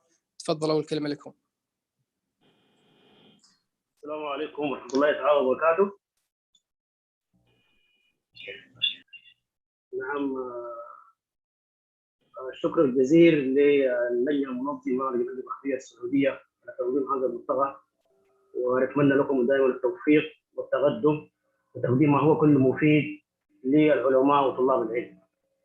إن شاء الله بإذن الله تعالى اليوم هنتحدث عن موضوع مهم فيما يتعلق بالحفاظ على البيئات الجافة والحفاظ على النظم الإيكولوجية. إن شاء الله بحث اليوم هنتعرض فيه التوظيف المكاني لتقنيات عن بعد ونظم الجغرافية في الحفاظ على الأراضي في البيئات الجافة من الأخطار الطبيعية، والدراسة بتاعتنا تتمحور حول موضوع هيدروجيومورفولوجية واحة الأحساء وفقا لرؤية 2030. وهذا البحث جزء من مشروع ممول من عمالة البحث العلمي لجامعة الإمام حفظ السعودية الإسلامية للعام 1442. وإن شاء الله في هذا الموضوع سنستعرض أهم الأخطار البيئية التي تتعرض لها واحة الأحساء وجزء من المنطقة الشرقية، وكنموذج للدراسات التي تم تطبيقها في المشروع.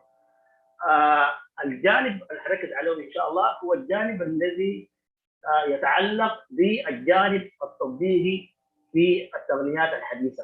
المشروع مقسم لثلاثة أجزاء من مصادر البيانات: مصادر تتعلق بالدراسة الميدانية، ومصادر تتعلق بالبيانات والإحصاءات الهيدرولوجية والمناخية والحيوية، والآخر هو تطبيقات على المقاييس الحديثة والمعطيات الحديثة في تسعير عن بعد والجائز.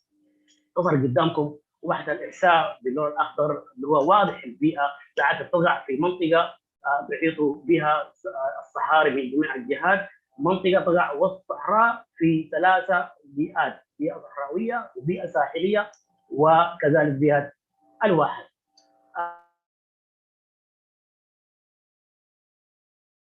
استخدامنا لتخليص البيانات للفترة خلال 1988 ل 2019، والمصطلحات الموضوعية بدور حولها الدراسة تتعلق بالبيانات المكانية، تم إعداد قاعدة بيانات مكانية تم تصنيفها، وتم عمل العديد من الخرائط المتعلقة بهذه القياسات اللي تفيد في تحقيق أهداف الدراسة. المصطلحات المتعلقة بالجانب الهيدرولوجي تطبيقي تتعلق بالبيئات الجافة والنظم الأيكولوجية والتدهور البيئي. محور الدراسة بتاعتنا كما ذكرت في بداية حديثي بتدور حول الأهداف الاستراتيجية لرؤية 2030 فيما يتعلق بحفاظ على المملكة من الأخطار الطبيعية. والبحث يدور في المحور الأول أو في المستوى الأول بيئة حياة عامرة وصحية تحت محور مجتمع حيوي، وفي المستوى الثاني الاستراتيجي الثاني هو ضمان الاستدامة البيئية، ثم في المستوى الثالث حماية المنطقة من الأخطار الطبيعية والحفاظ على البيئات الطبيعية والحد من التلوث بأنواعه.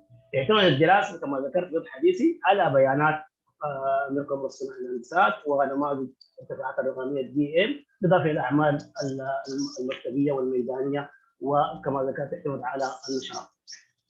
في هذه الجزئية إن شاء الله فيما يتعلق بجمع البيانات في النقطة الجغرافية والGIS ومعالجتها ونتائجها أخذكم مع الدكتور عبد الرحيم.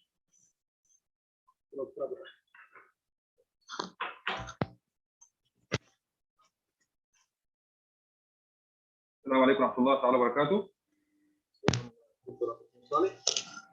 Contact information provided in the last slide in this presentation. I will try to explain what we did in 3 to 5 slides only, talking about data use, methodology or method adopted to build a model to evaluate and mapping sensitivity of the land to desertification or land degradation and other hydrogeomorphological other phenomena using GIS and remote sensing data. Here,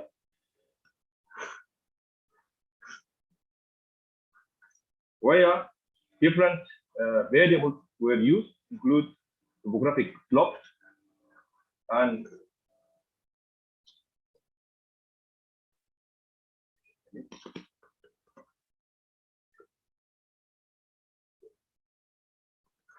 topographic slope, topographic aspect, land cover information such as vegetation cover and albedo, soil salinity, and geological and soil variables.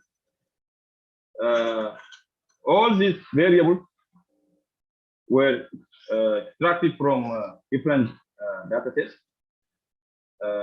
including digital elevation model, 30 meters, Landsat imageries for the period between 1988 to 2019, that to assess the environmental degradation in the third area.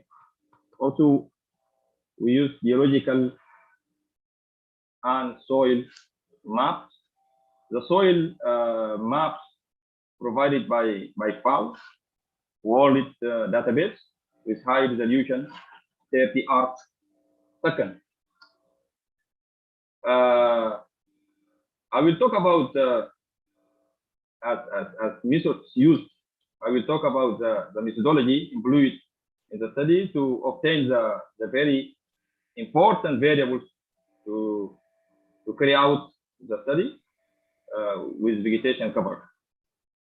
After the pre-processing as ad hoc analysis of the Landsat images, that means we deal with ground reflectors data here.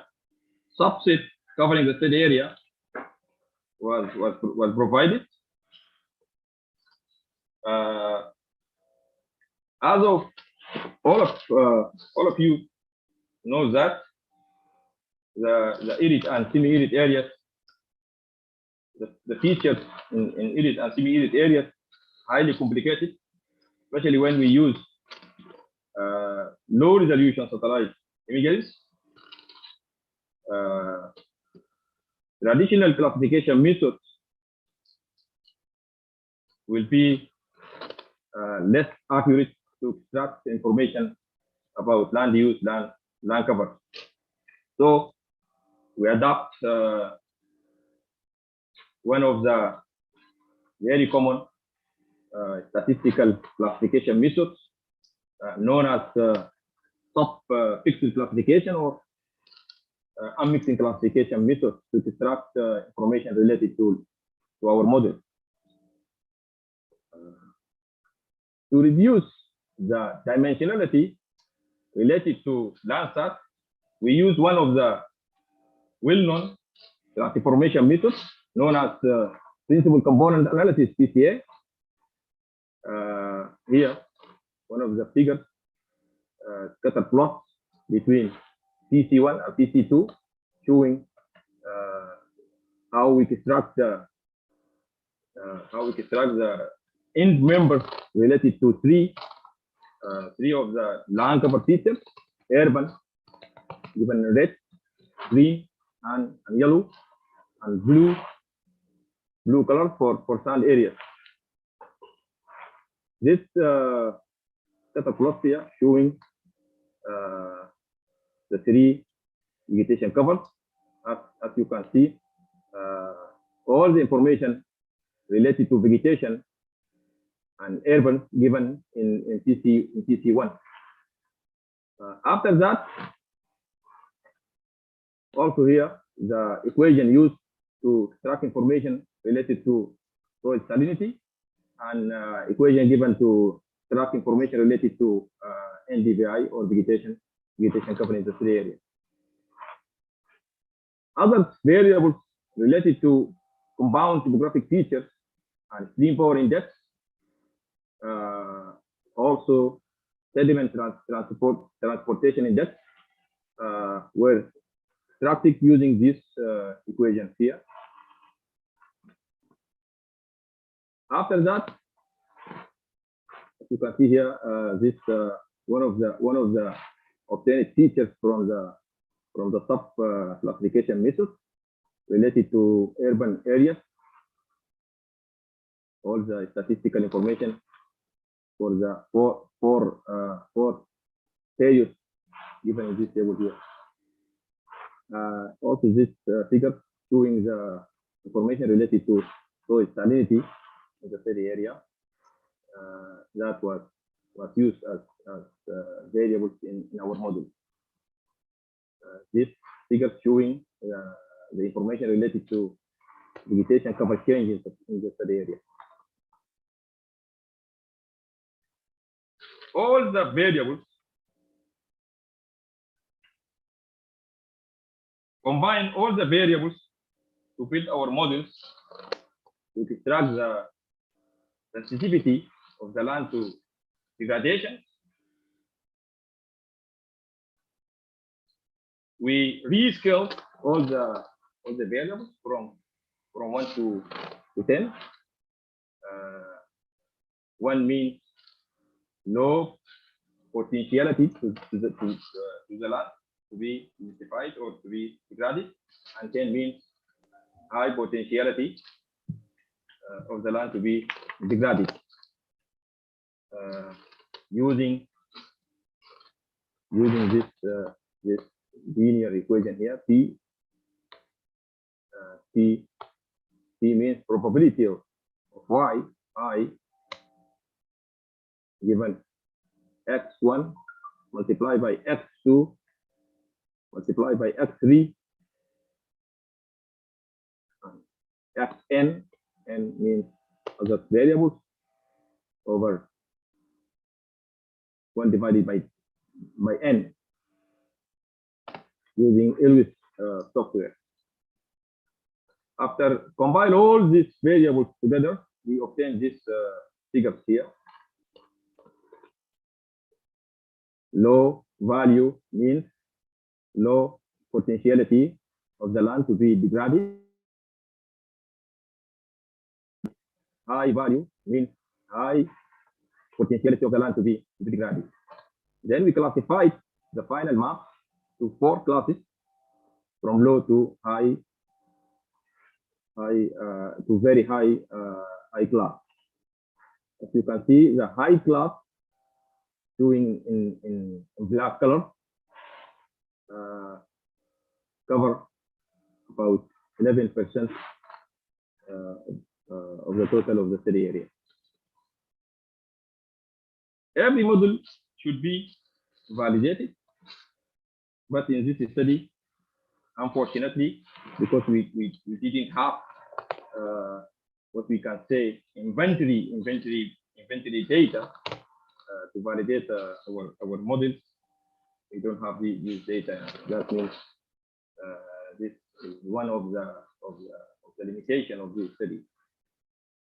That means future studies should comprise this limitation.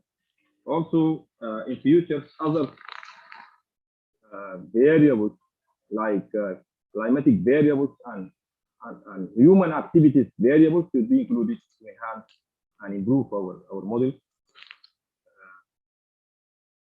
We intend to validate our models using two methods.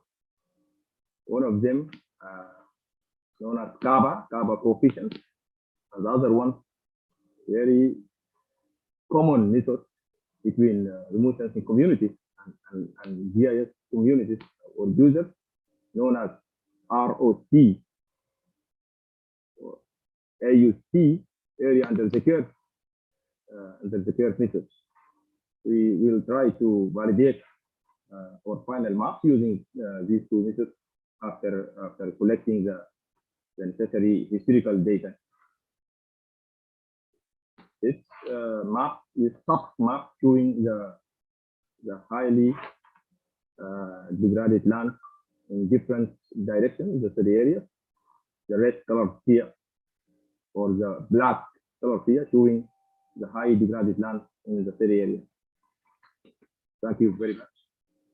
If any questions, we are here inshallah. Assalamu alaikum. شكرا جزيلا للأستاذ عباس الطيب والدكتور عبد الرحيم. الآن عندنا آخر مشاركة في هذه الجلسة.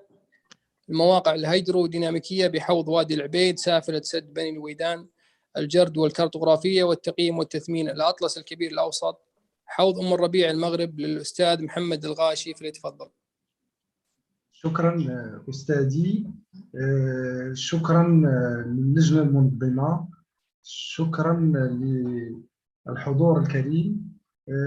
فقط هل تسمعونني؟ لأنني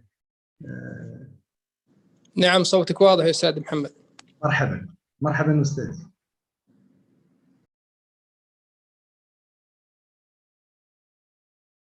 بسم الله الرحمن الرحيم، وصلى الله على سيدنا محمد أشرف المخلوقين وأشرف المرسلين.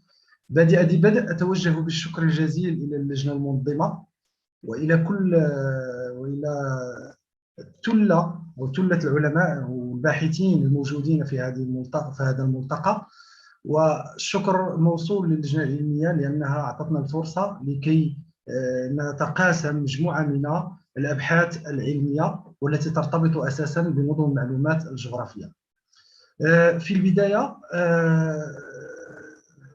موضوع البحث هو يهم بالأساس علاقة الدينامية داخل الأحواض المغربية، وعلى الخصوص حوض وادي العبيد اللي هو حوض ينتمي إلى حوض الربيع.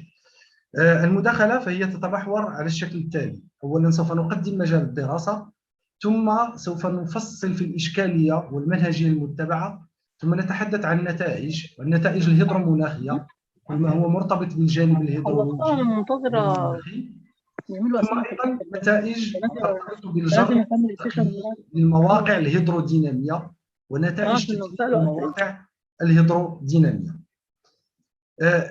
ربما يتساءل البعض: ما هي المواقع الهيدرودينامية أو تعريف هذه المواقع الهيدرودينامية؟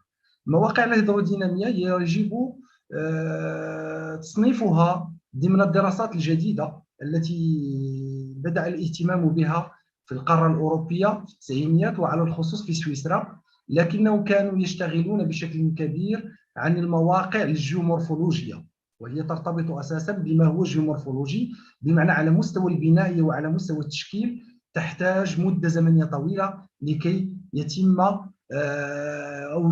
تثمين هذه المواقع.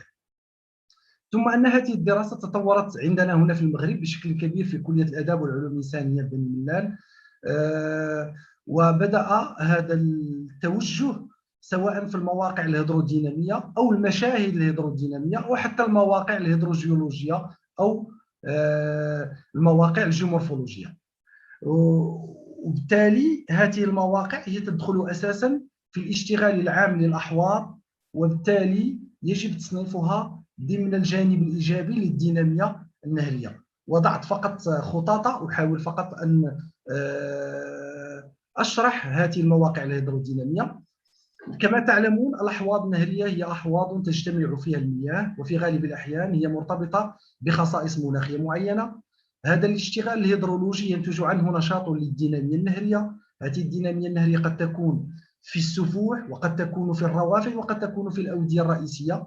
ثم أن هذه الدينامية النهرية ينظر إليها من منظور على أنها ترتبط بالتعرية وظهور أشكال ونماذج للتعرية، ولكن الجانب الإيجابي لهذه التعرية هي ظهور المواقع والمشاهد الهيدرودينامية، بمعنى داخل هذه المجاري النهرية سواء في المجرى الرئيسي أو حتى في الوادي تظهر، يكون هناك امتطاح ثم فيض نتيجة لارتفاع منسوب المياه، وينتج عنه تشكيل. هذا التشكيل في بعض الأحيان يكون حديث وينتج عنه ظهور هذه المواقع أو المشاهد. ولكن المداخلة سوف تقتصر على المواقع وليس المشاهد، على اعتبار أن المشاهد سوف تدمج شق كبير من المجرى المائي. ثم أيضا هناك الجانب الجيومورفولوجي، ونتحدث فيه أيضا عن المواقع والمشاهد والمواقع الهيدروجيومورفولوجية أيضا. الآن ما هو بالأحمر أي المواقع الهيدرودينامية. دونك مجال الدراسة الذي سوف نطبق فيه هذه المواقع الهيدرودينامية هو حوض وادي العبيد، وهو حوض ينتمي إلى حوض الربيع، ثاني أكبر الأحواض على مستوى المغرب من حيث الموارد المائية، بحيث أكبر حوض في المغرب هو حوض سابو، يليه حوض الربيع على مستوى هذه الموارد المائية، وهو حوض وادي العبيد هو رافد من الروافد المهمة لحوض الربيع. المساحة فهي في حدود 7975 كيلومتر، ولكن سوف نشتغل على سافلة سد بن الميدان كما تلاحظون في الصورة.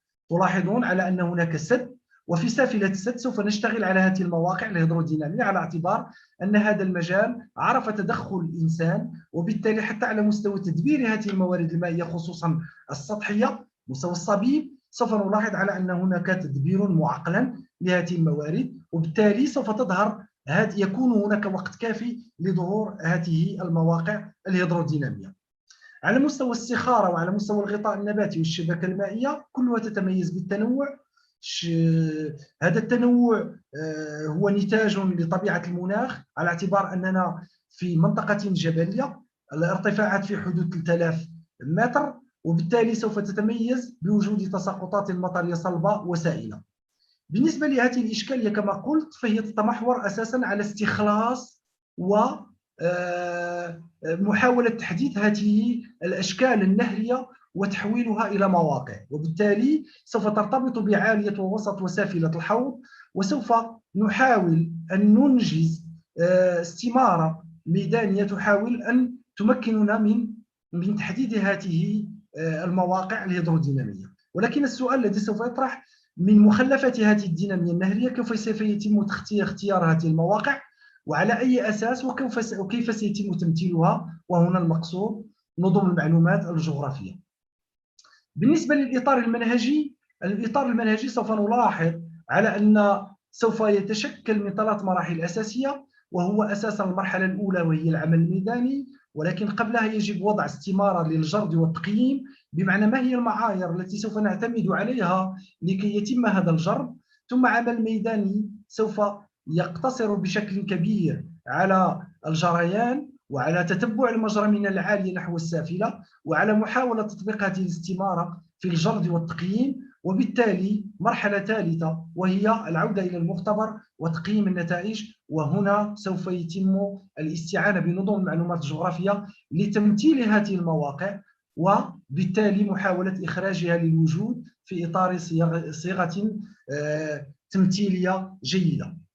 على مستوى الأهداف، هناك الأهداف كما قلت: تحديد هذه الأشكال والأشكال المرتبطة بالدينامية النهرية، وتحديد المواقع، وإنجاز الهدف الأساسي والكبير هو ربط هذه الأمور بالتنمية، وعلى الخصوص التنمية المحلية، وهي مرتبطة أساسا بالسياحة، وإنجاز مدارات سياحية سوف ترتبط بهذه المواقع التي سوف يتم استخلاصها عن طريق هذا العمل الميداني. وبالتالي ربما وضع آلية للمسؤولين لأخذها بعين الاعتبار في إطار التثمين من أجل الرفع من نسبة التنمية داخل هذه المجالات التي نعتبرها مجالات جبلية في بعض الأحيان مهمشة، ويغيب عنها أو تغيب عنها التنمية بشكل أساسي.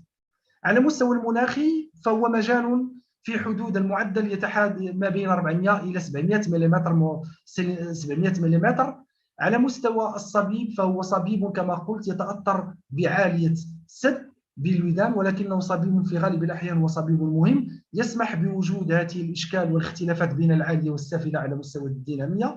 بالنسبة للنظام الهيدرولوجي فهو نظام هيدرولوجي مطري ثلجي، بمعنى وجود تساقطات ثلجية تحتاج ذوبان، وبالتالي سوف تؤدي إلى وجود جريان مهم حتى في فترات يغيب فيها التساقطات المطرية، بمعنى مجرى مائي دائم، إضافة إلى هذه سكون أبيل لي زابور سوف تساهم أيضا في إغناء هذا المجرى المائي.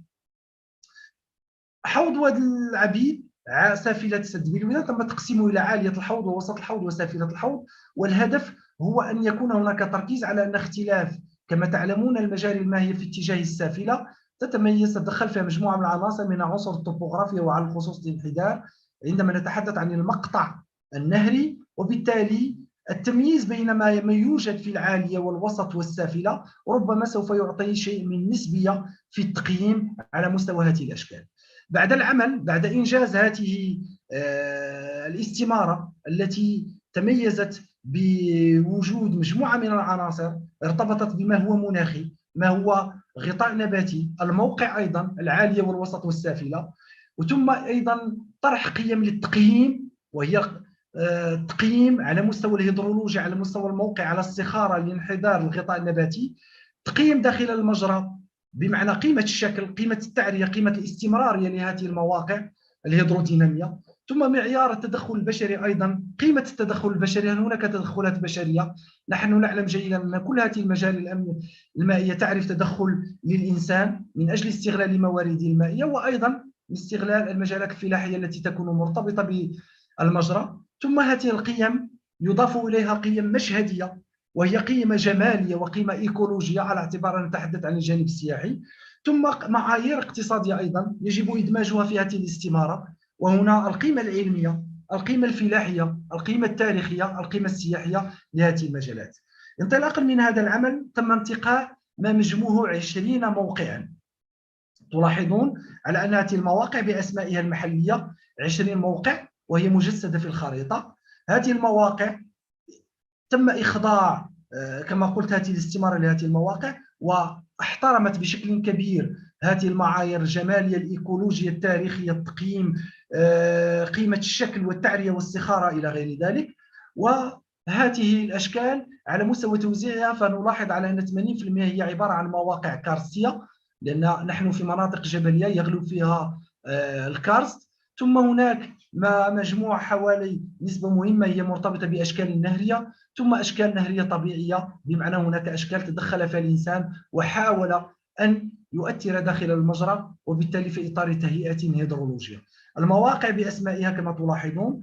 ثم بدأنا بعد ذلك في إخضاع هذه القيم لكل هذه المجاري المائية، وبالتالي على مستوى كل قيمة أو معيار الدينامية مثلا تم تطبيقه على كل هذه المواقع ال20، وبالتالي سوف نلاحظ على أنه سوف قمنا بإنساب قيم كمية، بمعنى ما بين درجات، ما بين درجة ضعيفة وهي لا تتعدى 1، ودرجة متوسطة في حدود 5، ودرجة عليا في حدود 10. وبالتالي انطلاقا من هذه المعدلات ما بين 1 و5 و10 بين الضعيف والمتوسط والجيد، نلاحظ على أن هذه القيم سوف تتراوح وتختلف باختلافها وباختلاف هذه المواقع، كقيم الاستمرارية كما تلاحظون، التعرية المورفولوجية، قيمة المجرى، قيمة الغطاء النباتي، قيمة الانحدار، القيمة الصخارية، القيمة الهيدرولوجية،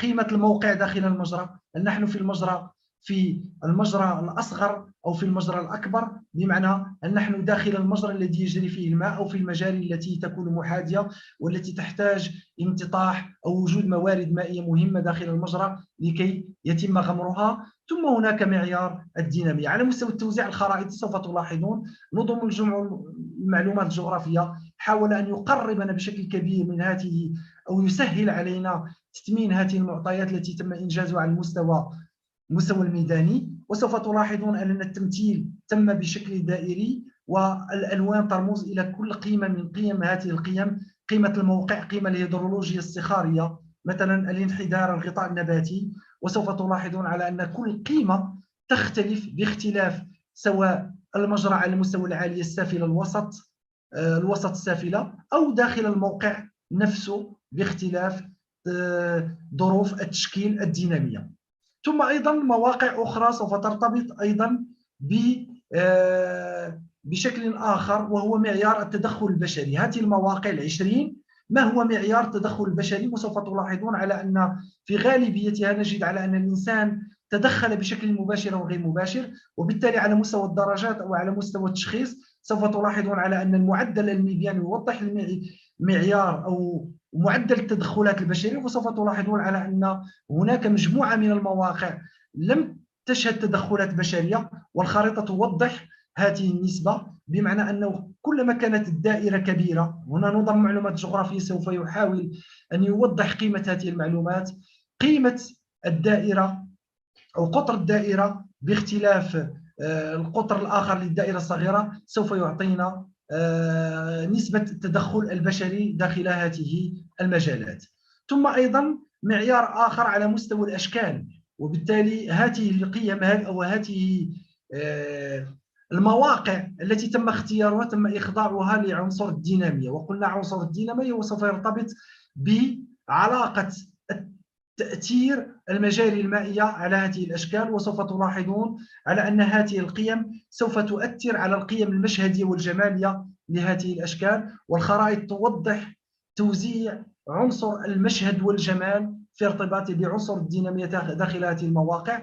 وسوف نلاحظ هذا الاختلاف كما قلنا بين العالية والسافلة وبين المواقع ال20 التي تم اختيارها. أيضا عنصر الأشكال النهرية ما بين ما هو طبيعي وما هو بشري وما هو كارستي، وسوف تلاحظون أيضا الاختلاف بين العالية والسافلة في هذه المواقع وداخل هذه المواقع نفسها.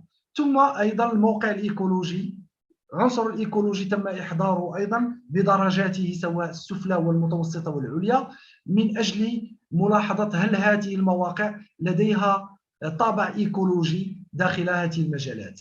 ثم أيضا عنصر الاقتصاد، هل هذه المواقع يمكن أن تساهم في تطوير الاقتصاد سواء على المستوى السياحي أو على المستوى الفلاحي أو على المستوى التاريخي أيضا، بمعنى هل لديه قيمة تاريخية وهل يمكن أن يضيف إضافة كما قلنا اقتصادية. وهنا عندما نتحدث عن القيمة الفلاحية بمعنى أن هذه المواقع يتم استغلالها فلاحيا، وإذا كان استغلالها فلاحيا ما هو نوع هذه الزراعات وما هو نوع هذه الاستعمالات التي يتم استعمالها. في بعض الأحيان هناك قيمة أو بعض الموارد أو بعض المواد الفلاحية التي يتم استعمالها من طرف الفلاحين تكون نادرة، وبالتالي تضيف قيمة آخر لهذه المواقع التي تشكلت كما قلنا نتيجة لعنصر الماء أي الهيدرولوجيا والمناخية، وكانت نتاج لدينامية معينة.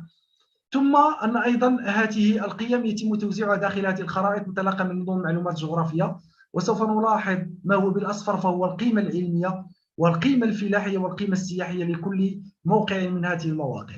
وبالتالي نظم المعلومات الجغرافية سهل إلى حد كبير في تثمين هذا العمل الميداني الكبير الذي أنجز. وبالتالي إذا حاولنا أن نضيف أو نقوم باستغلال كل هذه القيم في مبيانات، سوف نلاحظ أيضا على أن نظم المعلومات الجغرافية حاول أن يوظف هذه الخمسة القيم الكبرى التي هي ارتبط بمعطيات عامة، ثم التقييم، قيمة المجرى، التدخل البشري، المعايير المشهدية والمعايير الاقتصادية والإيكولوجية، والتي توضح غنى لكل عنصر من هذه العناصر التي تم استخلاصها والتي تم تسميتها بمواقع هيدرودينامية.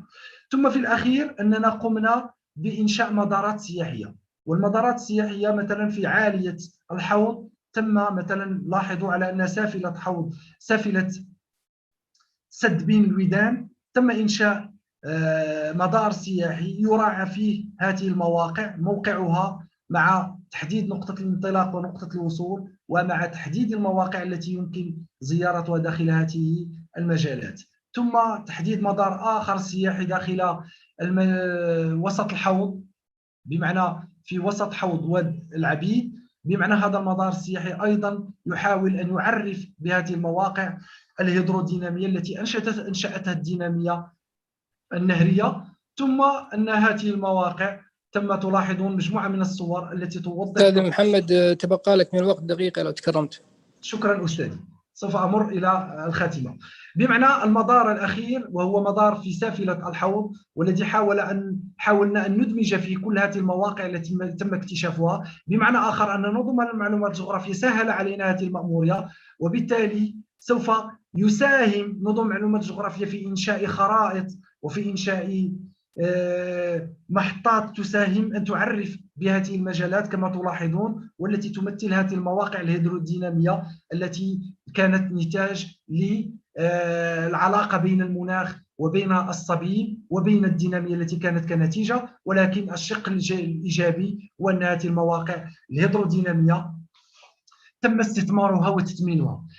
كخلاصة يمكن أن أقول على أن كل الدراسات الحديثة التي حاولت أن تستثمر بشكل كبير المؤهلات الطبيعية للمجالات لكل المجالات ركزت في شكل كبير في الشق على الجانب الجيولوجي والجيومورفولوجي، وظهرت مدارس تحاول أن تعرف بالمواقع الجيولوجية والمواقع الجيومورفولوجية. ولكن الثراء الطبيعي لهذه المجالات دفعنا للغوص أكثر ليس فيما هو جيولوجي وجيومورفولوجي، على اعتبار أن هنا مدة تشكيل تحتاج سنوات وسنوات، ولكن الجانب أو إطار الدينامية النهرية الحديثة يمكن أن نتحدث عن مواقع هيدرودينامية، وبالتالي يمكن استغلالها وتثمينها لتكون قاطرة للتنمية المحلية داخل هذه المجالات وخصوصا المجالات الجبلية. وشكرا للحضور الكريم وشكرا للجنة المنظمة وأعتذر. شكرا أستاذ. شكرا جزيلا أستاذ محمد على هذه المشاركة. Now we will start asking questions for 20 minutes. الآن نبدأ بطرح الأسئلة لمدة 20 دقيقة على الإخوان المشاركين.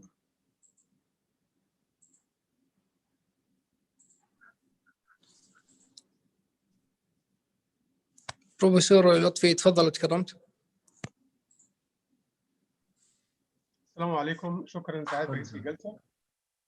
في الحقيقة ليس لدي أسئلة ولكن تعليق فقط على هذه العروض الجميلة التي عرضت في هذه الجلسة تختص بالقيمة النفعية لهذه الأبحاث.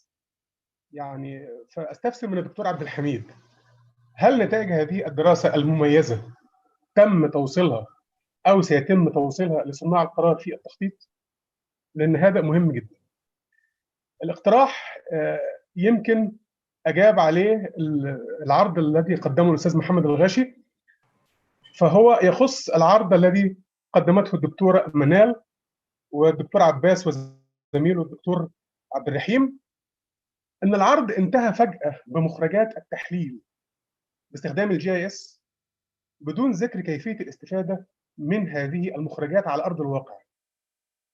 فدائما نحن في مجال GIS والريموت سينسينج دائما في اتهام أن العمل كله تقني ليس له فائدة، وهذا الكلام غير صحيح، لأن GIS والريموت سينسينج هما في النهاية يعني تقنيات للمساعدة في دعم اتخاذ القرار على أساس علمي سليم، وليست مجرد استخدام هذه التقنيات فقط بدون هدف. فهذه الدراسات المميزة من الدكتورة منال ومن الدكتور عباس والدكتور عبد الرحيم تحتاج إضافة شيء في العرض في النهاية، إن إحنا ماذا سنستفيد من العلاقة ما بين الملوحة والعنصر الآخر اللي طلعته الدكتورة منال. أيضا لما خرجنا بالهشاشة البيئية أو الطبيعية، هذا النموذج ما هي الاستفادة منه على أرض الواقع؟ ولذلك دائما ما نطلب من الباحثين والطلاب عند إجراء الدراسات والبحوث باستخدام GIS والريموت سينسينج مش إن هو في النهاية يودي أو يوصل نتائج البحث لصناع القرار، لا، من البداية بنقول لهم تواصلوا مع صناع القرار في الجهات المختلفة حسب التخصص اللي أنت عايز تعمل فيه المشروع بتاعك، اسألهم على المشكلات الحقيقية التي تحتاج إلى حلول، وابدأ العمل عليها بحيث تبقى الجهات دي عارفة إنك أنت بتعمل عمل منتج وليس مجرد عمل علمي فقط. يعني هذا ليه أكتر من فائدة على المستوى العام وعلى المستوى الشخصي، أنك أنت بتعمل التسويق الجيد للتخصص والتسويق الجيد لأبحاثك، وليست مجرد أبحاث في النهاية ستوضع في كتب أو توضع في أي مكان. فإحنا هنا يعني إذا كنا نؤكد على القيمة النفعية لعلم الجغرافيا بشكل عام، فنؤكد أيضا على القيمة النفعية لتطبيقات نظم المعلومات الجغرافية والاستشعار عن بعد في خدمة المجتمع. فلا بد يكون في حرص إن إحنا في النهاية بعد ما نعمل العمل التقني، لأن هي تعتبر بالنسبة لنا وسيلة للوصول إلى صورة أوضح للتعرف على خصائص المشاكل وتقديم البدائل المختلفة لصناع القرار. وأتمنى لكم إن شاء الله الجميع التوفيق. شكرا جزيلا والسلام عليكم. شكرا جزيلا أستاذ لطفي على المشاركة الجميلة. إذا في أحد يحب يعلق على المشاركة يا إخوان أو السؤال، تفضل أخوي عباس. السلام عليكم. شكرا لبروفيسور لطفي على المشاركة وعلى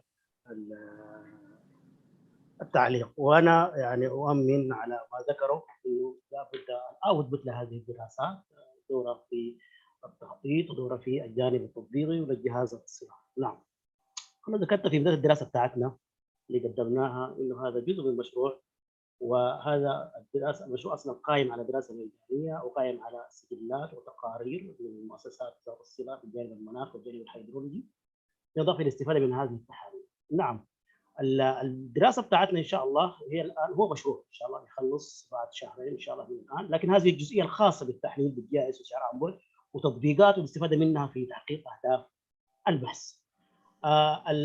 فعلا نحن محتاجين فعلا الجانب التطبيقي في جميع الابحاث، يعني خاصه في جانب الدراسات الهيدرومورفولوجيه والجيومورفولوجيه والابلايد جيومورفولوجي وشو بتاع السويل برضه ابحاث السويل، محتاجين الى النظر الى ابعد من ذلك. وانا اعتقد هذه اهميه الجغرافيا يعني والباحث الجغرافي انه يصل الى ابعد من الوصول وجد الوصول الى نتائج، وده بيخلينا نحن برضه ننتبه لجزئيه معينه اللي هو مخرجات البحث العلمي. يعني انا اتوقع ان شاء الله من نهايه هذا المؤتمر ان تتبنى الجمعيه الجغرافيه السعوديه قاعده بيانات مثل هذه الدراسات واضافه ورش اضافيه في هذه التخصصات مع وجود باشراك متخذي القرار، حتى الناس تستطيع انه فعلا تستطيع انها تستفيد من هذه النتائج وهذه الابحاث، لانها فعلا في جهود كبيره، في مجهود كبير يقدم، لكن قد ينتهي بالارفف المكتبات او بالجانب العلمي فقط. وان شاء الله باذن الله تعالى يعني هذه الابحاث ترى النور تجد مكانها التطبيقي بما ينفع البلاد والعباد ان شاء الله. شكرا جزيلا. شكرا جزيلا استاذ عباس. الاخ عبد الحميد عندك مشاركه او سؤال؟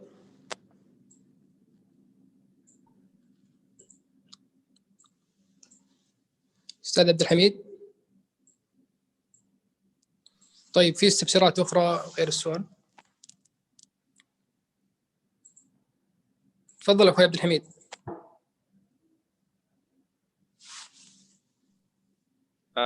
I will add that our final product will be beneficial for the Ministry of Agriculture, Ministry of Irrigation. Just I want to say that the final product of our the final maps will be beneficial for the Ministry of Agriculture and decision makers in Ministry of Irrigation. Thank you very much.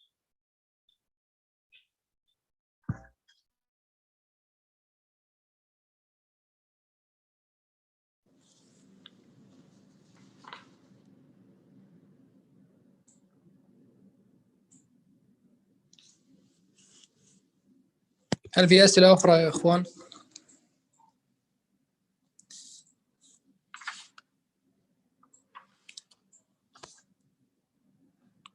معنا 10 دقائق إذا حبيتوا في أسئلة أو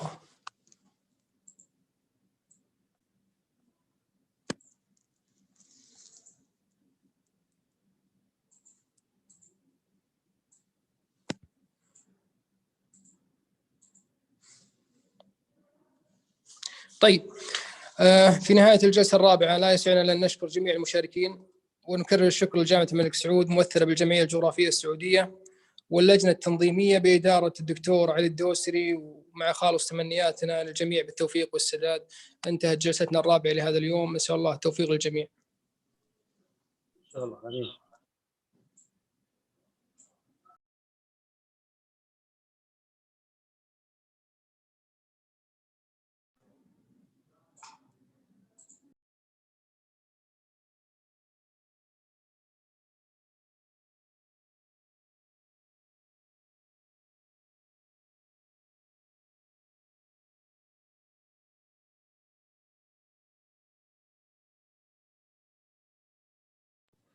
دكتور علي.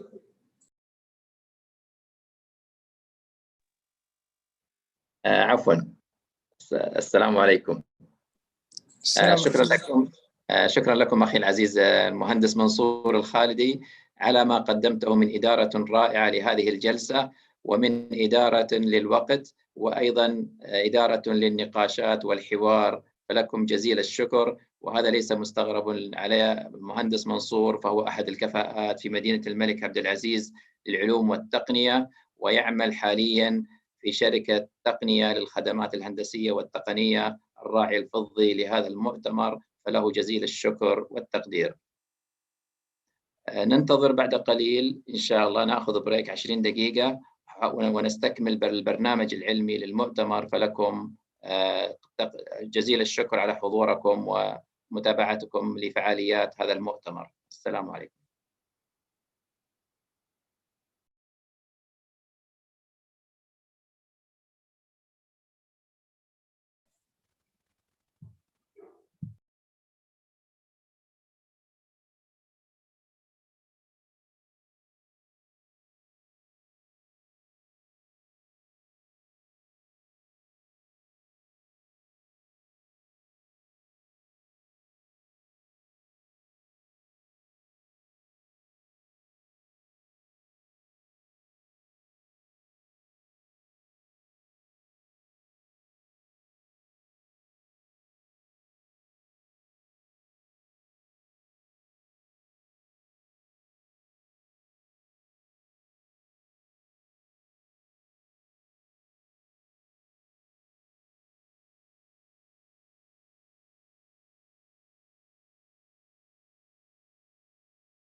Good morning, this is Debbie Fugate joining.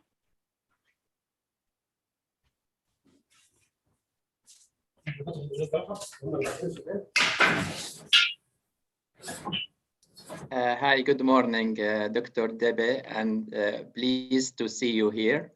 Good morning. Good morning to you. Sorry for the zone time different. I guess you are 8 a.m. about?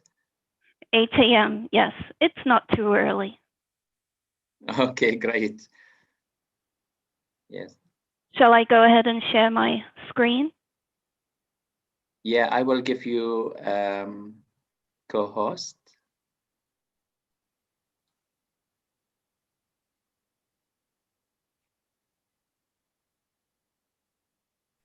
السلام عليكم. You have, you can share it, yes. السلام عليكم. شهد موجودة? Yes, I'm here. Okay, you can go ahead for a short introduction. Okay. So, distinguished guests, Dr. Debbie Fugate, the Deputy Director of NGP at the U.S. Geological Survey, will now present a lecture on Geographical Sciences at USGS, National Geospatial Program and National Land Imaging Program. Whenever you're ready, Dr. Debbie. Good morning, can you hear me fine? Yep, it's all clear. And you can see my slides? Yes. Wonderful. Okay. Well, good morning, good afternoon, or good evening, wherever you are in the world today. It's my pleasure to be here representing the US Geological Survey to talk about geographic science. I'd like to thank the Saudi Geographic Society for the invitation to come and speak today. It's truly an honor. And I'd like to, I'm already going on to slide 2. I don't know why here. So I'd like to thank everybody for their participation. So my hope today is to give you a background on geographic science at the US Geological Survey, sort of a breadth of the work that we do rather than the depth of the work that we do. And I think at the end we'll have some time for questions as well. Okay, so at the US Geological Survey, most of the geographic science sits within the core science systems mission area. Now that mission area has a number of facilities that it works in, but it's really a broad range of nationally focused Earth system and observation science, geospatial research, foundational data and products to keep our nation informed, safe, and healthy. We also serve as the nation's civilian mapping agency. We conduct research and surveys. We provide topographic, geologic, and biogeographic data, as well as remote sensing for the nation and for the world. Also, we coordinate effective and economical use and management of geospatial data assets for the nation and for other federal agencies. So as you can see, we have a very broad mandate, and we have a lot of different Earth science activities. So some of the highlights of Core Science Systems mission area are that we operate the series of Landsat satellites. We also operate satellite ground stations and flight systems. We have the head lead for remote sensing imagery, including for unmanned aerial vehicles. As I said before, we provide multidisciplinary research and data. Now, of course, the USGS, we hire hundreds and hundreds of geographers, but we also hire many of the different types of scientists. And I believe that the multidisciplinary approach that we take is key to much of what we do. We support data management, data synthesis, and analysis across a range of science disciplines. We're working with artificial intelligence, machine learning, and supercomputers to do that work that we have to accomplish. We connect scientists with published literature and data collections to support evidence-based practices. And the inventory and geophysical data collections that we house in a number of our facilities so that we can go back in time and look at a number of different research activities. So here's a look at the different programs that sit within Core Science Systems. These programs are federally mandated programs. That means that they're budgeted by our government, and as such, we have national responsibilities. Today, I'll be talking about the National Geospatial Program, highlighted in blue, and the National Land Imaging Program, also highlighted in blue. Now, as you heard from my introduction, I am the Deputy Director of the National Geospatial Program, but I just returned from a 4-month duty as the Deputy in the National Land Imaging Program, so I can certainly speak to both programs. Some of you may be familiar with the Geographic Data Committee, the FGDC. They work on standards and policies regarding geospatial and geographic data. They also sit within Core Science Systems. And then there are these other programs as well, concerned with geological mapping and geophysical data preservation.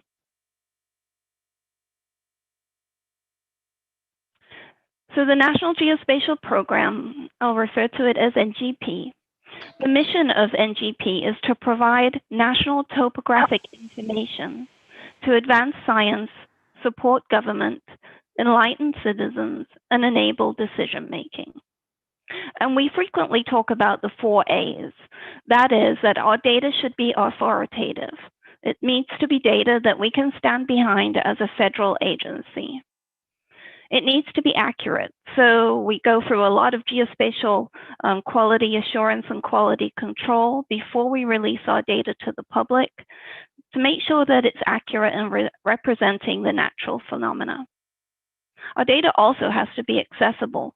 Of course, we want to make sure that our customers, be them researchers, be they the public, people who are going out and doing recreation, whoever they are, that they can reach and properly use our data products. And they need to be available. That is, they need to be customers.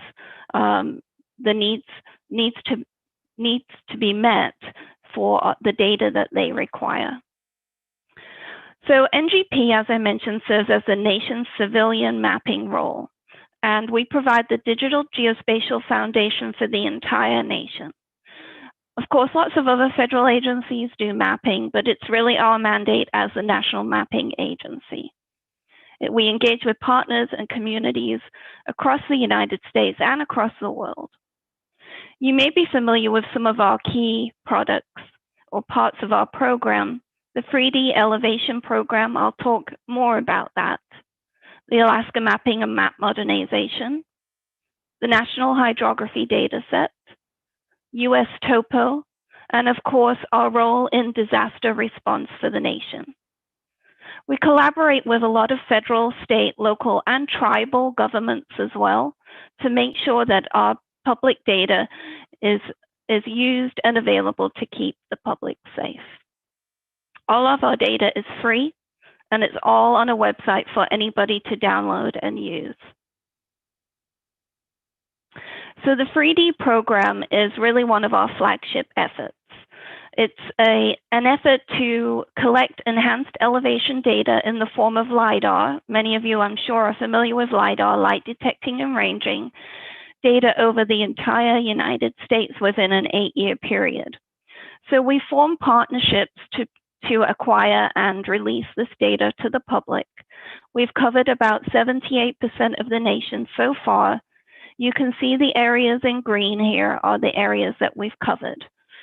That's very high resolution, 10 centimeter vertical accuracy data.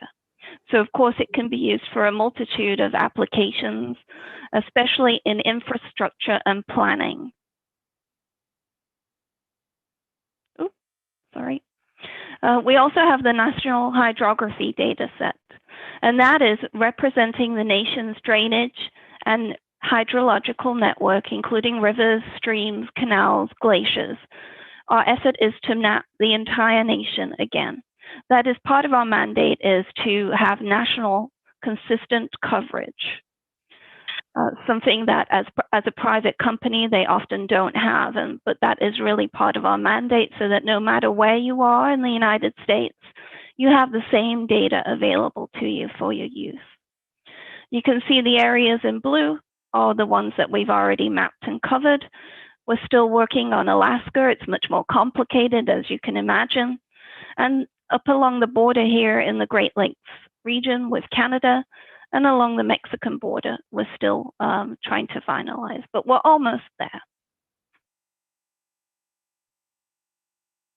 And this is really where we're going to next. We see what we call the 3D National Topography Model. That is, it will go from the peaks of our mountains to the depths of our waters, and we will map everything, and we will make that data available for stronger, more resilient communities and to bolster the US economy. The data will be in high resolution. 3D maps will be enabled.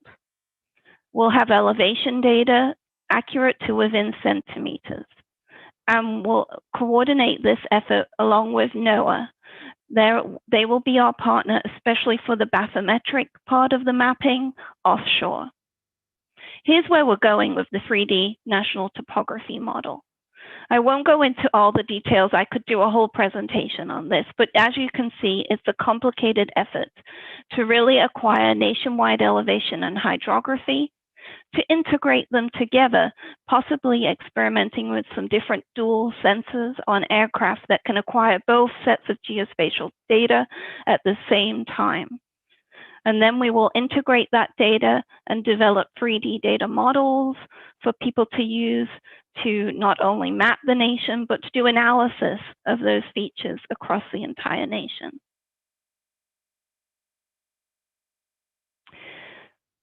So US Topo is also another flagship of the National Geospatial Program. Many of you, I'm sure, are familiar with the typical 1 to 24,000 scale topographic data sheets that the USGS is quite well known for. Well, this is an upgrade of that to make all of those digital maps available for the American landscape. We update these maps on a 3-year cycle. So that's a third of the nation every year. We're looking at doing, instead of just automatic updates every 3rd year, to updating these maps in the future with a sort of an automated change-driven approach instead, so that when we see change in the landscape, we will then have an automated approach to updating the maps. But really where we're going next is this dynamic mapping. And I'll talk a little bit about that because we are just getting ready to roll that out. We want to create a sort of a US Topo style map where you create it with the content you want and you're not constrained to those quadrangles. We want it to be able to be created on the fly for a user-defined area of interest. We want there to be some customization, so you could have your contour lines be 5 meters or smooth them to 20 meters or 100 meters, whatever you desire, with layers for different visibility and different export formats. So you can integrate them into your modeling. You can put them on your GPS if you're going out and doing some trail running, that type of thing. So here's just a look at what the idea is. Here you see the US Topo with 4 standard quadrangles at the 1 to 24,000 scale. But what if you just want something in here in this red box? Well, then you would be able to draw the red box and extract the content that you want for that area. You could then customize it with different contours, and you could have it at a 1 to 24,000 scale or a 1 to 100,000 scale. There'll be multiple scales that the data is available at, depending on what your needs are. Here you can see the differences between the 2 types of mapping programs. But the standard US Topo is not going away. It will still be available, but there'll be much more different content available through different geographic methods that we're developing in our technical libraries to be able to have customization of the content on those maps. So some of the recent achievements of the National Geospatial Program include updating and revising our 50-year-old maps of Alaska. We've generated over 10,684 maps statewide in Alaska, and we have updated modern maps for almost 95% of the nation. Mapping Alaska has been a real challenge due to the topography and the ability of the difficulty in acquiring LiDAR data in Alaska. We've had to go to an approach using IFSAR instead. It's not as high resolution, but it's worked for what we need. We've implemented a new and innovative trail application for the recreational community. It won a Special Achievement Award from Esri from among 100,000 nominations.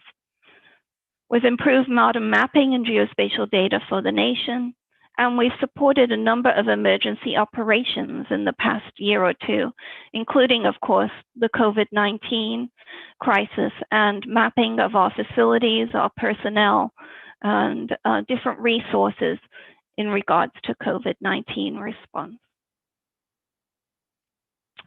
All right, so next I'll talk about the National Land Imaging Program. As I said, I just came back from 4 months working on this program.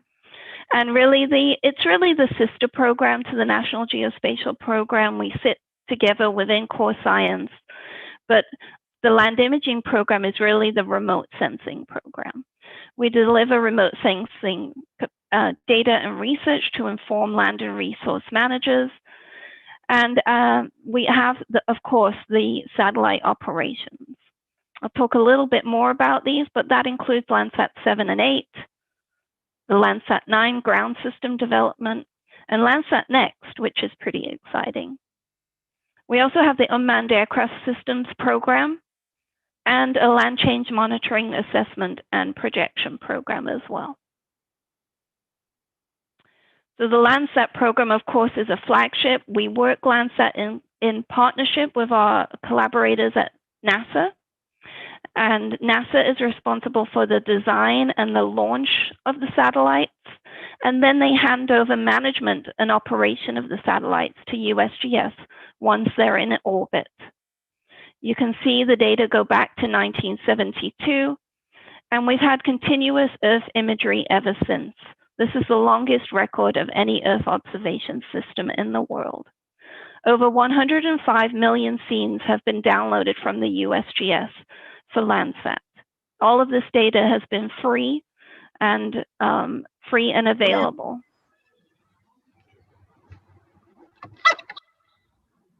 It's a singular and unique data source for analysis, modeling, and decision support for a variety of applications. And as I mentioned, the 49-year time series really does make it unique as the world's longest, most widely used and widely cited remote sensing data set. We're quite proud that it produces very high quality, highly calibrated science quality data to observe long-term trends about the environment. It's had a free and open data policy since 2008, with over 30 million products distributed by USGS last year alone. So this is of course worldwide coverage, and we have researchers from all over the world using the Landsat products. Here's a look at where we are currently.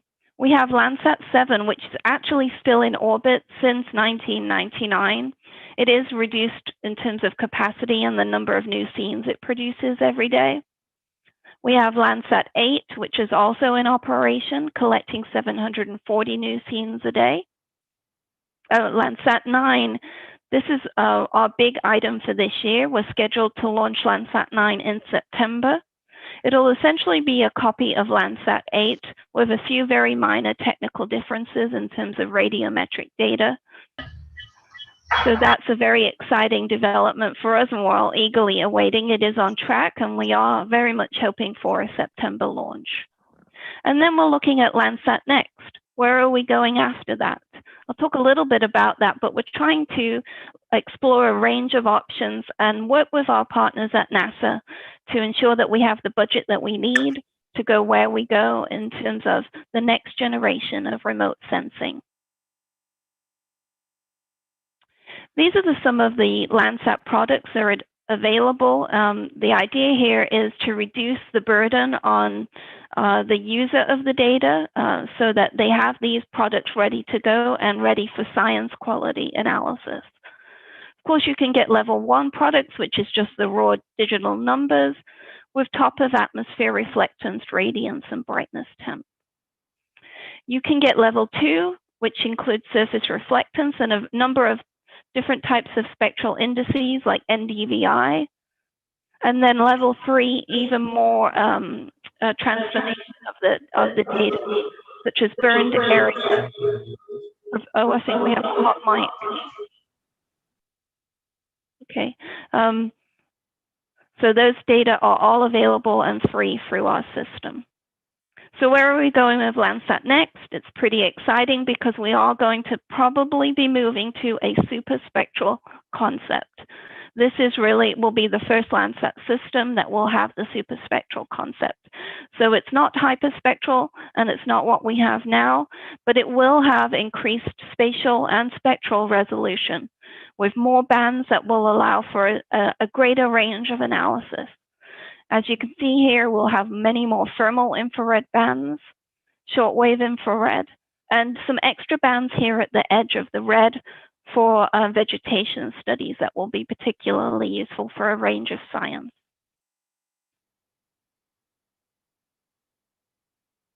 So I asked our international lead to take a look at what our collaboration has been with Saudi Arabia. And for Landsat and Saudi Arabia, we do have a Landsat International Cooperator Agreement signed with the Saudi Center for Remote Sensing. So there has been a lot of collaboration going on over the years. However, currently the ground station does not have certification, so it's not operating actively as a part of the Landsat International Ground Station network. However, USGS, the Landsat International Cooperators Network team, stands ready to support any Landsat ground station certification steps that SCRS wishes to take. We've also been collaborating with SCRS on some historical archives and scanning them in cooperation with our center at EROS. And I'll talk about EROS shortly here. So I think all in all, that's some great collaboration among our nations. So the National Land Imaging Program and the National Geospatial Program are headquarters programs at USGS, and we're supported by technical capacities and at these science centers, the National Geospatial Technical Operations Center and the Earth Resources Observation Science Center. This is where a lot of the technical work goes on. Now, the NGTOC sits in Lakewood, Colorado and Rolla, Missouri, and it's a geospatial center of excellence with over 260 partners, federal partners, state and local governments. We also work with a very wide range of private entities as well. We deliver and manage over 3.5 petabytes of geospatial data locally and in the cloud, with over 462 million hits per month on our data download. So it's very popular, it's a very widely used data sets, and the Technical Operations Center really are the part that enable the refinement of that data and making it available to our customers. The Earth Resources Center at EROS in Sioux Falls, South Dakota, many of you may be familiar that it is the Landsat Operations Center. We have, although we have mission operations for Landsat 7 and 8 at Goddard with NASA and USGS, we also are the archive and main distributing point for Landsat data products. We also are the backup Landsat Multi-Satellite Operations Center. We also have the EROS, what's called the CalVal Center of Excellence. That is for the calibration and validation of remote sensing data. We have many scientists that sit there that do a range of global land cover work with the different types of imagery. We work with the Europeans and the Sentinel system as well, frequent collaboration, and we house some of their data at the same portal. All right, well, I think that's it for me. I'm going to stop sharing and take any questions. I know, do we have questions already in the chat? No, but I'm happy to take questions, and I hope that you found that presentation interesting.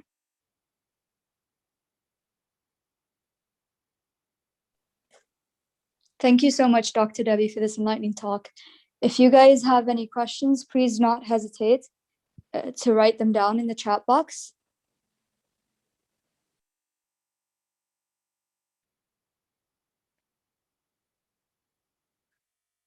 Somebody must have a question.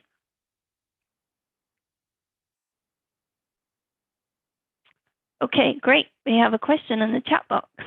Do you provide these data for free? Yes, you can go to the USGS website. You can look for each of the two programs, and excuse me, it will take you to the portals where you can download the data. All of the National Geospatial Program high resolution LiDAR data is available for free. As I said, it's a very unique data set, 10 centimeter vertical accuracy, very high quality engineering spec data, all available for free. And then also the Landsat data. Everything that we have in the archive is available for free. You can also access that data through the cloud as well for modeling and so forth if you don't want to download the actual data. Also, the US topo sheets are free, and the hydrography data is also free. Now, much of that data is US only, except the Landsat data, which is, of course, global data.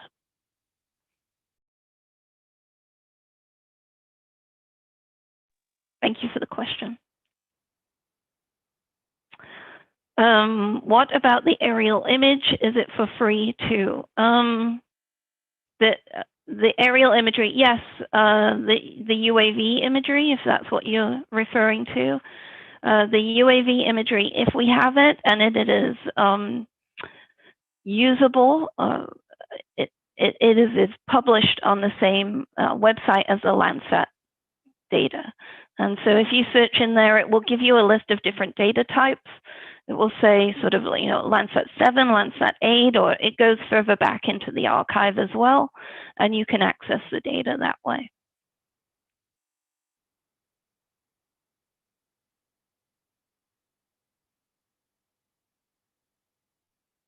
Oh, good, we have a more technical question. Red edge with 20-meter resolution is quite low.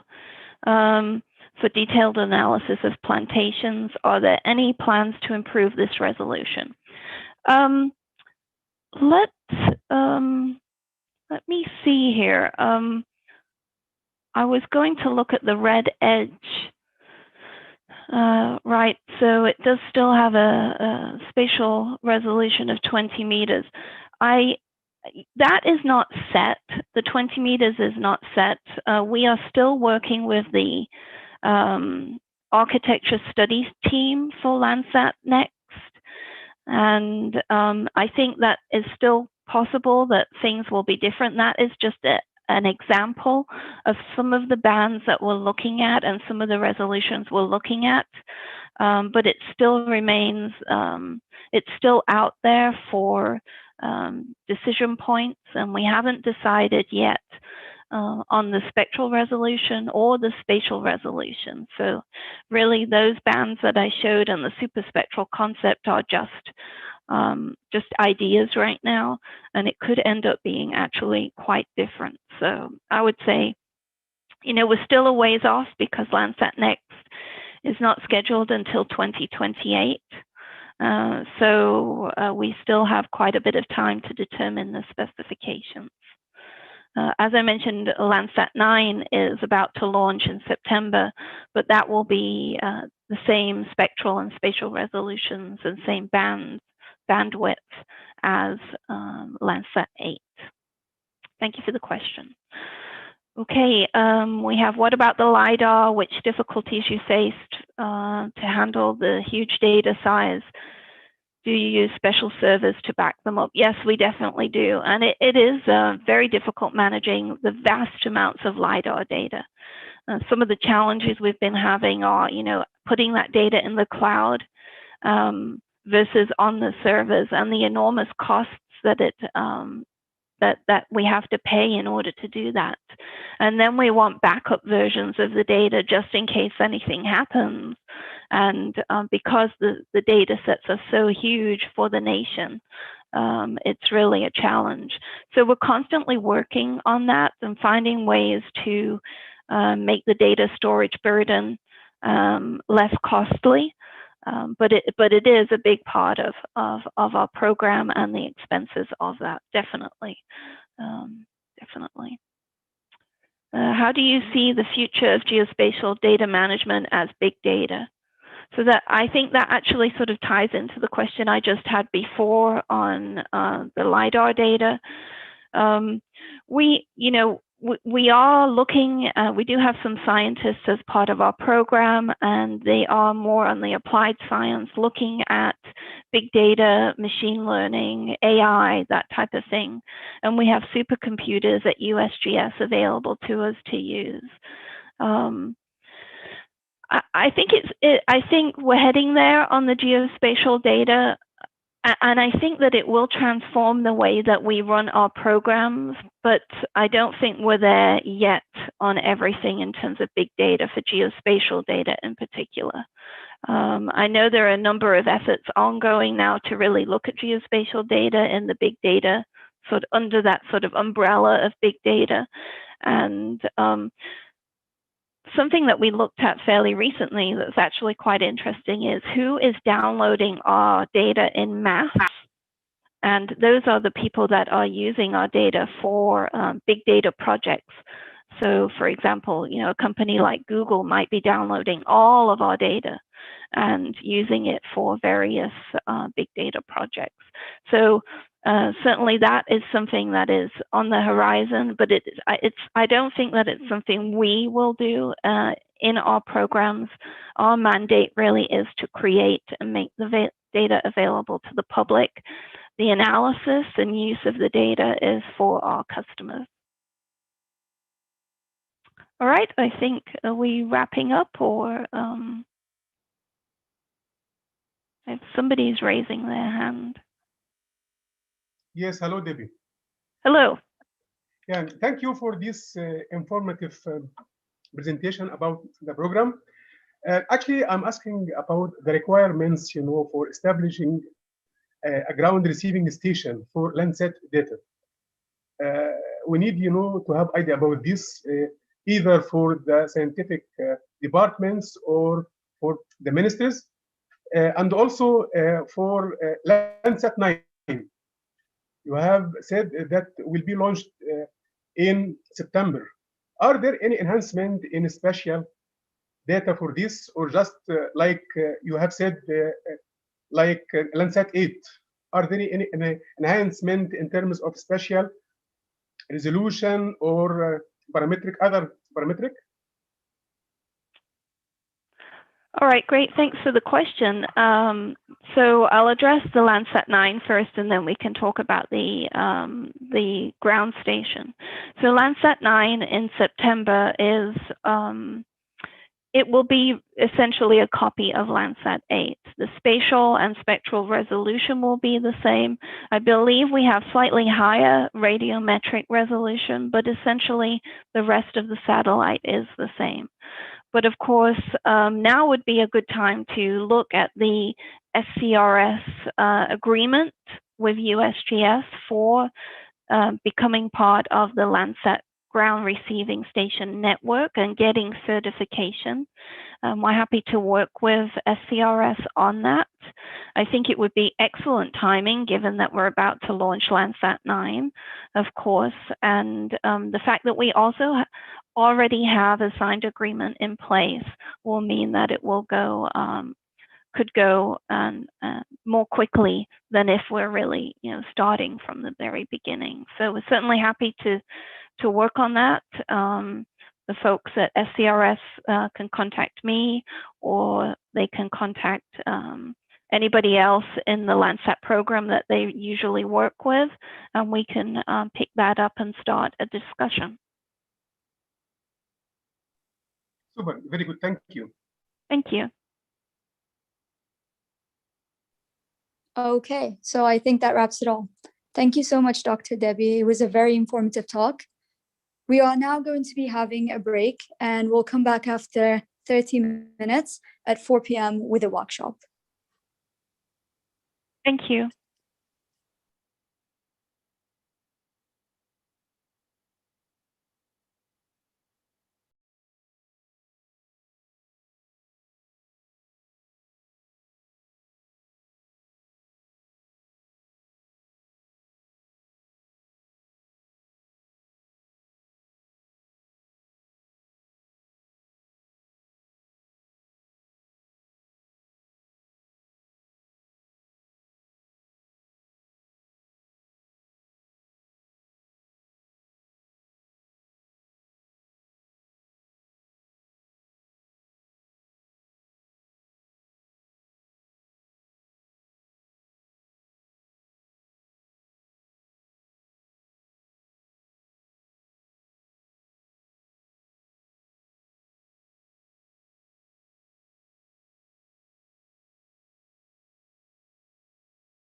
أيها الحضور الكريم، سنعود في تمام الساعة 4 لاستكمال فعاليات اليوم الثاني مع ورشة عمل جامعة عين شمس بالشراكة مع الهيئة القومية للاستشعار من بعد وعلوم الفضاء.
فين الصوت؟ انا مش سامع حاجه.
هو معاك 3 ان شاء الله مش سابق 3 اللي هو 4 بتوقيتهم يعني.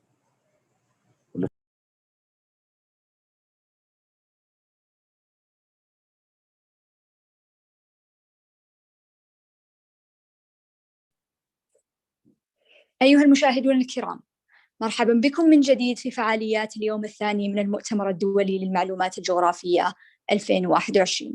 يتقدم الآن سعادة الدكتور علي بن عبد الله الدوسري رئيس الجمعية الجغرافية السعودية لإدارة ورشة عمل دعم القدرات البشرية في مجال الاستشارة عن بعد ونظم المعلومات الجغرافية، والتي تقدمها جامعة عين شمس بالشراكة مع الهيئة القومية للاستشعار من البعد وعلوم الفضاء.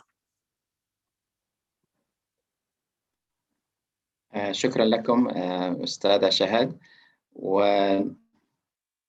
بسم الله الرحمن الرحيم، والصلاة والسلام على أشرف الأنبياء والمرسلين. سعيدين جدا بتجدد هذا اللقاء، استمرار هذه الأوراق العلمية على مدار الساعة، والورش العمل التي تأتي بخلاصة هذه الأوراق العلمية ومناقشة أعمق ومن خبراء من جهات متنوعة. كل هذه الأمور أثرت وأعطت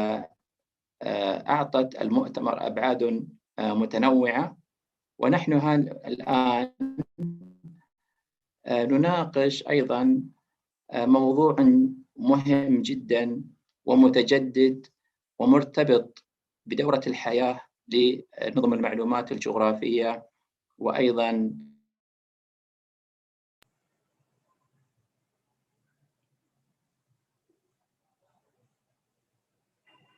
ايه اللي حصل؟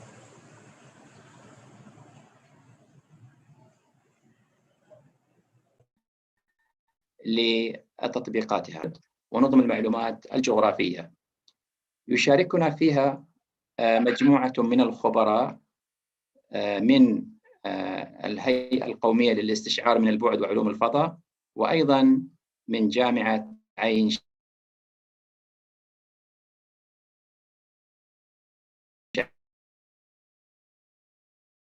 شمس، ونبشة كريمة يقدمها سعادة النائب رئيس الجامعة عين شمس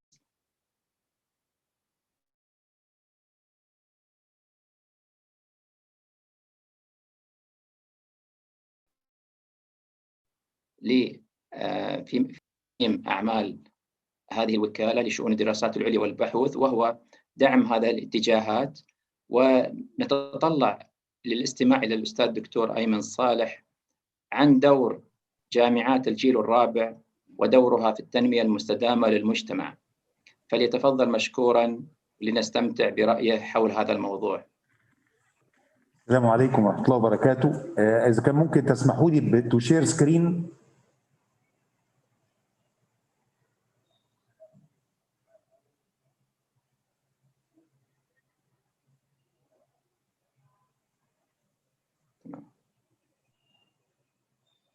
بسم الله الرحمن الرحيم. أتمنى يكون صوتي واصل لحضراتكم.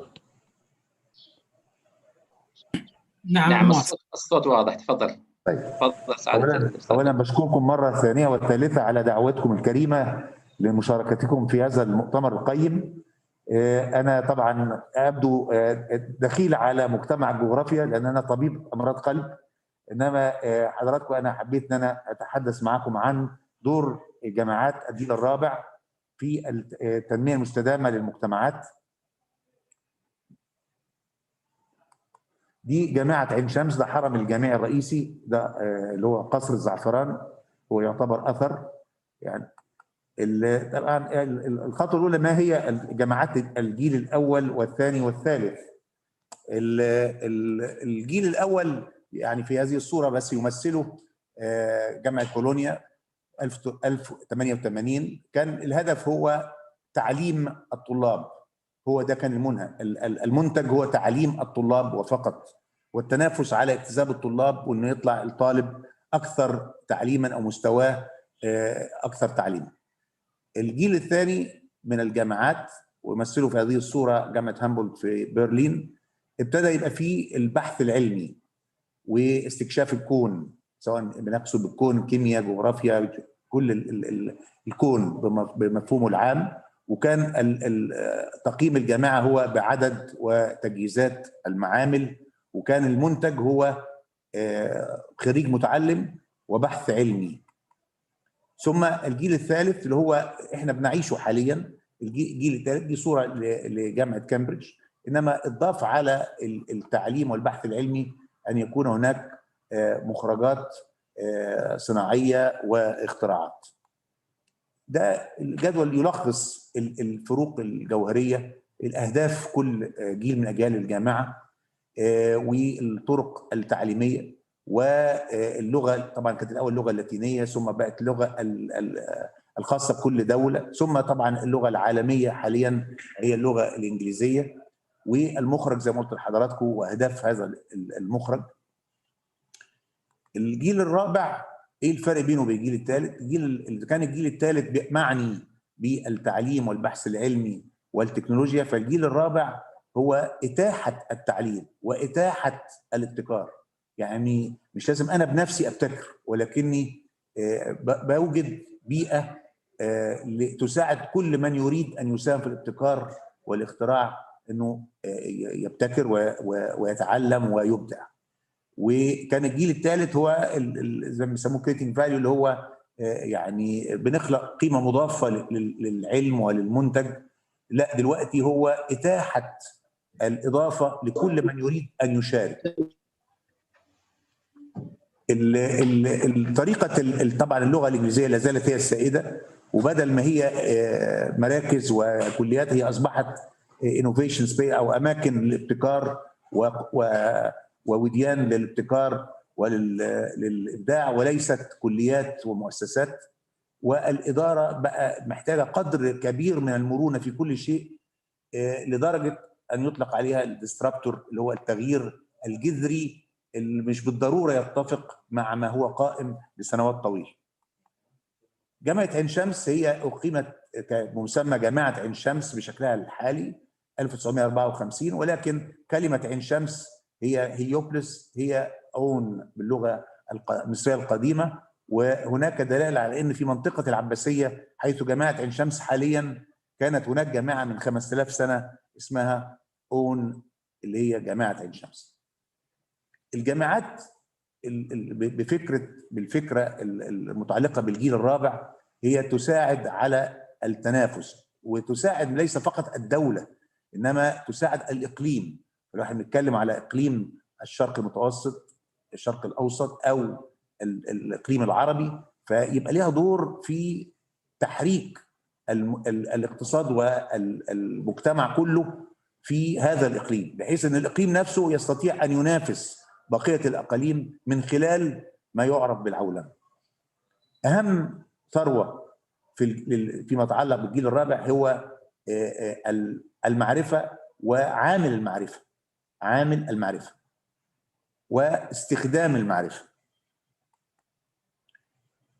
هي اذا يجب ان تكون دوليه الوصول ودوليه المستوى، ولكن تغوص في اعماق الدوله ومشاكل المجتمع اللي بتحيا فيه.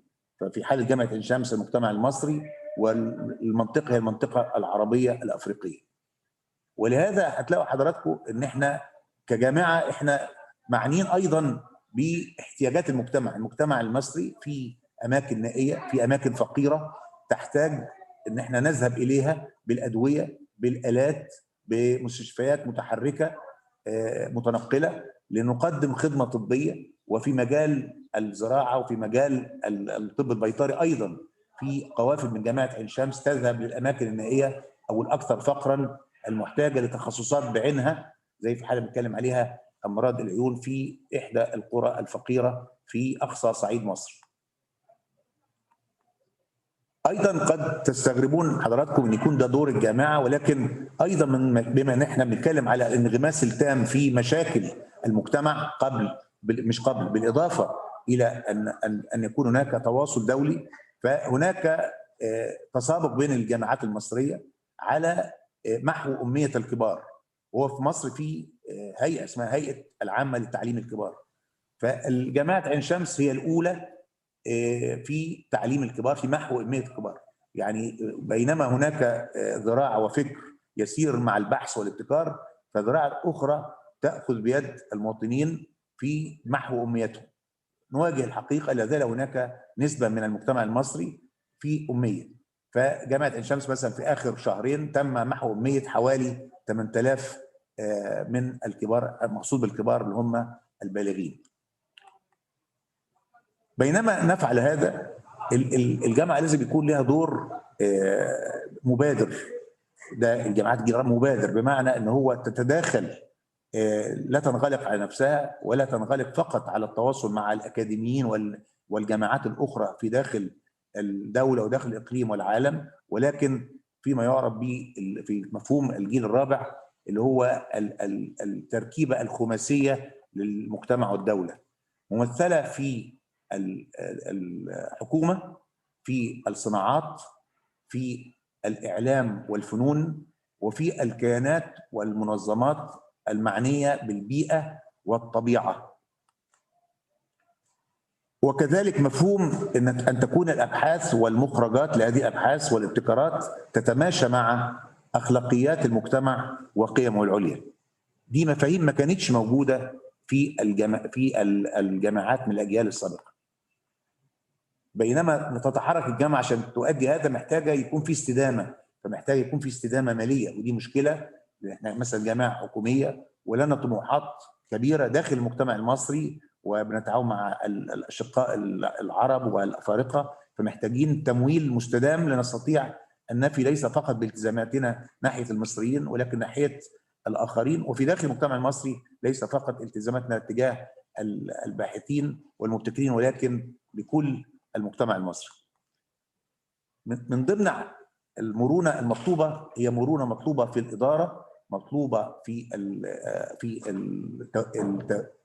تدبير الموارد الماليه وتدبير الموارد البشريه، ولكن ايضا في مرونه حتى في خطه البحث. فمثلا كان هناك خطه بحثيه لجامعه عين شمس بعد الكورونا او الكوفيد 19، تم تعديل هذه الخطه انها تتوائم مع ما اظهرته الجائحه من احتياجات اكثر من غيرها فيما يتعلق بانقطاع طرق المواصلات، السبلاي تشين، اغلاق الحدود، نقص بعض المستلزمات الطبيه في اماكن معينه من العالم. فتحولت الاولويه الى التنبؤ بالاوبئه، زي ما حضراتكم عارفين ربنا يحفظكم جميعا، ولكن المتوقع ان الاوبئه مش هتكون كل 100 سنه انما قد تكون كل 10 سنين. وطبعا الاكتفاء الذاتي من العلاج، الاكتفاء الذاتي من الغذاء، والاستخدام الامثل للموارد الطبيعيه للدوله وللاقليم وعلى راسها المياه، ثم الامن السيبراني والانترنت اوف ثينجز، واخيرا وليس باخرا التعامل واداره موضوع او مشكله الزياده السكانيه بحيث تصبح اضافه وليست سلب للمجتمع. لعمل هذا هناك في وسائل بنحاول نصل بها للاهداف. هي الوسائل دي هو التعاون المشترك، ودائما كل ما نتعاون معه يجب ان يكون السيناريو هو الفائده لكل الاطراف.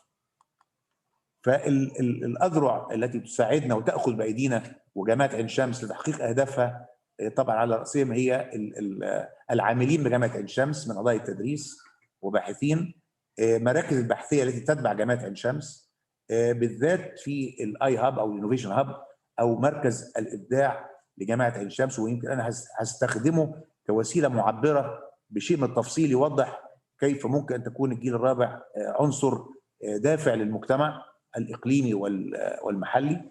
ثم التعامل مع هيئات هامه زي الهيئه القوميه للاشعار من البعد، الوزارات المختلفه، في مراكز بحثيه عامه تتبع الحكومه، في جامعات اخرى جوه مصر وفي الاقليم ودوليه، في جمعيه رجال الاعمال المصريين، في البنوك المصريه، وهناك يعني شركاء كثيرين اخرين. الاي هاب انا هستخدمه كمثال ليوصل لحضراتكم ما اريد ان اقول. مراحل الابتكار هي بتبتدي بافكار، عايز تجمع افكار من ناس عندهم افكار، مجرد فكره ليس حتى اكثر من فكره، فبيبقى في مجهود لعمل توعيه لكل من هو داخل الجامعه وخارج الجامعه عشان يتقدم بافكار. المرحله اللي بعد كده اللي بنسميها بري انكوبيتر او ما قبل الحضانه او الحضانات الابتكاريه، هو يبقى فيه بحث علمي يقول ان الفكره دي لها جذور وممكن يبقى لها منتج.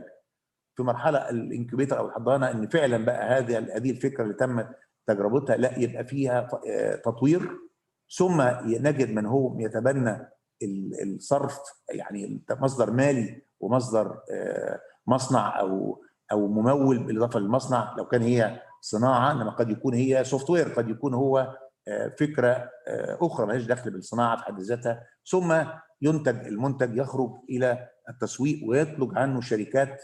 في السابق كانت الشركات دي مجرد احنا بنساعدها بناخذ بايديها كشركات ناشئه، انما تغير القانون وبقى يسمح لنا ان نشاركهم من هذا الثاني، يبقى فيه مشاركه في هذه الشركات وده يكون مصدر لتمويل الجامعه. ده ملخص الانشطه التي قام بها الاي هاب من 2013 ل 2020. اكثر من 97,000 مستفيد، اكثر من 900 ورشه عمل، اتصرف 115 مليون جنيه في ساعات طويله. مش عاوز يعني اخذ مطلوب كثير، انما في الكثير من الانشطه مع جامعات اخرى، مع دول اخرى، مع شركاء في الصناعه وغيرها. دول الشركاء الاستراتيجيين: البنك المركزي المصري، اكاديميه البحث العلمي، الامم المتحده للتنميه، الجهاز القومي لتنظيم الاتصالات، صندوق العلوم والتنميه التكنولوجيه واخرين. دول العلاقات او الشبكه او الايكو سيستم الصناعي اللي لهم علاقه بنتواصل معاهم بمعنى التداخل التام. لو عندهم مشكله محتاجه حد يحلها لهم في عملهم ايا كان نوع عملهم، فبنبقى بالنسبه لهم احنا بيت الخبره. الاي هاب ده هو بيت الخبره، وبالعكس احنا لو احتاجنا تدريب باحثين او طلاب نقدر يتدربوا عندهم، بنشركهم حتى في اختيار النقاط البحثيه لتتوائم مع ما يحتاجه العمل في المحلي والاقليمي. دول بعض من الشركاء في الجامعات الدوليه في الشرق والغرب. ده هدي بعد اذنكم لحضراتكم بعض الامثله للمخرجات لهذا الاي هاب وتداخله مع المجتمع. فمثلا هنا بنتكلم على السيارات، سباق السيارات الكهربيه، وده اللي اللي اقترحته واشرفت على تنفيذه هي جامعه عين شمس بشراكات زي ما حضرتك شايفين مع جامعات اخرى مصريه وغير مصريه، بالاضافه لداعمين او راعين للبحث العلمي والاختراعات.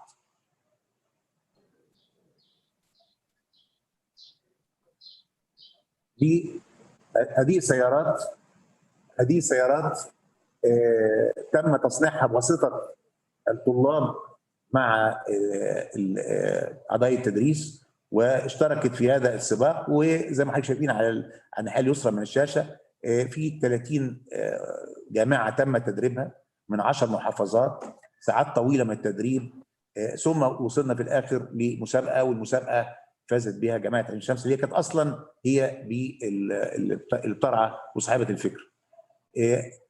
الفكره دي تطورت ان احنا العربيات الكهربيه فعلا تولد عنها شركه، والشركه دي هي باعت العربيات، هذا المنتج خدت حق بيعه وباعته بالفعل، واول حد باعت له كان مطار القاهره الدولي العربيات.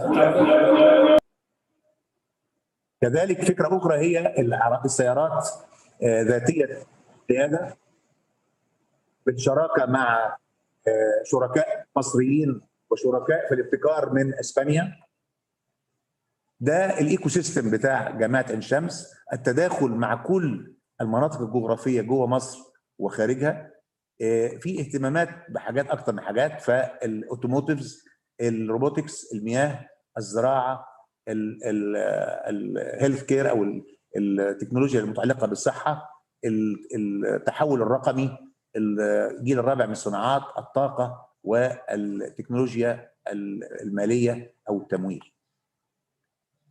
دول شركات لازالت شغاله، لازالت في السوق، بعضها حتى ليها دخل، يعني بتعمل زي اجريسورس، دي بتعمل في السعوديه حاليا، يعني هي شركه تعمل في السعوديه حتى الان. ده من ضمن المخرجات مثلا سوفت وير لتعليم قراءه القران والتجويد لغير الناطقين باللغه العربيه. ده لو كوست موبايل بمناسبه الجائحه، PCR ماشين. ده سنسور يعرف الام عن بعد الطفل نفسه، ضربات قلبه، ابتل ولا لم يبتل، نايم ولا صاحي وغيره. دي الشركه التي لا زالت تعمل في السعوديه، خاصه باستخدام الاشعار عن بعد للزراعه بمنظومه متكامله، بتبقى بحيث ان السقيا تبقى معتمده على رطوبه الارض ودرجه الحراره واشياء اخرى. كذلك الحوائط الخضراء اللي بنزرع على الجدران المباني، دي اخر حاجه احنا مهتمين بيها جدا، اللي هي استخدام ديدان بعض الحشرات، الذباب، نوع من انواع الذباب يستخدم غذاء لبعض الحيوانات لانه عالي بروتين، فبنعمل بالتداخل بين قطاعات مختلفه بحيث نزود انتاج هذه اليرقات التي تستخدم كغذاء عالي بروتين. دي سوفت وير للتنبؤ باتجاهات البورصه. ده في مصنع من المصانع، الهدف منه زياده انتاج المصنع، بمعنى ان هو كل ما مرحله من تصنيع الملابس، زي ما حضراتكم عارفين مثلا الجاكيت كم بيتعمل في حته، والجاكيت بقيه الجاكيت في حته، الزراير في حته، فكل ما مجموعه من العمال يخلصوا بسنسور بيحطوه على الاله دي، المدير المصنع يعرف ان المجموعه دي خلصت مرحله، فلو لقى ان المرحله اللي بعديها لسه ما خلصتش فبيستخدم العمال اللي خلصوا لدعم المرحله اللاحقه لها، بحيث التاليه لها، بحيث ان هم يزودوا الانتاج بتاع المرحله اللي هي متباطئه. وده زود المخرجات لهذا المصنع باستخدام هذا بحوالي 25%.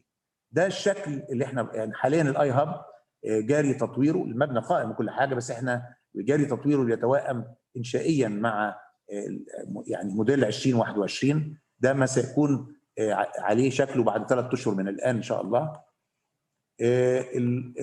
يعني الرساله اولا، نحن نستطيع في المنطقه، في الاقليم مصر والسعوديه والاقليم العربي، يستطيع ان يدخل لهذه الفكره بكل جرأة، فكره الجامعات من الجيل الرابع. المقومات بتاعته محتاجه زي ما كانوا بيقولوا الانغماس في المحليه، بالاضافه او مع الوصول للعالميه. محتاجين سياسات في التعليم وفي الاداره وفي التمويل وفي الابحاث مرنه للغايه، بحيث تواكب ما يحتاجه المكان. محتاجين نجد طريقه لتدبير تمويل مستدام لكل هذه الانشطه والطموحات. ومهم جدا ان يكون هذه الجامعه لها تدخلات مع كل قطاعات الدوله ومع كل قطاعات الاقليم كي تستطيع ان تؤدي دورها كجامعه من الجيل الرابع. اتمنى الا اكون قد اطلت، واشكركم على حسن الاستماع. شكرا لكم جزيل الشكر سعادة نائب رئيس جامعة عين شمس للبحوث وللدراسات العليا والبحوث. لقد أوضحت بشكل جميل ورائع دور الجامعات والجيل الرابع وبناء المنتجات اعتمادا على حاجة المجتمع وإيصال هذه المنتجات إلى العالمية، وهذا نموذج رائع. وشفنا أيضا نماذج وأمثلة من نشاط جامعة عين شمس، وإن شاء الله جميع الجامعات تكون على هذا المستوى ويكون التنافس لمصلحة اقتصاد الدول العربية. هذه المنظومة الجميلة التي أشار لها سعادة الأستاذ الدكتور أيمن صالح لابد أن يكون لها استكمال، وهذا الاستكمال سوف يتحفنا فيه ويقدمه لنا الأستاذ الدكتور محمد بيومي زهران رئيس الهيئة القومية للاستشعار من البعد وعلوم الفضاء، يبين لنا أبعاد ودور الهيئة في التنمية المستدامة ودعم هذه الابتكارات وتحقيق ريادة الأعمال للشباب الطموح في الوطن العربي بشكل عام. فليتفضل مشكورا في حدود ربع ساعة. شكرا جزيلا سيادتك على السماح لنا بالمشاركة. أولا أنا سعيد جدا إن أنا أكون مع حضراتكم وإن احنا نكون شركاء مع حضرتك مع الجمعية الجغرافية ومع جامعة عين شمس. والحقيقة يعني دايما الهيئة القومية للإشعار عن بعد يعني بتفتح يعني ذراعيها للتعاون مع كافة المؤسسات. هل الشاشة واضحة قدام حضراتكم ولا لسه ما اتعملهاش شير؟ الشاشة واضحة والصوت واضح، ولو تتكرم تعملون السلايد شو. حاضر، تمام. تكرم.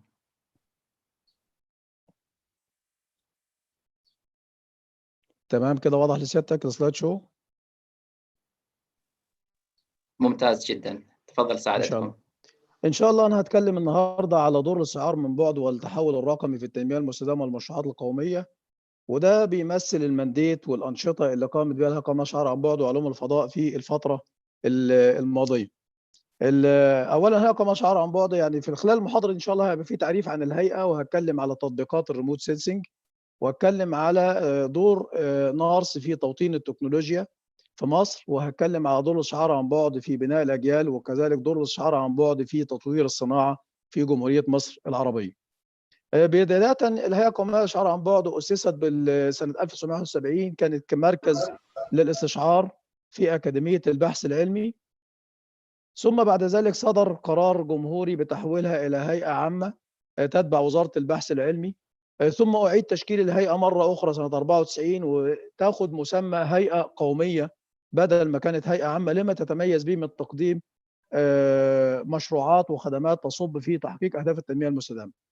رسالة الهيئة هو نقل وتقديم أحدث التقنيات في مجال الاستشعار، وكذلك بناء القدرات والتعاون مع مختلف مؤسسات الدولة، واحنا الحمد لله شغالين على هذا المنوال بشكل كويس جدا. يعني الرؤية طبعا ان احنا نكون متميزين، يعني طبعا مصر فيها اماكن كثيرة جدا متميزة، وطبعا كذلك المملكة العربية السعودية والعالم كله، كل واحد بيسعى ان هو يكون متميز، واحنا بنسعى ان احنا نكون متميزين في تطوير وتطبيق تقنيات الاستشعار من البعد وعلوم الفضاء، علشان نستكشف الموارد المعدنية والمياه الجوفية، ونقدر ندعم متخذ القرار بالقرارات المناسبة للتنمية المستدامة والخطط الاستثمارية.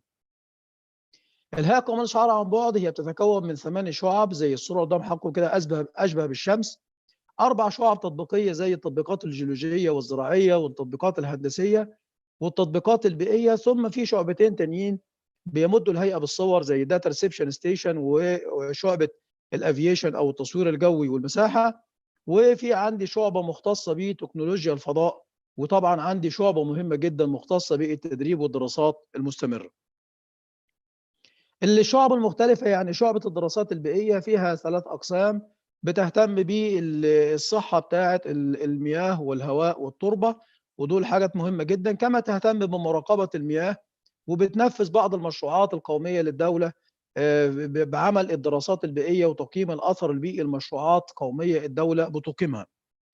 كذلك شعبة تحليل واستقبال البيانات هي الشعبة المنوط بها استقبال صور الأقمار الصناعية وتحليلها وإخراج الطبقات المختلفة وتقديم الانر كونتنت بتاع كل ساتلايت ايمج للشعبة أو للتخصص اللي يتميز بيه علشان نقدر نستفاد بيها في المشروعات القومية وفي تحقيق أهداف التنمية المستدامة.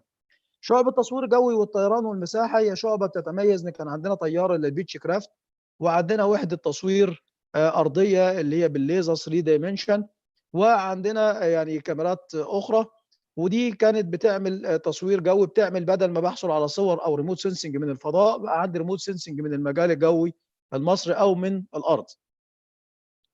اللي شعب التطبيقات الزراعية يعتبر من أكبر الشعب الموجودة وفيها 3 أقسام، ودي بتهتم بالزراعة وتحسين المحاصيل والإنتاجية وتطبيق النظم الحديثة زي الزراعة الذكية، وكذلك فيها قسم علوم البحار اللي بيهتم بكل ما له علاقة بعلوم البحار، سواء إذا كان التلوث أو السمارت فيشنج واستعادة كفاءة البحيرات المصرية وما شابه ذلك. اللي شعب التدريب والدراسات المستمرة هي أحد الشعب اللي بتحقق يعني هدف مهم جدا اللي هو بناء الإنسان المصري أو الكباسة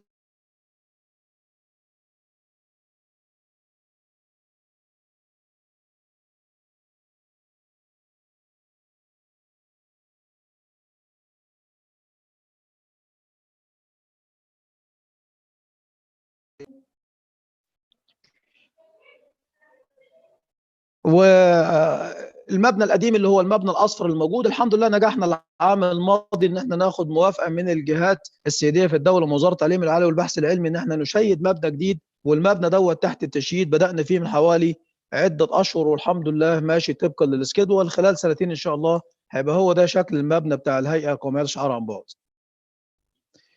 المجال عمل الهيئه القوميه للاشعار عن بعد هو بينقسم لجزئين. اول حاجه كان توطين تكنولوجيا الفضاء، وده الحمد لله نجحنا ان احنا نوطنه من احتضان برنامج الفضاء المصري اللي كان موجود في الهيئه لغايه سنه 2019 شهر سبتمبر، لما صدر قرار يعني اصدار او اعلان وكاله الفضاء المصريه، فانتقل هذا المجال يعني. لكن ما زالت الهيئه تعمل من خلال شعبه الفضاء في السبيس تكنولوجي والسبيس ساينس. والجزء الثاني اللي هو تطبيق التكنولوجيا للاستشعار عن بعد، وده الجزء المهم اللي هو ليه بوزيتيف امباكت او دايركت امباكت على الحاجات الخاصه بالدوله. المجالات بتاعه تطبيقات الاستشعار زي طبعا الثروات المعدنيه والمحجريه، ومجال تحديد خزانات المياه الجوفيه والسريان السطحي، واستخدام الاراضي والتنميه المستدامه، واداره الشواطئ والبحيرات والثروه السمكيه، وحمايه البيئه ورصد المخاطر، وكذلك توثيق المواقع الاثريه والسياحيه. اما طبعا في تكنولوجيا الفضاء فاحنا كنا بنعمل على توطين تكنولوجيا وتصميم وتصنيع وتشغيل اقمار صناعيه في مصر، وكذلك استثمار تكنولوجيا الفضاء بما يدر بعوائد اقتصاديه وامنيه واستراتيجيه، وكذلك البحوث والدراسات في مجال تكنولوجيا الاقمار الصناعيه واختباراتها وتنميه القدرات البشريه في هذا المجال. اللي طبعا الريموت سينسنج يعني كتير جدا من الناس يعرف الريموت سينسنج بتبقى بتعتمد على الارتفيشال ساتلايت او القمر الصناعي. وده القمر الصناعي عشان يشتغل بيبقى فيه 2 سيجمنت، فيه السبيس سيجمنت والجراوند سيجمنت. السبيس سيجمنت بيبقى عباره عن قمر صناعي زي الصوره اللي موجوده عند حضراتكم. الجراوند سيجمنت بتحتوي حاجتين، بتحتوي الداتا كنترول ستيشن والداتا ريسبشن ستيشن، يعني محطه للتحكم في القمر واعطاء اوامر لتصوير اماكن معينه، ومحطه ثانيه لاستقبال صور الاقمار الصناعيه او القمر الصناعي وتحليل الصور دي طبقاتها المختلفه. فكره الريموت سينسنج بمنتهى البساطه كلها جايه من الشمس بالاشعه بتاعتها بتصل الارض، بيتم امتصاصها وانعكاس راديشن ليها من الاوبجكتس المختلفه، سواء اذا كانت مباني او اشجار او زراعه او ارض فاضيه او ما شابه ذلك. القمر الصناعي بالكاميرات اللي موجوده عليه، سواء اذا كانت بانكروماتيك، مالتي سبيكتر، هايب سبيكتر، انفراريد، ريدر، كاميرا، كل الكاميرات دي تقدر تستقبل الانعكاسات اللي جايه من الراديشن بتاعه صور الاقمار الصناعيه او بتاعه انعكاس اشعه الشمس، وتسجيل الكلام دوت في شكل صوره فضائيه تعبر على معدل التغير في هذا المكان. الهيئه عندها محطه استقبال صور اقمار صناعيه موجوده في جنوب مصر في اسوان، وعندنا محطتين، واحده للتحكم وواحده للاستقبال في القاهره الجديده. وعندنا في المبنى اللي احنا القائم اللي احنا موجودين فيه محطه مناخيه بتستقبل التغيرات المناخيه اللي بنستخدمها لاعطاء متخذ القرار بعض البيانات حول التغير المناخي ومدى تاثيره على الزراعه وعلى وسائل المعيشه المختلفه. من اهم المشروعات القوميه اللي الهيئه شاركت فيها خلال الفتره اللي فاتت، شاركنا في موضوع تقنين الاراضي بتاع الدوله وتحديد العلاقه ما بين وضيع اليد والدوله، وكذلك مشروع المياه نص فدان، وكذلك شاركنا في موضوع رفع كفاءه البحيرات المصريه والمشاريع القوميه العمرانيه والمجتمعات الجديده، سواء اذا كانت في العلمين او بني سويف او في شرق او غرب مصر. معظم المشاريع اللي بتتم من خلال الهيئه عمل التخطيط العمراني كلها بتتم مع الهيئه القوميه للاشعار عن بعد. ايضا ساهمنا في الكشف عن ثروات معدنيه زي خام الحديد والذهب، وعملنا خريطه للمياه الجوفيه وساهمنا فيها، وساهمنا في نقل التكنولوجيا والتدريب العلم المتخصص وما زلنا، وكذلك بنشارك في متابعه التغيرات وبندعم متخذ القرار بالبيانات اللي عاوزها. طبعا ساهمنا ايضا في توثيق المواقع الاثريه، سواء اذا كانت الاسلاميه او الفرعونيه او الغير اسلاميه يعني المسيحيه، وكذلك شاركنا في عمل دراسات بيئيه ورصد المخاطر لاي حاجه تؤثر على مصر، سواء اذا كان في الارض او في المياه الدوليه. اول مشروع مثلا من المشاريع الناجحه جدا كان في محافظه البحيره، مشروع كان في ارض منطقه وادي النطرون.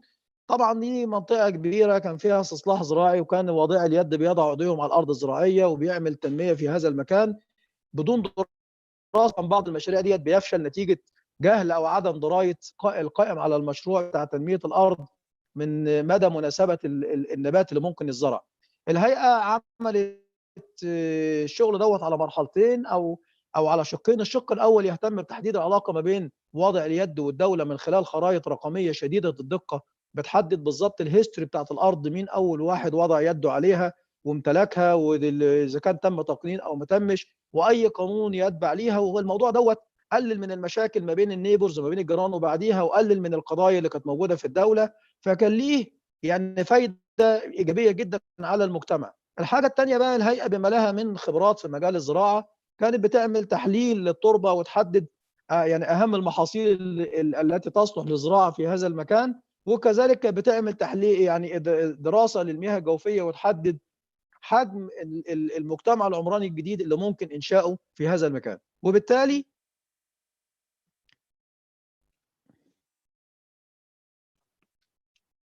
حضراتكم سامعيني معايا؟ الو، الصوت واضح سعادة الدكتور، تفضل. طيب تمام، معذرة يعني أنا جات لي إشارة إن النت تمام. الجزء الثاني في مشروع من نص فدان، إحنا ساهمنا في اكتشاف المياه الجوفية في أماكن كثيرة جدا، وقدمنا خرائط استثمارية للتنمية، وزي ما ذكرت في السلايد السابقة أهم المحاصيل اللي ممكن تزرع في هذا المكان. وكان طبعا الهدف منها لعمل خريطة للتربة من خلال تحليل البيانات وإنتاج خرائط القدرة الإنتاجية للأراضي، وإنتاج خرائط اللي هي التراكيب المحصولية المثلى لاستخدام الأراضي، وكذلك خرائط التنميه الزراعيه المستخدمه الاراضي المستصلحه.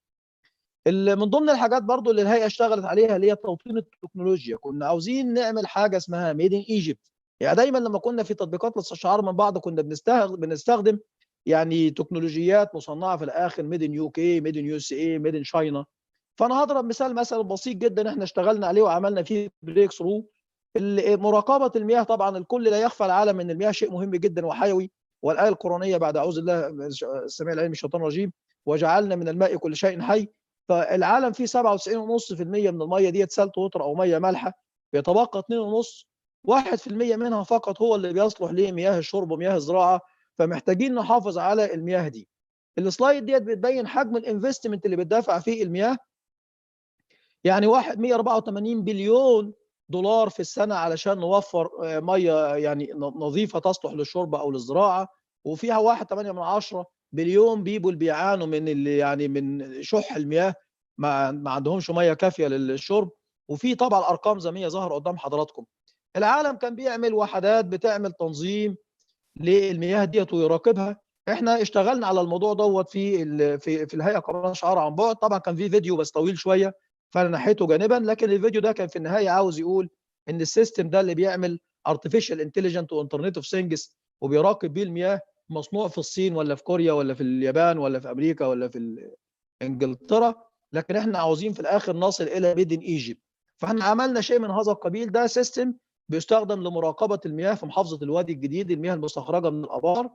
بيتابع البير دوت تم استخراج كميه مياه قد ايه، اشتغل كم ساعه في اليوم، بيحسب المعدل تصرف المياه وبيحسب معدل الاستهلاك، وبيبعت الكلام دوت من خلال الانترنت كونكشن والاي او تي، بيبعتها الى متخذ القرار في داشبورد زي اللي هي موجوده في السلايد اللي موجوده، الصفحه اللي موجوده على اليمين او الصوره موجوده على اليمين ديت. وبيدي متخذ القرار حاجتين، الحاجه الاولانيه هو يتابع عن كثب يعني حجم المياه المصرفه من هذا البئر وهل يتوافق مع شروط الموضوع عليه ولا لا، وبتدي له كمان امكانيه التحكم فيها او تعمل دايناميك اسيستنت او دايناميك بيلنج. لو هياخد كميه ميه اكتر يقدر يدفع التكلفه الفعليه ليها من الدوله. طبعا دي برضو حلت مشاكل كتير. الصوره دي بتبين تطبيق فعلي للسيستم اللي تم تطويره، يعني ما كانتش مجرد سلايد نظريه ولا سيستم معمول بشكل بروتوتايب زي اللي موجود على الشمال. لا، السيستم دوت تم عمل بي سي بي وعمل باكنج ليه واستخدم احدث السنسورز. وده احنا دلوقتي شغالين مع منطقه القاهره الجديده ومنطقه الشروق مع حي الشروق اللي دي مع محافظه القاهره. بنركب السيستم دوت وبنقيس بيه تصرف المياه، والهيئه دلوقتي بصدد تنفيذ مشروع كبير في هذا المجال. الحاجه الثانيه في دعم دور الهيئه في دعم الصناعه. من الحاجات اللي اشتغلنا عليها بالريموت سينسنج اللي هو اكتشاف خامل حديد زي الصوره اللي موجوده على اليمين. طبعا ده تم اكتشافه بصوره قمر صناعي. عملنا سايت فيزيتنج، الصوره اللي موجوده على الشمال اللي فيها 2 من خبراء الهيئه هم بيركبوا الاجهزه. الصوره اللي موجوده على تحت دي في اسفل السلايد بتبين يعني تواجد خامل حديد في المنطقه اللي احنا كنا شاكين ان هو متواجد فيها وشكله عامل ازاي، وكنا نزلنا لعمق 150 متر. الصوره ديت او السلايد دي بتبين بقى الكورينج، يعني احنا رفعنا الكلام دوت لمتخذ القرار. الدوله اهتمت بنتيجه البحث العلمي، بعتت معانا شركات منفذه عندها القدره على اعمال الحفر في هذه الاماكن، والصوره طبعا هي اللي بتتكلم عن نفسها. ده الكورينج بتاع الايرن ريش ماتيريال اللي تم استخراجها من باطن الارض، وكانت النسب بتاعت الحديد في الاماكن ديت من 32 ل 68%، في حين ان يعني بدايه الاستغلال الاقتصادي لاي مكان فيه خام حديد كان بيبدا من 30%. فحتى الحديد اللي موجود على السطح في المنطقه ديت يصلح ان انا اعمل مصنع واعمل استثمار. وعايز اقول يعني ان احنا اشتغلنا في المنطقه ديت على مساحه 60 كيلو متر مربع، يعني شريحه واحده عرضها 6 كيلو وطولها 10 كيلو، يعني اكتشفنا فيها حديد يقدر من 150 ل 200 مليون طن. ده هيديني من 150 ل 200 مليار جنيه في مساحه 60 كيلو متر مربع بس. لكن طبعا عملنا دراسات متأنية واكثر دقه باستخدام الجيو ماجنتيك، واثبتت ان الخام ده احنا نزلنا عند 150 متر وكان فيه دلاله عن الخام، لا اكتشفنا ان الخام موجود لعمقه 600 متر. والحمد لله الدوله اولت هذا الموضوع استثمارا. ويعني انا عايز اقول كلمه بس صغيره في الموضوع دوت، ان بمنتهى البساطه السيستم دوت يقول ان المردود العلمي بتاع البحث العلمي على الدوله يكفي من مشروع واحد. تمام، اكمل ان شاء الله. الصوره دي بتبين برضو اكتشاف المعادن الاخرى زي الذهب والكروم والحديد والمنجنيز واليورانيوم. عملنا خريطه واديناها لمتخذ القرار بحيث لما يعمل تطوير في منطقه معينه يعمل يعني تطوير موجه. دي صوره برضو للدراسات الجيولوجيه عملت لمشروع ميجا بروجكت زي العاصمه الاداريه الجديده. الهيئه شاركت في عمل الدراسات الاراضي قبل تشييد المباني والمنتزهات والاماكن السياحيه والاماكن الدينيه في هذا المكان عشان يتم عمل مشروع مبني على اسس علميه. دي صورة أخرى برضو للمشاريع التنمية العمرانية اللي ساهمت فيها الهيئة دي، كانت في عام 2015. الصورة دي بتبين الشغل الهيئة في استكشاف المياه الجوفية، وزي ما قلنا كان من أهمها خزان المغرة. ودي صورة تانية بتبين برضو الصياد الذكي، إزاي نعمل سمارت فيشنج باستخدام الارتفيشال انتليجنت والاي او تي واجهزة السونار، وبحيث يبقى يكون في استثمار جيد في موضوع الصيد. دي صورة أخرى برضو بتبين لدور الهيئة في موضوع تطوير البحيرات المصرية وتحديد الأماكن فيها. في الطاقة الجديدة والمتجددة طبعا العالم كله بيسعى على تطبيقها، ومصر حاطة خطة طموحة إن الطاقة الجديدة في مصر في عام 2022 ما تقلش عن 20%، 13% من الويند و7% من السولار. فاحنا بنحدد لمتخذ القرار أنسب الأماكن اللي ممكن أعمل فيها انستليشن لمحطات ويند فارمز أو سولار فارم من خلال صور أقمار صناعية وما تمتلكه الهيئة من خبرات في هذا المجال. أما في دور الهيئة في بناء الأجيال، فإحنا يعني عملنا نشر وعي وثقافة الاستشعار وتكنولوجيا الفضاء، وعملنا بوسترات لتبسيط العلوم للتعليم الأساسي، وكذلك ساهمنا في تصميم وتطوير برامج تعليمية للاستشعار من بعد للتعليم قبل الجامعي. وعملنا دبلوم مهني بالتعاون مع جامعة عين شمس، وده من أنجح المشروعات اللي عملناها في كباستي بيلدينج. وطبعا الهيئه لها نشاط كبير جدا في دعم الصناعات والحرف اليدويه علشان برضو تساعد الجماعه الفقراء واللي هم يعني عاوزين يعني ينشئوا اعمال يدويه يستعينوا من خلالها يعني. وطبعا الدبلوم اتخرج منه دفعه، وحاليا في دفعتين، والالتحاق به بيتم بنظام الكريدت اور. والسنه اللي فاتت انتج 3 مشاريع زي اللي هي موجوده على اليمين، وهترك الفرصه لزملائي يتكلموا عليه باستفاضه في المحاضرات اللي جايه. دور الهيئه في توطين تكنولوجيا الفضاء، طبعا احنا ساهمنا في يعني انشاء وكاله الفضاء المصريه، لكن الهيئه بذاتها يعني قادت مشروع التحالف القومي لتعميق الناتج المحلي من المشروعات الخاصه بالفضاء. وانتجنا يعني كان التعاون من المشروع ده كان تحالف فيه 10 جهات من ضمنها جامعه عين شمس وجامعه القاهره ومؤسسات صناعيه ومؤسسات بحثيه اخرى. وكان الهدف ان احنا ننتج قمر واحد بس من نوع كيوب ساتلايت، لكن الحمد لله رب العالمين بالاداره الرشيده انتجنا 3 اقمار صناعيه، 2 من نوع كيوب ساتلايت 1 يو اللي هم موجودين على الشمال. واحد منهم اطلق في شهر 6 عام 2019، والثاني اطلق في شهر 11 من نفس السنه. وانتجنا قمر ثالث تيتسات 3 يو تم الانتهاء منه واختباره، وده سلمناه للوكاله بحيث تتولى الاطلاق بمعرفتها خلال العام الحالي بالتعاون طبعا مع الهيئه القوميه للاستشعار عن بعد. ودي صور بتوضح هذا الموضوع. برضو احنا انشأنا طبعا محطات فضائيه ومحطه استقبال بيانات زي الصوره اللي موجوده قدام حضراتكم ديت، محطه استقبال البيانات المناخيه ومحطه استقبال البيانات المناخيه وصور اقمار صناعيه.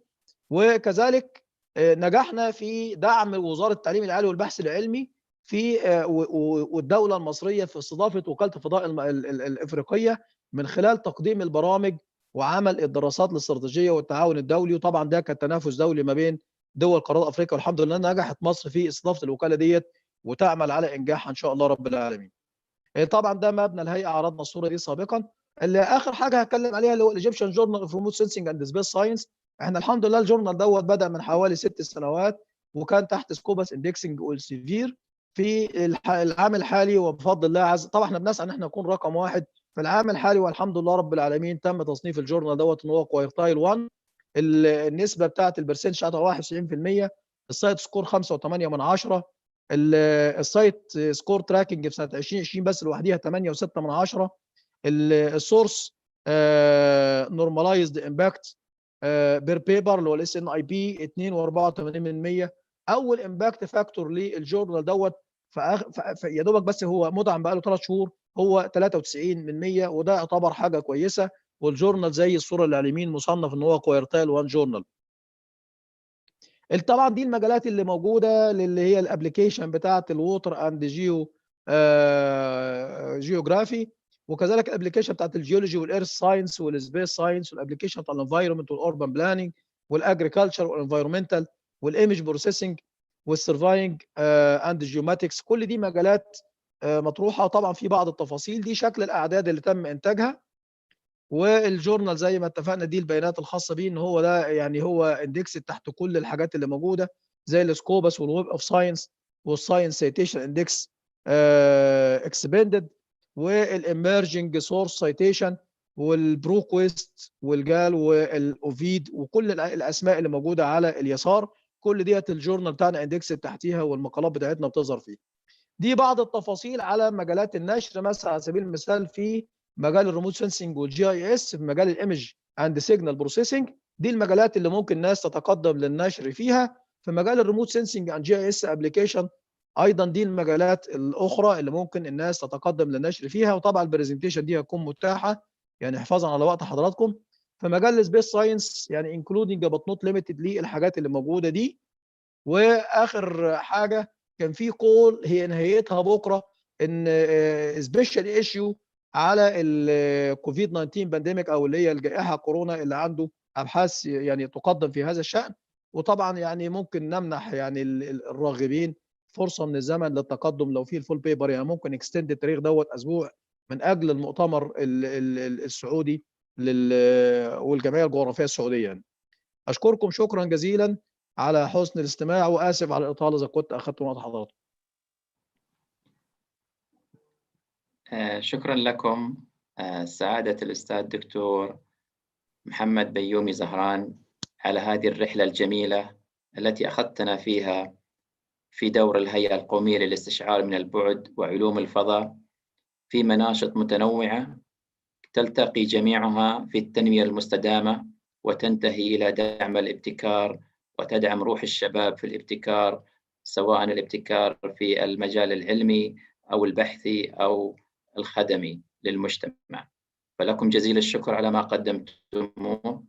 وهذه الإضاءات إضافة للإضاءات التي قدمها سعادة الأستاذ الدكتور أيمن صالح نائب رئيس جامعة عين شمس لشؤون الدراسات العليا والبحوث، أعطت فريمورك تنظيم رائع وجميل جدا في جمهورية مصر، وكذلك نموذجا يحتذى به إن شاء الله في باقي دول العربية وغيرها. هذا التنظيم وهذا التأطير لهذا العمل المشترك الرائع سواء في الدبلوم أو في غيرها من المناشط خرج منها تطبيقات. من هذه التطبيقات سوف نستمع إلى مجموعة من الأبحاث أو العروض في مدة 10 دقائق لكل عرض، ونبدأ مع سعادة الأستاذ دكتور أيمن فؤاد محمد رجب من كلية الهندسة بجامعة عين شمس، مدير وحدة الاستشارات المساحية، ليحدثنا عن تطبيقات نظم المعلومات الجغرافية في دمج ومعالجة البيانات المساحية من أجل إنتاج الخرائط، وهذا علم مهم. فليتفضل مشكورا يحدثنا عن هذه الجزئية في عملية إنتاج الخرائط، فليتفضل مشكورا في مدة 10 دقائق.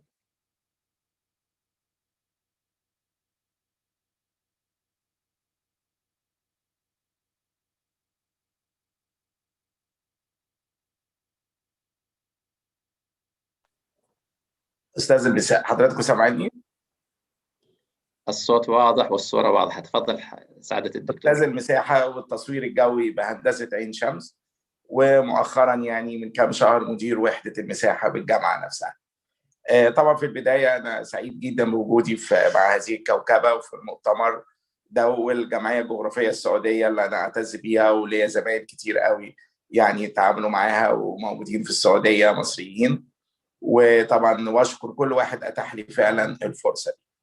هو في البداية أنا يعني طبعا حظي كويس اللي أنا كأني ميكس ما بين أساتذتنا اللي اتكلمت. أنا بمثل عين شمس طبعا، جامعة عين شمس كلية الهندسة بالتحديد، وطبعا جامعة عين شمس، ودكتور أيمن صالح طبعا أستاذنا قال كل حاجة ودورها الفعال في العلم وفي التطبيقات وكل حاجة.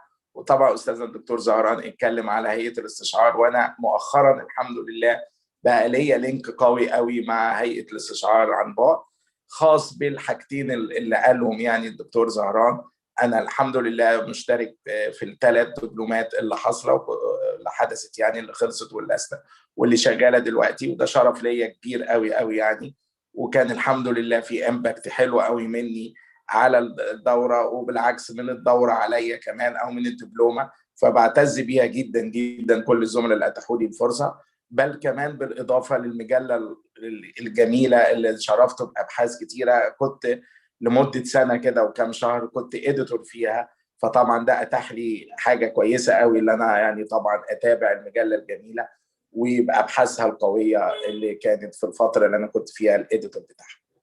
أنا طبعا يعني مش هعرض برزنتيشن كتيرة، أنا هتكلم زي ما حضرتك قلت على التطبيقات اللي هي في شغل المساحة والGIS، وانا هيكون عندي حظي كويس يعني شوية اللي انا بطبق الحاجتين. يعني انا بطبق حاجة أكاديمية وبطبق حاجة كمان شغل. الأكاديمية جاي من أستاذيتي اللي أنا في الجامعة، والشغل جاي من حتة اللي أنا يعني الحمد لله مدير وحدة الدراسات المساحية.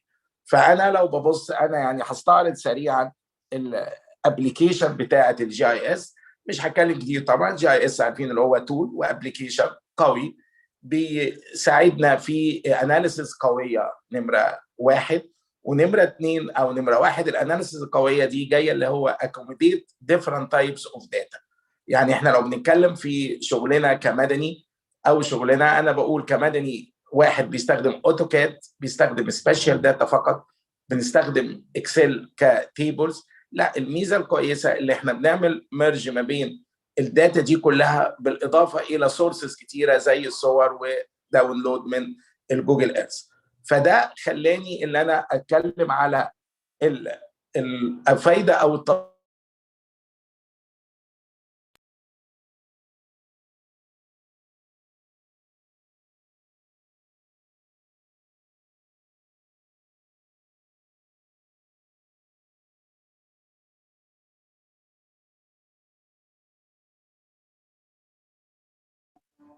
الصوت توقف يا دكتور.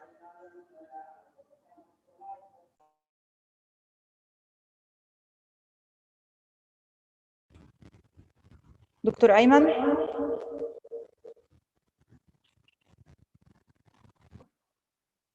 هو المايك مفتوح ولكن يبدو الاتصال ربما ضعيف أو في مشكلة.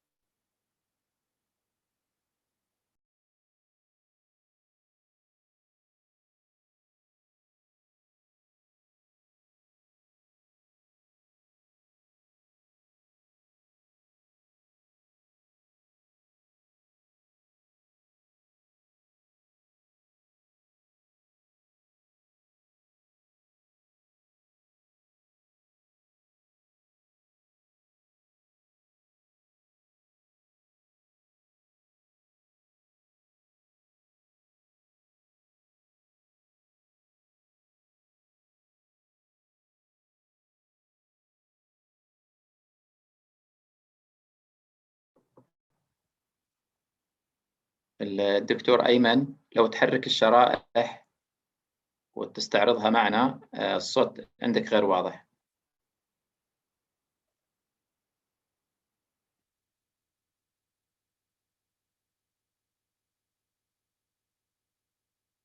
طيب نعطيه دقيقة، لو ما استطعنا ربما ننتقل إلى الزميلة الدكتورة رشا والزميلة الدكتورة منى أو غادة عفوا في كلمتهم، حتى يعني يستطيع الدكتور أيمن الرجوع لنا مرة أخرى.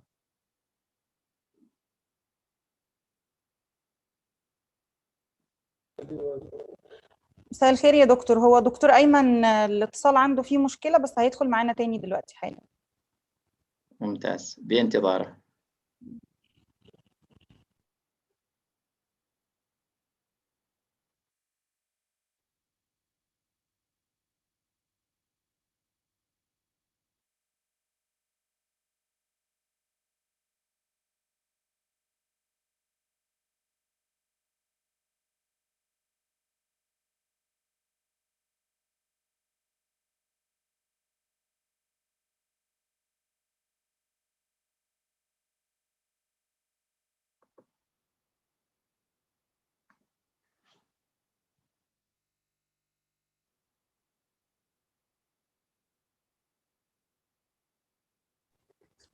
طيب بستأذن حضرتك يا دكتور علي،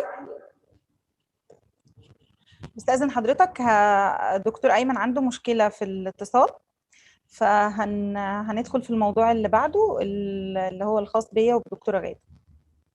طيب بسم الله. نبدأ. يعني في لما يضبط الوضع عند الدكتور أيمن نرجع معه إن شاء الله. لكن حاليا أيضا عملية المشروعات والتطبيقات الطلابية هي نواة لأفكار جديدة قد لا يدركها أو لا يهتم بها الأستاذ، ولكن الطالب بعتذر، ما اعرفش ايه اللي حصل، انا بعتذر. طيب دكتور اتفضل يا دكتور أيمن. فانا يعني فبقول ان انا يعني كان ليا شرف ان انا استفدت من هندسه من جامعه عين شمس، واستفدت من الاكاديميه من هيئه الاستشعار، وبالتالي انا مزجت الحمد لله ما بين الحاجه الاكاديميه والشغل الخاص. الشغل الخاص جاي من ادارتي للوحده اللي هي بدات من كام شهر، وطبعا الاكاديمي من الشغل الاكاديمي بتاعي. وزي ما قلت انا كان ليا الحظ ان انا اشرفت على نتيجه جامعه عين شمس اللي عملته، وادتني الفرصه ان انا اكون بقول ان انا خدت كورس في المانيا تبع لجامعه الشمس تبع الاتحاد الاوروبي، فده سهل لي قوي ان انا اكون من ضمن الناس القليله في هندسه عين شمس اللي كونسيرند بالجي اس. فالحمد لله عملت اشرفت على 3 رسائل ماجستير من الجامعه ومن خارج الجامعه، بالاضافه ان انا كمان اشتراكي في دبلومه الجي اي الاستشعار عن بعد اللي الدكتور طبعا زهران اتكلم عنها.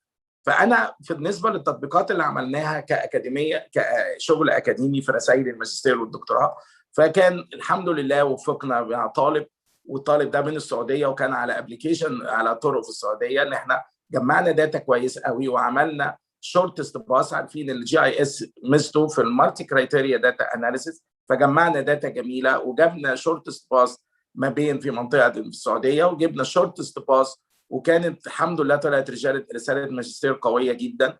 عملنا منها بحث 12 في مجله امريكيه تخصصيه كمان، وده كان شيء ساعدني جدا من الداتا. فاحنا كمساحه زي ما بقول احنا لينا يعني دور كبير برضو في جي اي اس، وخصوصا الداتا. كل الكانديديت بتوعي كل طلبه الاندر جراديوت بقول لهم يا جماعه الداتا دي لازم هي اللي نديها الكير الاولاني، وهي دي اهم حاجه عندنا، اللي انا الداتا اخليها سوتابل واعمل لها الموديلنج وتكون داتا تناسب الابلكيشن المعين.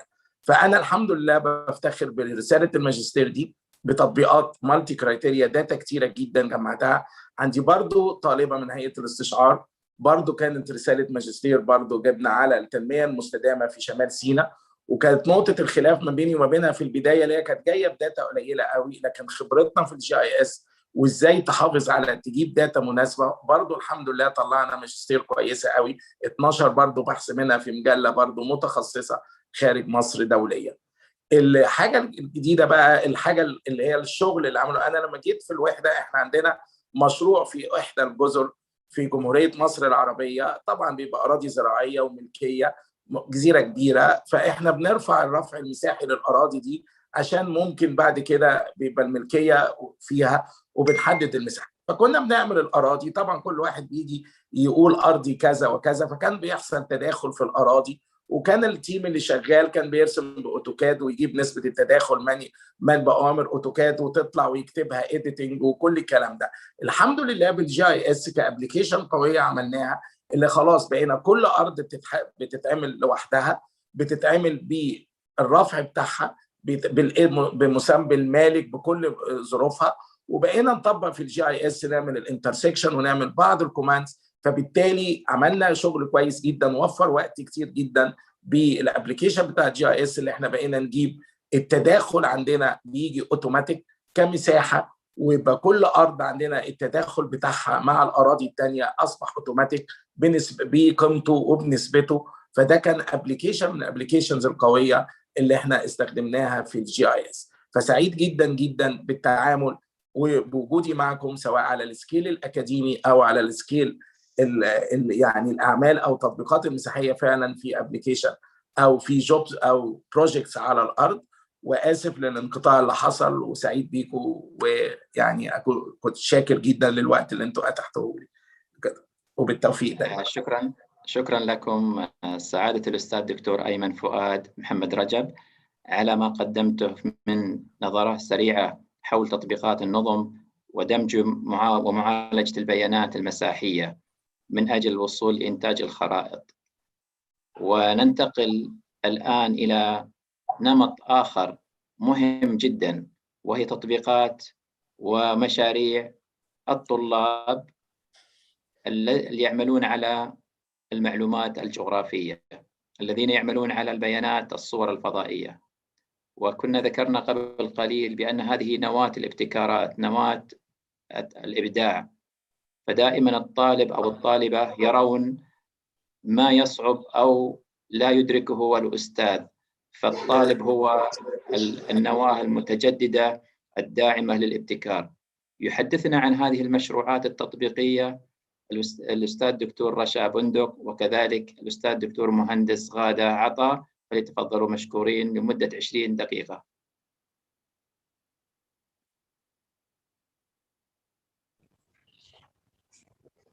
مساء الخير يا دكتور علي، الصوت واضح؟ مساء النور، الصوت واضح والصورة واضحة أيضا. تمام. بإمكانكم رفع الملف إذا رأيتم. تمام. قبل ما نبدأ في المداخلة أو في الجزء بتاع الورشة، أحب أشكر حضرتك على إتاحة الفرصة للدبلومة والجامعة عين شمس والهيئة الاستشعار في المشاركة في المؤتمر القوي، انطلاقة للمؤتمرات الافتراضية في المؤتمرات الجغرافية الافتراضية في الوطن العربي، وكان لكم المبادرة في الجمعية الجغرافية السعودية. بشكر حضرتك على السماح لينا بالمشاركة والترحيب بجامعة عين شمس وبهيئة الاستشعار.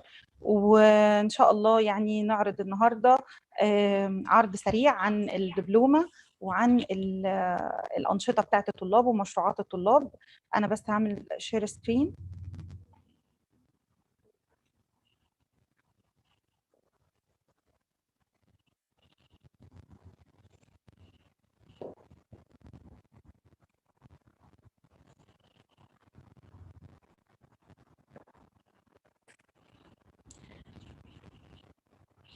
قبل ما اتكلم عن مشروعات الطلاب اللي احنا بنعملهم في الدبلومه، انا عايزه اتكلم بس عن التعاون الناجح ما بين جامعه اكاديميه وهي جامعه عين شمس وبين الهيئه القوميه للاستشعار، وهي هيئه بحثيه قويه جدا في جمهوريه مصر العربيه. واتعمل بروتوكول تعاون بيننا وبين الهيئه، هيئه الاستشعار، في عام 2018. وكانت بنود التعاون دون ان احنا تعاون علمي طبعا ما بيننا وما بينهم، ان احنا نعمل ندوات مشتركه ومؤتمرات مشتركه ونعمل دبلومه مشتركه للطلاب من جامعه عين شمس او من كل الجامعات. يعني مسموح لكل الطلاب بالدخول في كل الكليات، كليات الاداب وكليات الهندسه والتخطيط العمراني وكليات العلوم، كل الكليات مسموح لها انها تنضم الى الدبلومه. التعاون بين هيئة الاستشعار وجامعة عين شمس كان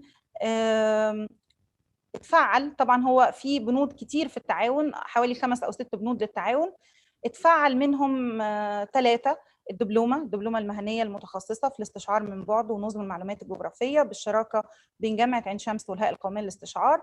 كمان بننظم ورش عمل مشتركة ما بين الجامعة وما بين هيئة الاستشعار، وكمان أساتذة جامعة عين شمس بيحضروا في الورش اللي بتنظمها هيئة الاستشعار. وفي زي ما دكتور أيمن اتكلم، في إشراف مشترك وبحوث علمية مشتركة بيننا وبين هيئة الاستشعار. ده مثال لورشة عمل مشتركة كانت بالتنظيم ما بين جامعة عين شمس وهيئة الاستشعار وشركة زون للأجهزة المساحية. ودي صور الورشة، ودي صورة لورشة عمل نظمتها الهيئة القومية للاستشعار شعبة الزراعة، وحضرها أساتذة كتير من جامعة عين شمس. ده النجاح بقى المثمر او بالنسبه لي يعني للتعاون او البروتوكول التعاون ما بين هيئه الاستشعار وجامعه عين شمس، وهو انشاء الدبلومه اللي صدرت بقرار من رئيس المجلس الاعلى للجامعات في 19/10/2017، وبدات بالفعل في التنفيذ في العام الجامعي 2018/2019، وتخرجت الدفعه الاولى من الدبلومه، وجاري دلوقتي تشغيل الدفعه الثانيه. خلاص يعني بقى لهم ترم ويتخرجوا، والدفعه الثالثه بدات معانا، ومتوقع ان شاء الله ان احنا نفتح الدفعه الرابعه لطلاب الدبلوم في شهر 10 ان شاء الله القادم. دي صوره للطلاب في الدبلوم سواء في الفيلد وورك وفي المحاضرات العملي والنظري. ودي صورة اللي برضو للطلاب في الدبلوم في الامتحانات وفي المحاضرات اللي بتبقى في قاعات الهيئة وقاعات جامعة عين شمس. ودول الطلاب أثناء المحاضرات العملية.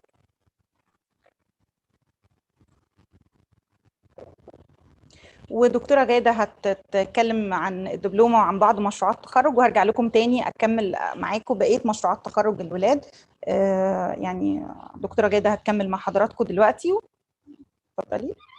السلام عليكم، بشكركم جدا وبشكر إدارة المؤتمر، بشكر الدكتور علي الجسري جدا على استضافتنا وإتاحتنا إن احنا نشتغل في ورشة العمل دي هنا في المؤتمر. الحقيقة الدبلوم المهني بتاعنا دبلوم مميز وميزته في حاجات كتير قوي، لكن احب اقول ان الدبلومه دي احنا لما ابتديناها هيئه الاستشعار بندي دورات تدريبيه كتيره قوي، لكن اهم حاجه في الموضوع ده ان الدورات التدريبيه اللي بنديها هيئه الاستشعار هي دورات تدريبيه بتعتمد من هيئه الاستشعار، لكن الحقيقه ان عشان نعمل ده من خلال جهه اكاديميه فكرنا في جامعه عين شمس وفكرنا في الدبلومه عشان تبقى معتمده من المجلس الاعلى للجامعات، فعملنا التعاون ده. والحقيقه هي تكنولوجيا الاستشعار ونظم المعلومات مش بيدرس في اي كليه من الكليات المصريه بشكل موسع، بكل كليه بتدرس حاجه، لكن الدبلومه بتاعتنا لما فكرنا ان احنا ناخد العلم كله على بعضه وندرسه في جهه واحده او في كيان واحد يطلع دبلوم مهني متخصص معتمد من المجلس الاعلى للجامعات. وليه ميزات كتيره، ان احنا اولا مجموعه كبيره من الخبراء بتدرسوا سواء من جامعه عين شمس او من هيئه الاستشعار. التدريب المهني عالي جدا في ترتيبات المواد وفي الشغل العملي في معامل الهيئه. عندنا مشروع تخرج مهم جدا، عندنا مواد للاستشعار ومواد في البرمجه، فده بيدي ثقل كبير قوي للدبلومه. هتكلم عن مشروعات التخرج اللي احنا كنا بنتكلم عليها. حقيقه احنا لما فكرنا في الدبلومه دي فكرنا فيها انها تبقى على مستوى عالمي او على مستوى الدبلومات العالميه، فاحنا لما فكرنا فيها اهم حاجه فيها هو مشروع التخرج. اما جينا نفكر في مشروع التخرج هي مجموعه من البرامج التدريسيه بتدرس كل حاجه، بتسلم حاجه، وبيبقى زي سلسله من العلوم بياخدها الطلبه اثناء 3 ترم متواصله، لكن عشان نربط كل ده بكيان واحد هو مشروع التخرج. الحقيقه حتى الطلبه اللي اتخرجت قبل كده قالوا لنا يا دكتوره الشغل اللي احنا اشتغلناه في كل المواد اللي اشتغلناها طول السنه حاجه، ومشروع التخرج كان بالنسبه لنا حاجه تانية خالص، لان احنا اتدربنا واشتغلنا عملي وطلعنا منتج. فاحنا فكرنا في مشروع التخرج ان هو ايه الميزات اللي ممكن يقدمها، ان انا اولا بربطه بسوق العمل، ثانيا بعلمه حرفه ومهنه، بدربه اكتر وزياده، بيشتغل على مدى ترمين 5 شهور، بربطه بسوق العمل، بديله تكنولوجيا عاليه، لان انا بسمح له ان هو يعتمد على امكانيات الهيئه من كل الجهات، وبدربه ازاي يحل المشكلات المجتمعيه. الحقيقه عشان اعمل ده الخطوات بتاعتنا، اول حاجه ان انا بفكر في المشروعات باند يوزر، يعني بشوف اند يوزر في المجتمع المصري مستفيد من تكنولوجيا الاستشعار، اشوف ايه التحديات اللي عنده، ايه المشكلات، ببتدي اتواصل معاهم لغايه ما نلاقي محاور بعد كده نشتغل عليها. المحاور دي لازم تبقى مرتبطه بسوق العمل ومرتبطه بالمشكلات المجتمعيه في مصر في خطه الدوله 2030. بعد كده ابدا اكون فرق عمل. تكوينات فرق العمل دي والمشرفين عليهم بتبقى على حسب التخصصات وعلى حسب الامكانيات المتاحه. برضو انا في الاول وفي الاخر بشتغل في اطار مشروع تخرج، مش بشتغل في اطار موسع مشروع كبير وفي لمده 5 شهور وبامكانيات الطلبه انا عايزه اخد بايدهم يشتغلوا المشروع ده ويطلعوا منتج يعرفوا يتواصلوا بيه بحسب تخصصهم. الحقيقه دي صور للطلبه، احنا بعد ما بنختار الفرق وكل جروب بيبقى عارف هو عايز ايه ومين رئيس الجروب بتاعه ومين الناس اللي هتساعده سواء من الهيئه او من الجامعه عين شمس. بنبدا زي ما حضراتكم شايفين كده في حلقات نقاش، هنشتغل ازاي، بنعد بروبوزل، وبعد كده بتبقى البروبوزل في مناقشه علنيه لفريق العمل او فريق اداره الدبلوم، ونستقر على البروبوزل وعلى طريقه الشغل، ونبدا بعد كده نشتغل المشروعات. مدة المشروع بتبقى 5 شهور. الحقيقة احنا زي ما دكتورة رشا تفضلت، احنا خرجنا دفعة سنة 2018-19 وبعدين في دفعة تانية اللي هي شغالة دلوقتي، هي في الترم الثالث شغالة مشروعات برضو، والدفعة الثالثة لسه شغالة. فاحنا بنتكلم دلوقتي هنستعرض مع حضراتكم المشروعات التخرج بتاعت السنة اللي فاتت.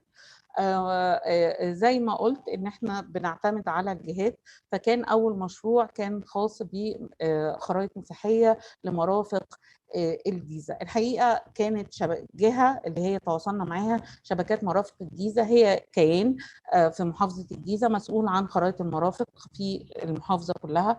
تواصلنا معاهم واتكلمنا معاهم ايه المشكلات اللي ممكن نحلها بتكنولوجيا الاستشعار ونظم معلومات. الحقيقه تفضلوا قالوا ان هم بيشتغلوا شغل مساحه عندهم بالعمل المساحي الميداني، وان هم نحاولوا يستخدموا اكتر من التكنولوجي، لكن الموضوع مرهق لان بيشتغلوا فترات كبيره وبيستخدموا عدد كبير من الاجهزه وفرق عمل كبيره، فحبوا يستخدموا تكنولوجيا الاستشعار من البعد، فيستخدموا صور اقمار صناعيه عشان يطلعوا منها خرائط مدققه.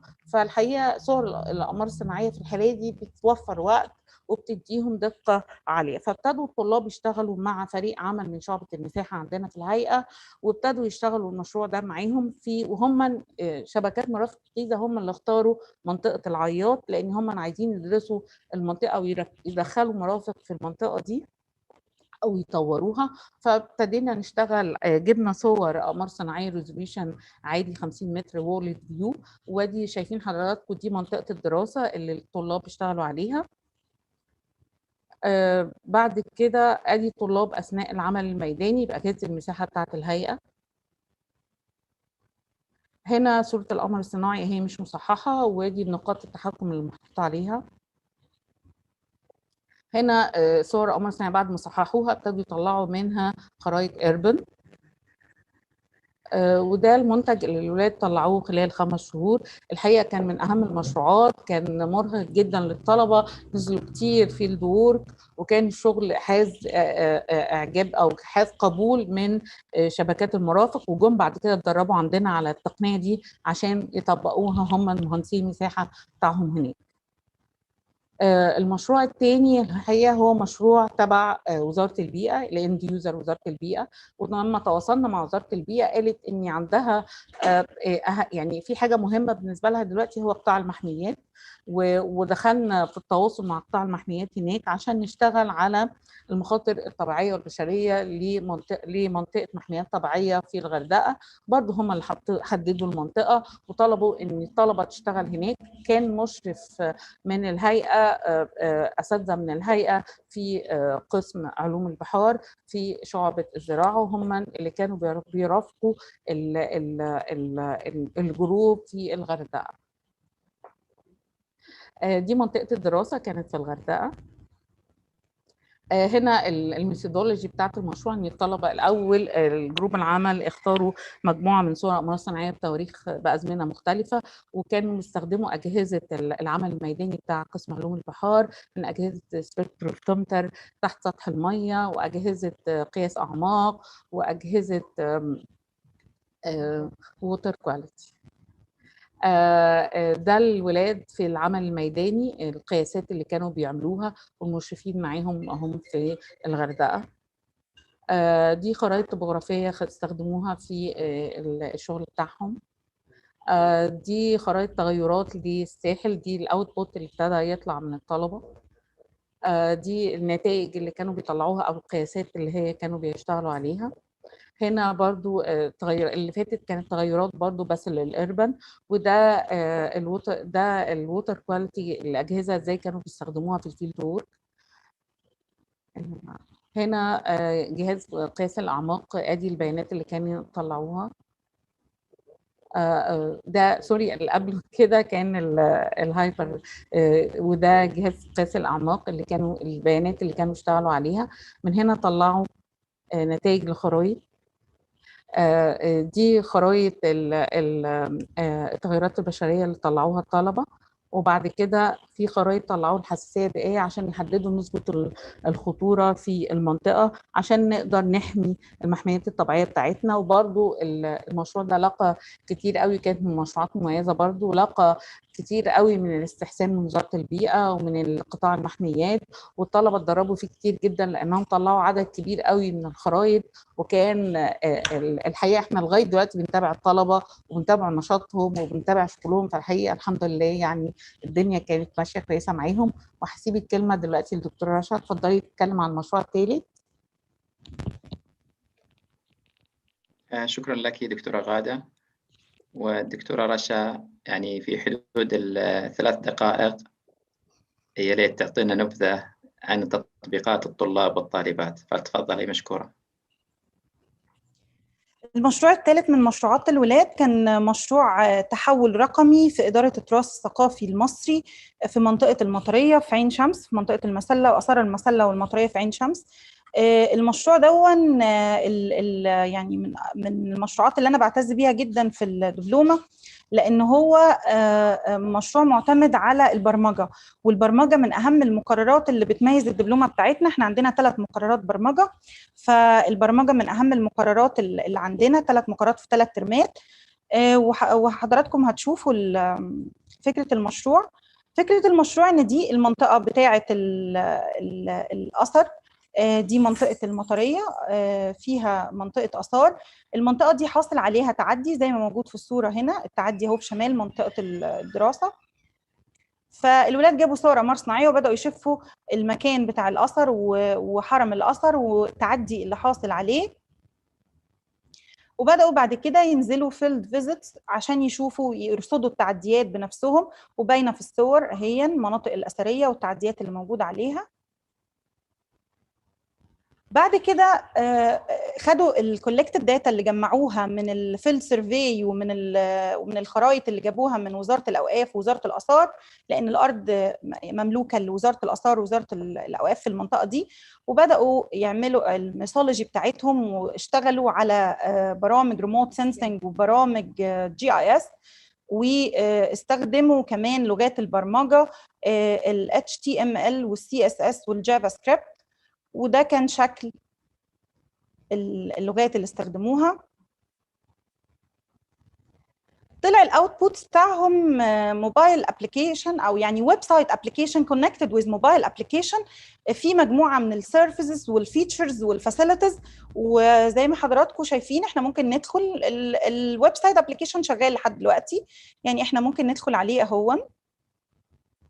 ده الفرونت اوفيس بتاعه او يعني الويب سايت الشكل بتاعه، في مجموعه من الدروب منيو، كل دروب منيو فيهم ليها وظيفه. يعني مثلا دي السيرفيسز اللي بيقدمها الويب سايت ابلكيشن. فكره الويب سايت ابلكيشن اللي عملوه ان انت لو مفتش اثار ونازل في منطقه الحرم اللي فيها تعدي، انت تقدر بالموبايل بتاعك وانت في نفس المكان تستخدم الموبايل وتعمل له كونكتد ويز الويب سايت ابلكيشن، وتبدا تاخد نقطه او تعمل بوينت للتعدي، وتكتب كمان النقطه السيرفيس اللي بتقدمها لك ان انت تقدر تعمل اد لوكيشن، تقدر تعمل الاديت لوكيشن وتقول ايه نوع التعدي، تقدر تبين شو لوكيشن على الويب سايت بتاعك، وتقدر تعمل بافر ميكر، تقدر تعمل بيست روتنج دي عشان تقدر ترجع المكان، يعني تقدر تروح من المكان بافضل طريق.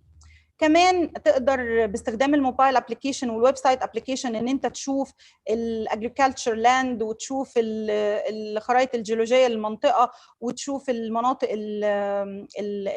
المسكونه يعني او المناطق اللي هي الاربن لاند اللي موجوده في المنطقه. وفي طبعا مجموعه كبيره جدا من الفاسيلتيز بيقدر البرنامج يقدمها.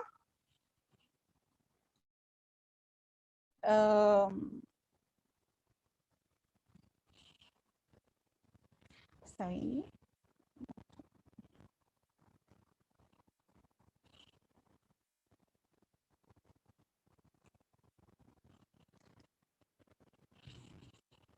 ده الهوم بيج اللي كنت لسه بقول لكم عليه، اللي هو اللي فيه المجموعه من التولز، ودي الدروب منيو اللي احنا استعرضناها دلوقتي على الموقع.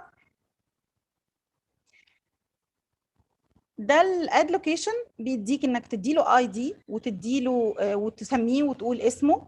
كمان الولاد الطلبه عملوا ايه؟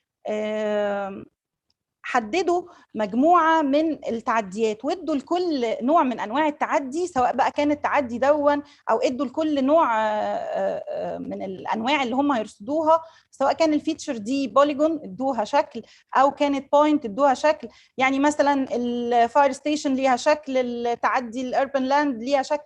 بداوا يعرضوا مجموعه كبيره جدا من الايكون ويقدروا يرصدوها ويحطوها وهم في نفس مكان الاثر بالموبايل ابلكيشن، وهي كونكتد لوحدها على الويب سايت اللي هم عملوه. كمان كان في تول جوه السيرفيس اللي هي البافر ميكر. دي بتعمل ايه؟ لو كان التعدي دون ليه تاثير على البيئه بشكل عام، يعني مثلا كان في تسريب وقود، تسريب ميه، فتقدر تحدد بالبافر ميكر دي المنطقه اللي بتتاثر بيئيا بالتعدي. ودي البيست روتنج اللي انت تقدر ازاي ترجع مكان ما بدات، او تقدر انت تحدد المكان اللي انت عايز ترجع منه، اللي انت خلاص عملت السيرفي بتاعك، ازاي تقدر ترجع مكانك تاني. ودي الفيتشرز اللي موجوده على الويب سايت للمنطقه. طبعا الولاد كانوا طموحين جدا وكانوا بيحلموا يسوقوا البروجرام بتاعهم عشان يعملوا التحول الرقمي، والتحول الرقمي ده من ضمن يعني التوجهات في مصر حاليا، بس يعني لسه يعني لم يكتمل مشروعهم بعد. مشروعات العام الجامعي الحالي اللي هو عام 2021 احنا عندنا مجموعه كبيره جدا من المشروعات، وزي ما قالت الدكتوره غاده احنا كنا قبل كده بنقترح المشكله وندور لها على حل. احنا دلوقتي قعدنا مع الجهات وقلنا لهم قولوا لنا احنا هنشغل لكم تيم وورك، الطلبه بتوعنا هنشغلهم لكم كتيم وورك مجاني، بس قولوا لنا انتوا عايزين ايه المشروع او المشكله اللي انتوا بتواجهوها واحنا الولاد بتوعنا يحلوها. فقعدنا مع في مجلس مدينه القاهره الجديده وقالوا لنا ان عندهم مشكله سيول وفي منطقه القاهره الجديده، وزي ما حضراتكم شايفين في الشتاء الماضي والشتاء اللي قبله تعرضت منطقه القاهره الجديده لمجموعه كبيره جدا من السيول، دمرت الممتلكات الخاصه وزي ما باين في الصور اهي والفلل. فقالوا لنا احنا عايزين نعمل خريطه مخاطر للسيول ومجاري السيول وكميات الميه اللي في منطقه القاهره الجديده. باقي دقيقة يا دكتورة رشا. حاضر دقيقة لو سمحتي. حاضر. الولاد طلبوا مجموعة من الايمجز من كذا ساتلايت، وكمان طلبوا مجموعه من المابس وطلبوا مجموعه من الريبورتس اللي هم محتاجينها، وقالوا ان احنا هنستخدم كذا سوفت وير في البرنامج دون. هستعرض سريعا فكره الموضوع بتاعهم، ان هم هيدرسوا كميه الميه وهيدرسوا الفاقد من الميه عشان يحددوا كميه الميه الصافيه، وبناء عليها يعملوا خريطه الاخطار. مده المشروع 5 شهور زي ما الدكتوره جاده قالت. الماده عندنا على ترمين، فاحنا عملنا لهم وهم كمان عملوا جدول علشان الوقت ما يجريش منهم، وبداوا فعلا ينزلوا دراسات ميدانيه عشان يجمعوا عينات ويشوفوا الموضوع ده. المشروع الثاني سريعا هو تقييم البيئي الاستراتيجي لمناطق الاثار العالميه في وادي الحيتان ووادي ريان. مصر فيها 7 مناطق اثار عالميه وفقا لليونسكو، و وادي الحيتان منهم داخل السنه دي. أخذنا الفكرة من أهداف مصر أو أهداف التنمية المستدامة 17 ورؤية مصر 2030 في الأهداف ال8 لرؤية مصر 2030، وطبعا درسنا الدمج ما بين الأهداف بتاعة الأمم المتحدة ورؤية مصر وخرجنا المشروع. ودي منطقة وادي الحيتان، هي منطقة أثرية مهمة جدا جدا، وهنعمل لها تقييم استراتيجي، تقييم بيئي استراتيجي. المشروع الثالث اختيار أفضل مواقع لزراعة أهم النباتات الطبية ونباتات الوقود الحيوي. النباتات الطبية هنزرعها وهنستزرعها على مياه الأمطار في الساحل الشمالي، والنباتات الوقود الحيوي هنستخدم فيها مياه الصرف الصحي. نفس الكلام برضو من منطلق الاستدامة البيئية أو الهدف الخامس في رؤية مصر 2030 وبرنامج التحضر أو تحضر للأخضر اللي أطلقته وزارة البيئة برعاية السيد رئيس. النقاط الابتكاريه زي ما قلنا لحضراتكم ان احنا هنستخدم ميه الصرف الصحي المعالج للوقود في زراعه النباتات الحيويه، ومياه الامطار في زراعه النباتات الطبيه. دي الاهداف بتاعه الولاد والطرق اللي قالوا هنستخدمها والمخرجات او الاوتبوتس اللي هم هيطلعوها. نزلوا الولاد جمعوا عينات للتربه وعينات للنباتات، ودي صور للدراسه الميدانيه. نفس الكلام عملنا لهم جدول زمني عشان الوقت ما يسرقهمش خلال ال5 شهور بتوع المشروع، يحددوا وقت الدراسات الميدانيه ووقت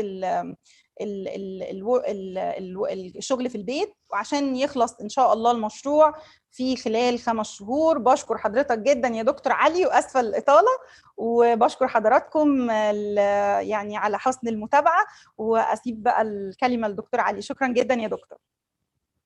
شكرا للدكتورة رشا وللدكتورة غادة على ما قدموا من مشروعات تطبيقية، وربما هم استخدموا يعني استراتيجية الطلاب في أخذ أكثر من 20 دقيقة بالدمج بينهم في محاضرة واحدة. فنتمنى من المحاضرين أيضا بعد قليل الالتزام بال10 دقائق أو أقل إن أمكن، حتى ننهي الورشة في الوقت المحدد. الآن ننتقل إلى مفاهيم ومعلومات عن الاستشعار عن بعد والأقمار الصناعية والخلفية العلمية حولها مع الأستاذ الدكتور ممدوح عابدين. فليتفضل مشكورا في حدود 10 دقائق أو أقل إن أمكن، حفاظا على وقت الورشة. السلام عليكم ورحمة الله وبركاته. وعليكم السلام، حياكم الله. تفضل يا دكتور. الحقيقة في البداية يجب يعني أتوجه بالشكر إلى الجمعية الجغرافية السعودية والهيئات والجهات الداعمة والمنظمة لهذا المؤتمر. والحقيقة يعني الواحد استمتع خلال اليومين السابقين بكم قيم جدا من المحاضرات والكينوت سبيكرز اللي الواحد استمتع بمحاضراتهم الحقيقة. وأنا الحقيقة يعني كلامي ده المحاضرة اللي أنا هقولها هي موجهة يعني لغير المتخصصين وللطلبة. الحقيقة أنا كان لي الشرف برضو إن أنا قمت بالتدريس في الدبلوم المهني على مدار ال3 سنوات اللي فاتت، وكنت أيضا بأشرف على العمل الميداني والمشاريع التخرج. والحقيقة يعني هم يعني أبدعوا في المشروعات بتاعتهم، وإن شاء الله يكون ليهم مستقبل باهر في مجال الاستشعار. المحاضرة الحقيقة يعني طبعا هي استكمالا لما تفضل به السادة الزملاء من قبلي، وأنا يعني هتكلم في البداية على إيه هي الأقمار الصناعية للناس الغير متخصصين والطلبة زي ما قلت. الأقمار الصناعية هي مركبات بتدور حوالين الأرض لتصوير الأرض. طبعا القمر الصناعي مش هو اللي بيصور نفسه، إنما القمر الصناعي هو مركبة بتدور حوالين الأرض وراكب عليها بقى كاميرا أو مستشعر بيلتقط صور للأرض. فعندنا بعض الأمثلة زي القمر الصناعي سبوت، وده قمر صناعي فرنساوي. جيرس ده جابانيز ايرث ريسورس ساتلايت، ده قمر صناعي ياباني. وفي عندنا نواه ده قمر امريكي، ولاندسات قمر امريكي. وعندنا ايجيبت سات 1 ده قمر صناعي مصري اطلق في 2011 واستمر العمل به 3 سنوات. الغير المتخصصين برضو نحب نعرفهم ان الاقمار الصناعيه عباره عن نوعين اساسيين. يعني اللي على اليسار ده قمر صناعي، نوع من الاقمار الصناعيه بيدور حوالين الارض في مدار موازي لخط الاستواء، وبيكون على ارتفاع عالي جدا، وبيدور بنفس سرعه دوران الارض. فخلال فتره دورانه بيكون باصص على منطقة واحدة من الأرض، وده الحقيقة يعني بيستخدم في الاتصالات وفي الأرصاد الجوية، ولذلك يسمى هذا النوع من الأقمار الصناعية أقمار اتصالات، أو أحيانا يسموها أقمار ذات ارتفاع عالي جدا، أو أقمار ثابتة بالنسبة للأرض، لأنها بتدور حوالين الأرض ودايما موجهة أو بتبص على مكان محدد من الأرض، وبتلتقط بيانات بصفة مستمرة، زي طبعا في الاتصالات وفي الأرصاد الجوية. ده بيسموه جيو ستيشنري ساتلايت أو قمر ثابت يدور في مدار استوائي. النوع الآخر من الأقمار الصناعية زي اللي هو باين في الصورة دي، الأرض بتدور من الغرب إلى الشرق، وهو القمر الصناعي بيدور من الأقطاب، فبالتالي بيصور شريط من الأرض ويطلع تاني، وهو نازل يصور تاني، وهو طالع يصور. يعني بيصور الأرض كلها في عدة شرائط، فبيغطي الأرض كلها في مدة معينة، ويرجع يصور تاني نفس المنطقة اللي كان صورها قبل كده. والفترة الزمنية دي بتبقى معروفة لكل قمر صناعي. والحقيقة ده النوع ده من الأقمار الصناعية بيكون على ارتفاعات بسيطة، بتكون في حدود 700 كيلو متر فوق سطح الأرض. إنما القمر الصناعي السابق اللي احنا قلنا على ارتفاعات عالية بيوصل إلى 30,000 كيلو متر فوق سطح الأرض. فلذلك ده بيسموه لو أوربت ساتلايت، أو في مدار قريب يعني شوية من الأرض، مش عالي قوي. وده بيسموه قمر متحرك يدور في مدار قطبي، أو موفينج ساتلايت اون بولار اوربت، يعني بيدور من الأقطاب. النوع الآخر كان بيدور موازي لخط الاستواء. القمر الصناعي اللي هو من النوع اللي هو الموفينج ساتلايت ده بيستخدم في متابعة الأرض ومتابعة المشاريع عموما، لأن بيرجع يصور الأرض بعد فترة زمنية أخرى، يكون كمل تصوير الأرض بالكامل ويرجع على نفس النقطة يصورها تاني. فبنستخدمه في المونيتورنج أو متابعة المشروعات المختلفة. ده بالنسبة لأنواع الأقمار الصناعية الأساسية. يعني طب الصور بقى اللي بيلتقطها الأقمار الصناعية هنعمل بيها إيه؟ بيكون زي ما تفضل الأستاذ الدكتور محمد بيومي زهران وقال إحنا عندنا محطة لاستقبال صور الأقمار الصناعية. فعلا بنستقبل صور الأقمار الصناعية دي، وبعدين يقوم فريق من العلماء والباحثين بتفسير هذه الصور في المجالات المختلفة، في المجالات الزراعية، في الجيولوجية، في الهندسية، في الآثار، في البحث عن المياه الجوفية في تطبيقات كثيرة جدا. هو ده اللي بنسميه الاستشعار من البعد. فاحنا نقدر نعرف الاستشعار من البعد بأنه علم وفن الحصول على معلومات عن الأشياء أو المساحات أو الظاهرات عن طريق تحليل البيانات المسجلة أو الملتقطة بواسطة أجهزة حساسة دون تلامس هذه الأجهزة وتلك الأشياء أو المساحات أو الظاهرات. لو جينا نشوف عملية الاستشعار من البعد بتتم إزاي، نبص إن دي الأحمر ده والأصفر ده قرص الشمس، طبعا كبير قوي بالنسبة لحجم الأرض. الشمس بتبعت الأشعة بتاعتها للأرض. لو مسكنا شعاع من دول كبرناه كده هنبص نلاقيه عبارة عن موجات. الموجات دي عبارة عن موجات كهربية متعامد عليها موجات مغناطيسية، فبنسميها موجات كهرومغناطيسية الكترومagnetic.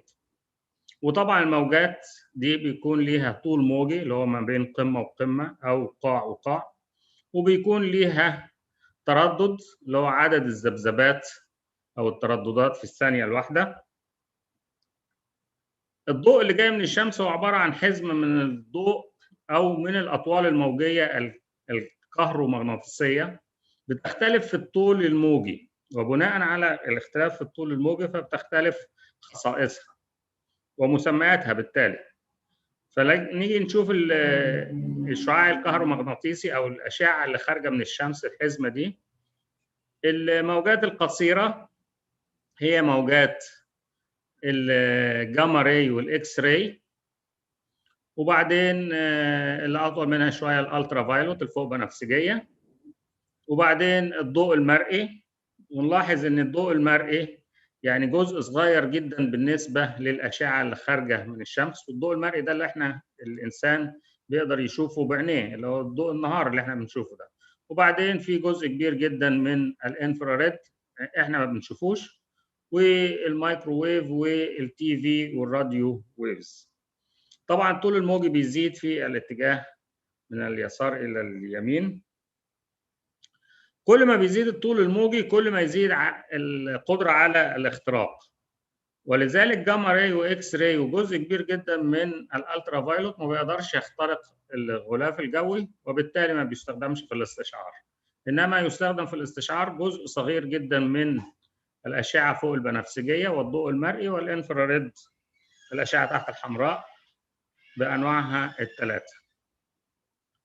عين الانسان طبعا قلنا تقدر تشوف الضوء المرئي فقط، ولذلك احنا بعينينا نقدر نشوف اللي نقدر نصوره بالكاميرا العاديه او كاميرا الموبايل. انما الاقمار الصناعيه بتقدر تشوف اطوال اخرى او مجالات ضوئيه اخرى غير اللي الانسان بيقدر يشوفه، وبالتالي الاقمار الصناعيه ممكن تشوف حاجات احنا ما نقدرش نشوفها بعينينا. يعني على سبيل المثال وتقريب الفكره، ان لو عندي قطعه مثلا من الارض درجه حرارتها اعلى من القطعه اللي جنبيها، بالعين الانسان العين المجرده مش ممكن الواحد يقدر يشوف الفرق ده، انما بالصور الاقمار الصناعيه يقدر يحدد المناطق الساخنه والمناطق البارده. ده بس مثال للتوضيح يعني. طبعا فممكن الاقمار الصناعيه تصور في اطوال موجيه مختلفه. كل طول موجي بيظهر ظاهره ممكن ما تظهرش في الطول الموجي الآخر. إذا كانت ويطلع صورة لكل طول موجي بيصور فيه.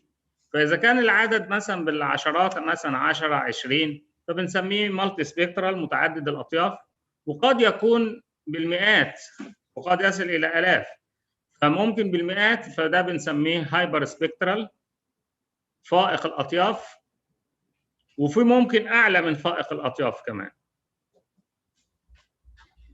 هايبر سبيكترال. لو رجعنا تاني نشوف كيف يتم عملية الاستشعار من البعد. الخط الأصفر ده هو ضوء الشمس أو مصدر للطاقة، بينزل على الأرض طبعا بينعكس يستقبله القمر الصناعي.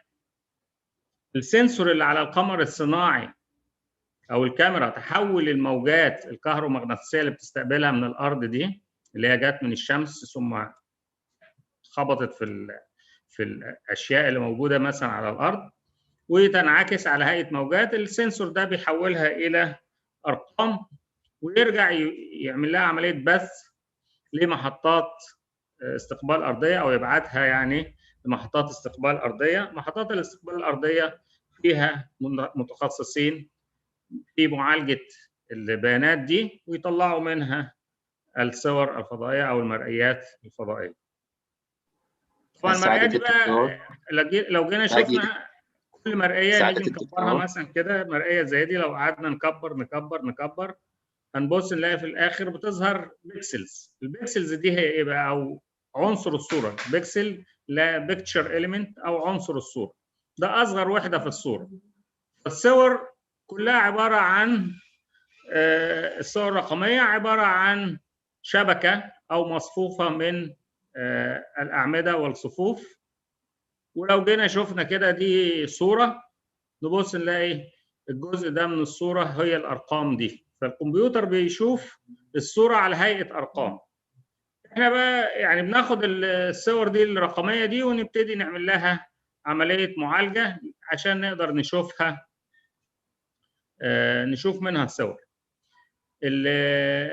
الاشعه الكهرومغناطيسيه اللي بتيجي من الشمس دي وتنزل ممكن تنزل على الزراعات، نبص نلاقي تنعكس. ايه اللي ينعكس فيها؟ تعكس الضوء الاحمر شويه وتعكس الضوء الاخضر بشكل اعلى شويه وتعكس الضوء الازرق بشكل بسيط. ده هنا من 0 ل 50، ده الطول الموجي بالمايكروميتر. دي الاشعه الكهرومغناطيسيه الطول الموجي بتاعها بالمايكروميتر، ودي نسبه الانعكاس. هنبص نلاقي ان عكس الازرق والاحمر والاخضر عكسوا بشكل اعلى شويه، ولذلك احنا عينينا مهيئه انها تشوف الضوء المرئي اللي هم الثلاثه دول، الازرق والاخضر والاحمر اللي هم مكونات الضوء الابيض. فهو بيعكس اكتر حاجه فيهم الضوء الاخضر، فعينينا تقدر عشان كده بنقدر نشوف الزرع باللون الاخضر.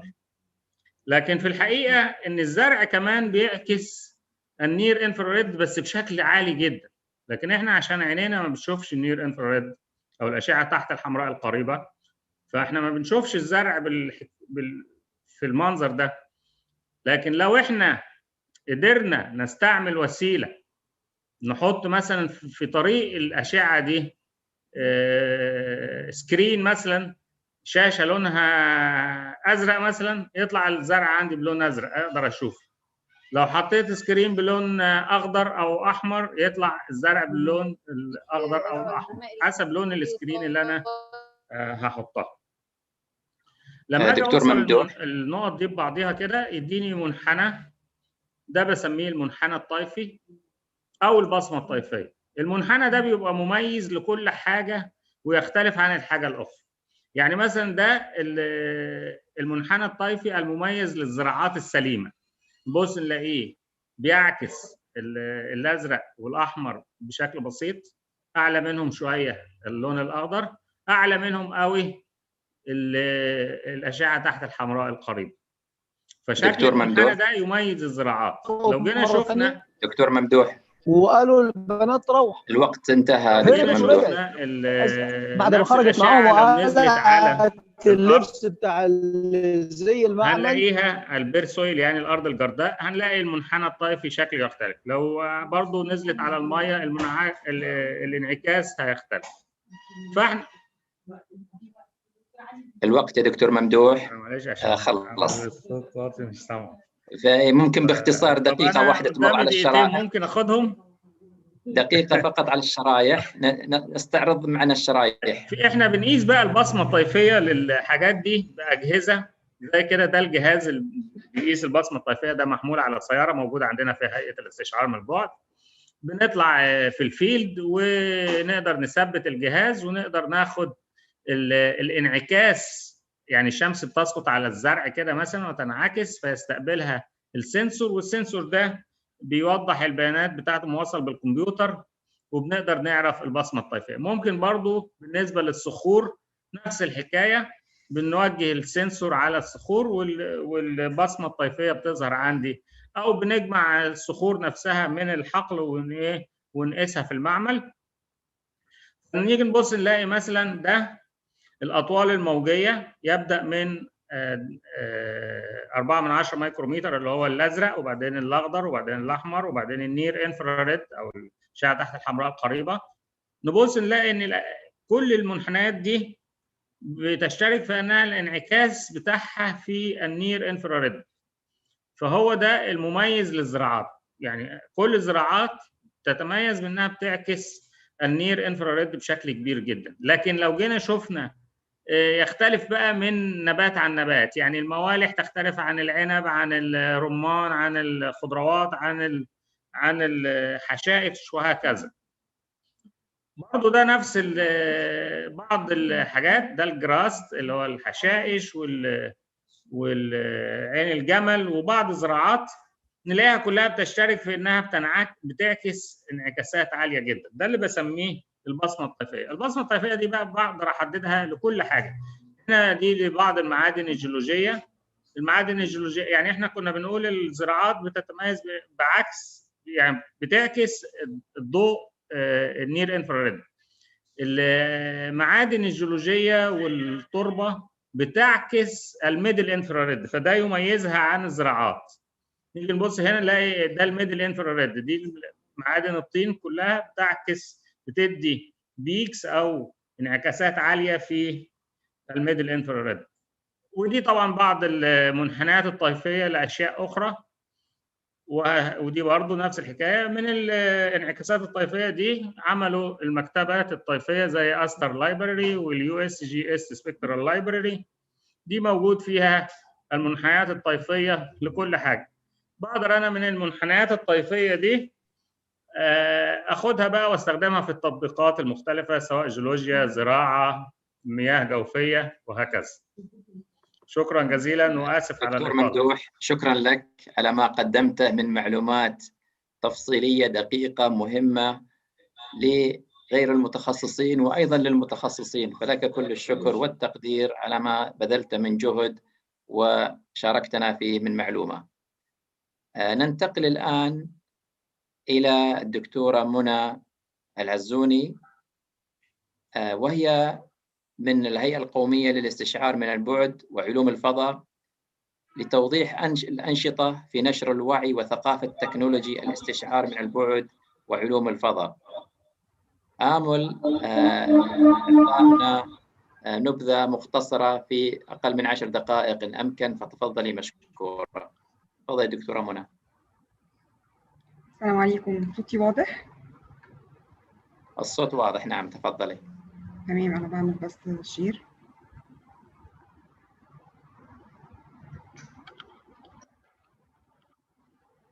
السلام عليكم. أنا هخرج من إطار التطبيق وارجع تاني لهدف الهيئة، ويعتبر الهدف الأساسي عندنا في الهيئة إن إحنا بنعمل على نشر وعي وثقافة تكنولوجيا الاستشعار عن بعد وعلوم الفضاء ونظم المعلومات الجغرافية في المجتمع المصري عامة. الحقيقة احنا بناخد 3 اتجاهات عندنا. طبعا بنخدم القطاع التعليم ما قبل الجامعي، وده بيتم من خلال ان احنا بننفذ في الهيئة دلوقتي معمل تفاعلي، وبنعمل ورش عمل للأطفال في المدارس وفي الهيئة عندنا، سواء كان بشكل اونلاين او اوفلاين، وهنشوف الصور. وعندنا طبعا القطاع الأكاديمي، وطبعا الأساتذة الفاضلين تحدثوا عنه باستفاضة في الدبلوم المهني. وقطاع التدريب عندنا بندرب في أكتر من شكل، دورات تدريبية متخصصة ودورات تدريبية لطلاب الجامعات وورش عمل لطلاب الجامعات والمتخصصين. المعمل التفاعلي إن شاء الله إحنا بصدد إنشائه، وإن شاء الله سوف يتم افتتاحه في وقت قريب جدا. التعليم ما قبل الجامعي زي ما قلنا ان احنا بننزل نعمل ورش للاطفال سواء كانت اونلاين او اوفلاين. بنروح للطلبه المدارس ونعمل معاهم نشر لوعي وثقافه الاستشعار عن بعد، بنعرفهم الاساسيات بتاعه الاستشعار والاقمار الصناعيه وطرق التصوير الاقمار الصناعيه بشكل الطفل يقدر يستوعبه، في شكل رسومات، في شكل كرافتس، في شكل وسائل تفاعليه للاطفال. كمان بنعمل ورش عمل للأطفال أونلاين عن طريق برضو تطبيقات المنصات المختلفة زوم وغيره. الدبلوم المهني الاساتذه تكلموا عنه بالاستفاضه، ويعتبر اول دبلوم مهني متخصص في الاستشاره عن بعد ونظم المعلومات الجغرافيه في مصر. بالنسبه لطلاب الجامعات وده التدريب عندنا بيتم على اكتر من محور. المحور الاول عندنا تدريب طلاب الجامعات، واحنا في الحقيقه في الهيئه بنعمل تدريب صيفي لطلبه الجامعات، لجميع طلاب جامعات مصر. بناخد منهم مجموعات ونبتدي نتواصل معاهم، سواء كان في قاعات الهيئه التدريب زي ما حضراتكم شايفين في الصور، او الفتره اللي فاتت ابتدينا ان احنا نعمل التدريب الصيفي ده في شكل اونلاين عشان مشاكل جائحه كورونا، وطبعا ان العدد بيبقى كبير جدا. برضو عملنا برنامج او مشروع برنامج دعم القدرات البشريه في الهيئه، وده برضو بيتارجت كل الناس سواء كانوا طلاب جامعات او شركات او افراد او جهات، بكورسات متعدده من اول البرنسبلز لحد الادفانسد والابلكيشن المختلفه في النظم المعلومات الجغرافيه وفي الاستشعار عن بعد. برضو بنعمل ورش عمل للاساسيات سواء كان لطلاب الجامعات او للمهتمين اللي هم ما عندهمش فكره عن الاستشعار عن بعد، بتبقى باشكال مبسطه. بنعمل دورات ورش عمل متخصصه زي ورشه عمل دي عملناها في الرادار، وكان في عدد كبير جدا مشترك من طلاب الجامعات ومن الاساتذه الفاضلين في الجامعات ومن المهتمين بنظم المعلومات الجغرافيه والاستشعار عن بعد. عندنا دورات متخصصه. دور من ادوار الهيئه ان احنا نعمل على الخدمه المجتمعيه، وطبعا في صدد ان الحكومات دلوقتي ابتدت تتجه الى التغيرات المكانيه ووحدات الاس دي اي والتغيرات الوحدات المكانيه في المحافظات، فابتدت الهيئه تفعل مجموعه من بروتوكولات التعاون في المحافظات يتضمنها التدريب، وابتدت نطلع محافظات مختلفه زي محافظه كفر الشيخ ومحافظه الوادي الجديد ومحافظه القليوبيه. برضو عندنا مجموعة من البرامج المتخصصة الفنية المطلوبة واللي لقينا عليها طلب كبير، برامج التدريب المتكامل في الاحتراف برمجة نظم المعلومات الجغرافية. برضو عندنا برامج متخصصة في تقنية جودة المياه والووتر كواليتي، والدورات التدريبية كلها ممكن نعملها بشكل الأونلاين أو بنظام الأونلاين.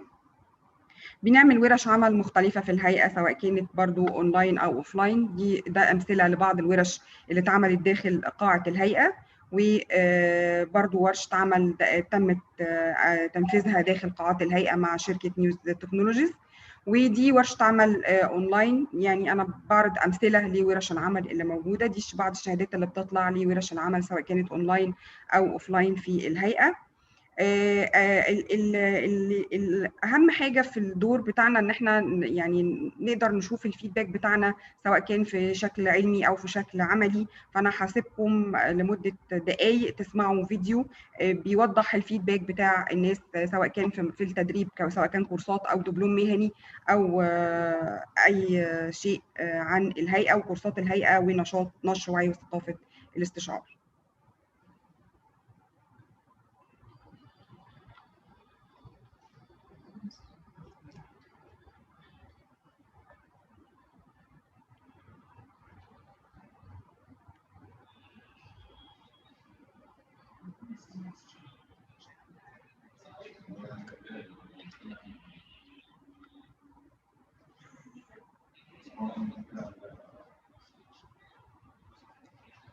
يعني كان في الاول ان انا داخل عشان احضر رساله، لكن بصراحه لما بدات الدبلومه لقيت الناس بقى متخصصين في دبلوم مهني اكتر من دبلوم عملي. طبعا التدريب بكافه نظم المعلومات الجغرافيه والاستشعار عن بعد، بدانا نشتغل على الاوت جي اس، بدانا ندخل شويه في البرمجه بلغه كويس وابريل. الحاجه الثانيه ان احنا برضه اشتغلنا على الاستشعار عن بعد بيزك فيجن ومقاومه الانبي. وده طبعا مهم ان احنا نقدر ازاي نشتغل على الصور الجويه والمرئيات الفضائيه ونقدر نطلع منها شغل، نقدر نعمل عليها تحليل سبيشال اناليسيس الخطوات اللي احنا اشتغلنا عليها. وطبعا الجزء المهم برضه ان احنا ماشيين الدبلومه بالتدرج، يعني التدرج ان احنا بدانا نشتغل على البرودكشن في كل خطوه من الخطوات دي، وبدانا بعد كده نطبق نعمل ابلكيشن على كل الخطوات اللي احنا اشتغلنا عليها. ودلوقتي داخل على اساس ان انا اعمل تطوير للشغل وازاي ابدا استخدم التقنيات الحديثه الجغرافيه في نظم المعلومات الجغرافيه والاستشعار عن بعد في الرادار من ضمن الورش المهمة اللي أنا شخصيا استفدت بيها في دراستنا في مجال الجغرافيا تحديدا والتغيرات البيئية. تم تطبيق على شمال مدينة بورسعيد، ودي طبعا من أحد الموانئ الهامة استفدنا منها من كشف التغير من خلال مرآات الرادار وتحديثها وقياس مساحة التغير اللي تمت بالفعل. بتمنى ان شاء الله ان هيئه الاستشعار تكررها، يبقى في تنوع في الورش بحيث كلنا نستفيد منها، وكمان ان هي بتبقى اونلاين، فده شيء مميز جدا ان تقدمه الهيئه وبشكل مجاني. دروس الاستشعار من بعد، دروس الاستشعار من بعد كانت رحله مده سنه، الواحد فعلا استفاد فيها عن طريق العلم، واستفاد فيها عن طريق الناس اللي اتعامل معاها والدكاتره اللي اتعامل معاها.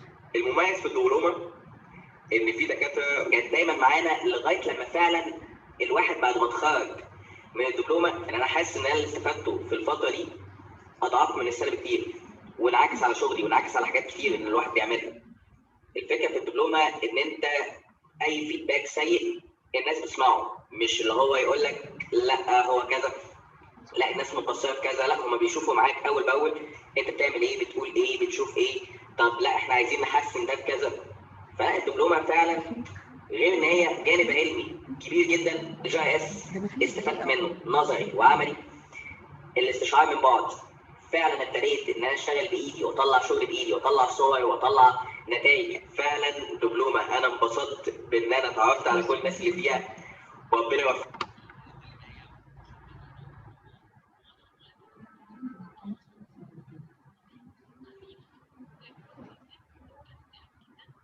دكتورة منى باقي دقيقتين. تمام يا دكتور. تمام يا دكتور، شكرا لحضرتك.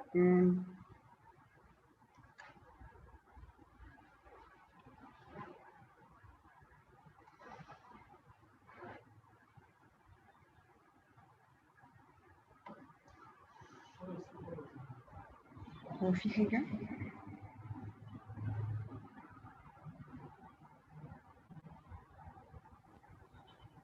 طب اتفضل يا دكتور علي. دكتورة منى خلصت العرض بتاعها، باقي دكتور كامل. شكرا لك يا دكتورة منى، وفرتي علينا دقيقة، فإن شاء الله نستفيد منها. وننتقل إلى أيضا موضوع حيوي آخر مهم، وهو التحليل المكاني والنمذجة الجغرافية مع الدكتور كامل مصطفى. فليتفضل مشكورا لإطلاعنا على نماذج ومعلومات تدعم هذا الاتجاه في السبيشال أناليسيس وفي الموديلينج. فليتفضل مشكورا. السلام عليكم ورحمة الله، وشكرا لحضرتك دكتور علي. هل الصوت واضح؟ الصوت واضح والصورة أيضا واضحة. تفضل. تمام. سعادة الدكتور. كتر خيرك. يمكن كان ليا الفرصة إن احنا نشتغل سواء في قسم الجغرافيا في جامعة عين شمس كلية التربية، أو بالتدريس داخل الدبلوم المهني على التدريب والشغل الميداني الحقيقة على الأدوات مثل التحليل المكاني والنمذجة الجغرافية. مش هطيل على حضراتكم، ولكن هدخل في الموضوع مباشرة. فعلى سبيل المثال، لو أنا قصدت النهاردة إن أنا أبدأ أتكلم على خطوات التحليل المكاني والنمذجة الجغرافية، فأنا هتكلم على 3 خطوات رئيسية، منها خطوة التحليل المكاني، ثم الملائمة المكانية، ثم النمذجة الجغرافية. في البداية، فكرة التحليل المكاني فهي جوهر الشغل ببرامج نظم المعلومات الجغرافية GIS، سواء أنا بقدر أستخدم التحليل المكاني لدراسة ظاهرات طبيعية أو ظاهرات بشرية. في المرحلة الثانية، في مرحلة الملائمة المكانية، فأنا هنا ببدأ أقيس الأداء وفق للمعايير المحددة. المعايير بعضها قد تكون وضعتها بعض الهيئات الحكومية في الدولة، أو معايير بيضعها الباحث نفسه تساعده في كشف التغير المكاني وكشف استنباط التحليل المكاني للظاهرة المدروسة. أما في المرحلة الأخيرة فهي مرحلة النمذجة الجغرافية، وهنا أنا ببدأ أدمج ما بين حاجتين. ببدأ أدمج ما بين برامج نظم المعلومات الجغرافية وبين استخدامي للاستشعار عن بعد. طيب، لو أنا مريت بالثلاث مراحل دول، يا ترى إيه هي المنهجية الأساسية اللي أنا هعتمد عليها في شغلي؟ بداية المنهجية الأساسية، أنا بستخدم أسلوب دلوقتي لقياس وتفسير العلاقات المكانية ما بين الظاهرات المختلفة. منهجية العمل عندي هتكون معتمدة على جمع وتحليل بيانات واستخدام معايير متكاملة. في النهاية أنا ببدأ أقدم أفضل تحليل وأفضل أداء أو أفضل قياس لخدمة متخذ القرار. العناصر الأساسية اللي أنا معتمد عليها داخل المنهجية بتاعتي هي عناصر بتجمع ما بين خصائص البيئة الطبيعية وخصائص البيئة البشرية، سواء كنت بتكلم على سكان وعمران واستخدام أرض، أو حتى بجمع ما بين الخصائص الاقتصادية والاجتماعية. ويمكن في بعض الموضوعات بتبدأ تتدخل عوامل إدارية أو عوامل سياسية. هنا ببدأ أحط لنفسي بعض التساؤلات وأبدأ أتكلم على الإجابات اللي أنا هعتمد عليها. بداية لو أنا حطيت لنفسي تساؤلات فأنا عندي 5 أسئلة أساسية بنطلق منهم، وهو موقع الظاهرة ثم حجمها ونمط توزيعها وتطورها. السؤال الثالث علاقتها بالمكان والبيئة الجغرافية. وهنا تكمن المشكلة، بمعنى إيه؟ إن كتير من الدراسات بتبدأ تتوقف عن الإجابة على 3 تساؤلات فقط، في حين إن في السؤال رقم 4 والسؤال رقم 5 دول أسئلة مهمة جدا. إزاي أقدر أستفيد من الدراسة بتاعتي بصورة أفضل؟ إزاي أقدر أقدم أفضل خدمة من الدراسة اللي أنا بدرسها وأفضل أداء للخدمة اللي أنا بدرسها؟ كمان ببدأ أركز على الاتجاهات المستقبلية لدراسة الظاهرة. الحقيقة إن الإجابة هنا معتمدة على الطالب نفسه أو على الباحث نفسه، ولكن في بعض الأدوات اللي هو يقدر يعتمد عليها. من على سبيل المثال الدراسة الميدانية، خرائط الموقع، خرائط التوزيعات والحجم، ثم ببدأ أدخل معايا العامل الإحصائي في قياس الارتباطات والعلاقات المكانية ودراسة التباينات أو النقاط الساخنة والقيم المتطرفة في هذه الظاهرة. وقد ينتهي العمل بتاعي بتحديد أنسب المواقع والمسارات وفقا للمعايير المتفق عليها. حتى لا نطيل فنبدأ نحط خطوات معينة هنمشي فيها ونشوف على طول النماذج التطبيقية. الحقيقة أن خطواتي عشان أقدر أوصل لهدف من خلال التحليل المكاني والنمذجة الجغرافية بيبدأ بأن أنا بحط مجموعة من الأسئلة، ثم على أساسها بيتم عملية جمع البيانات وفحصها، ثم خطوة التحليل والنمذجة المكانية، ثم التفسير وتقييم النتائج، وأخيرا الوصول لاتخاذ قرارات سليمة. أنواع التحليل في بيئة نظم المعلومات الجغرافية لا يقتصر على نوع معين من البيانات، بل بالعكس أنا هنا مطالب بتحليل نوعين من البيانات والدمج ما بينهم بصورة مناسبة جدا. نوعين البيانات دول هما بيانات الفيكتور وبيانات الراستر بأنواعهم المختلفة. وكل ما كان عندي القدرة على الدمج وعلى التحليل الشامل ما بين بيانات الراستر والفيكتور، كل ما بقرب أكتر لنتائج دقيقة ومناسبة جدا للواقع.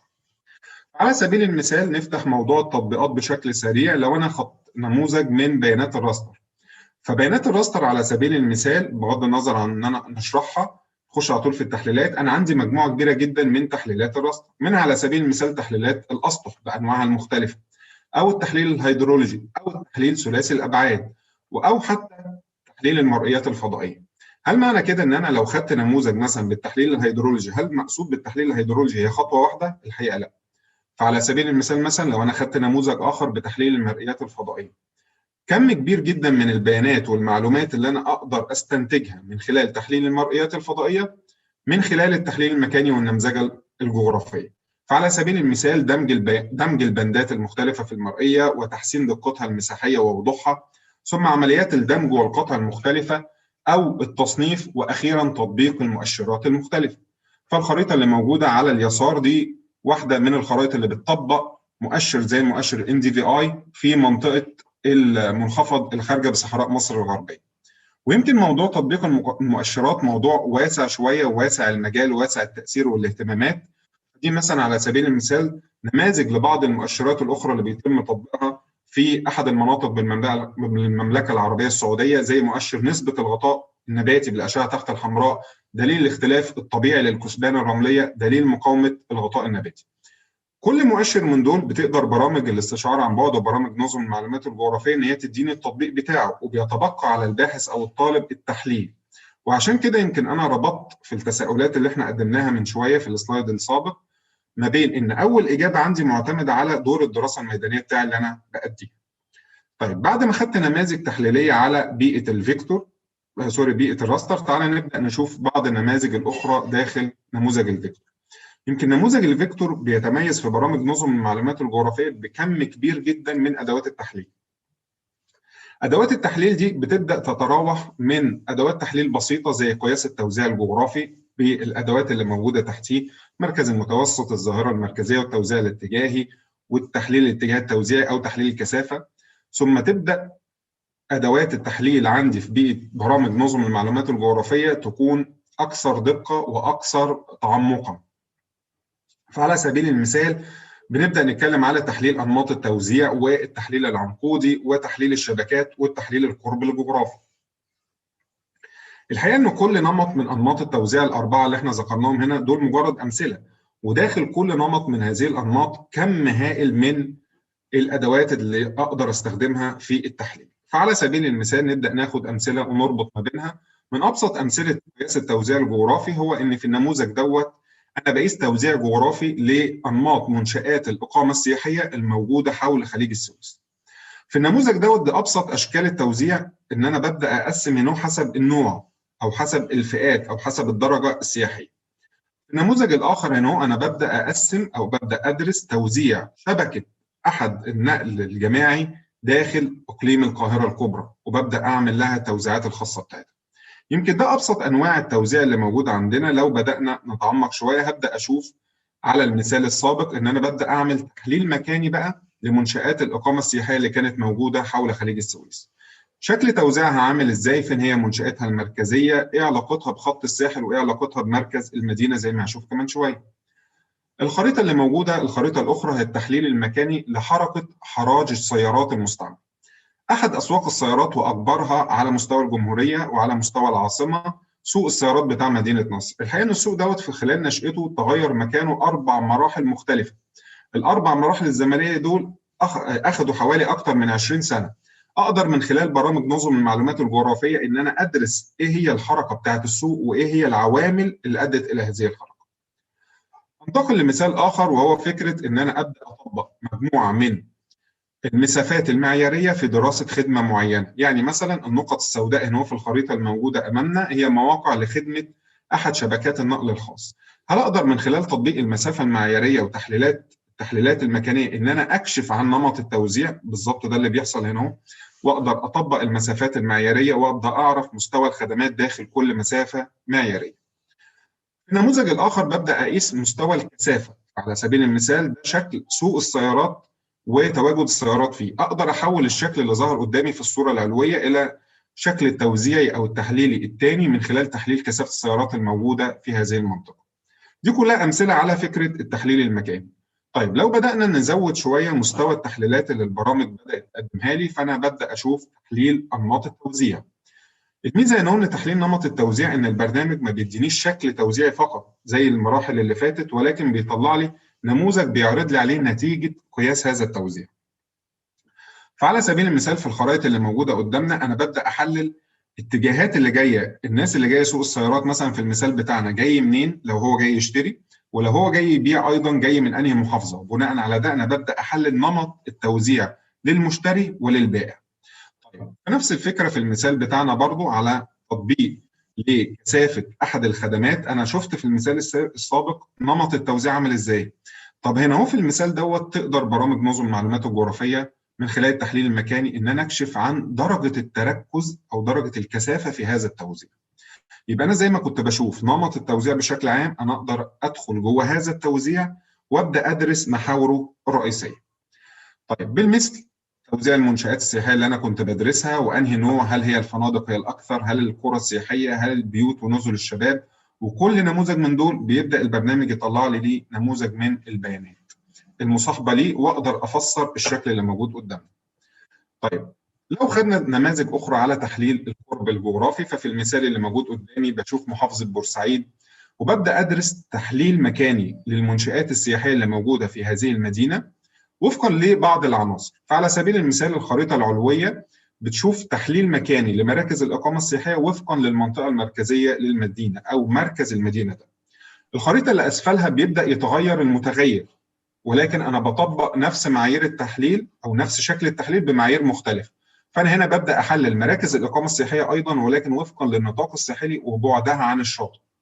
نموذج آخر هنا هو إلى مدينة السويس، ببدأ أشوف توزيع المنشآت السياحية بتاعتي على مناسيب الارتفاع اللي موجودة في المنطقة، خاصة إن أنا عندي هنا بقدم نمط سياحة جبلية، تمام، وده نمط بتنفرد به المنطقة.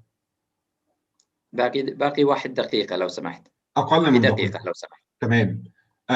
بجمع كل الشغل اللي أنا عملته دوت وببدأ إن أنا أدخله جوه فكرة النمذجة الجغرافية، إن أنا جمعت البيانات، حطيت معايير، بطبق تحليلات عشان أوصل إلى نتائج نهائية. فعلى سبيل المثال ده نموذج قدامي ببدأ من خلال النموذج دوت إن أنا أطلب من خلاله إن أنا أوصل ما بين أو أعمل مسار ما بين بعض المدن لخدمة النقل الجامعي. البرنامج أنا بغذيه بشبكة الطرق وبغذيه بالمعايير اللي أنا محتاجها، وبيبدأ إن هو يطبق التحليل اللي أنا مطلوب داخل بيئة النمذجة الجغرافية. بالمثل زي ما اخترت مسارات الطرق، أقدر كمان إن أنا أختار هنا النطاقات الخاصة بالخدمة. فالشكل اللي موجود قدامي بالألوان هي بيوضح لي نطاقات الخدمة بتاعتي، سواء كان النطاق القريب أو المتوسط أو النطاق البعيد. في المثال بتاع شبكة النقل الموجودة داخل القاهرة الكبرى. خالص الشكر لحضراتكم، أتمنى ألا أكون أطلت، ودي بعض النماذج اللي موجودة، وإن شاء الله يعني أتمنى أكون وفيت بالعرض. شكرا دكتور علي. الشكر موصول لكم جميعا على ما قدمتوه من معلومات قيمة، نماذج، تنظيم رائع في مجالات مختلفة. فلكم جميع المتحدثين جزيل الشكر. وربما نأخذ مداخلة أو اثنتان وننتهي لضيق الوقت، أو الوقت الآن يعني متأخرين 10 دقائق على الورشة، على انتهاء الورشة. دكتور السيد سلامة إذا موجود معنا تفضل.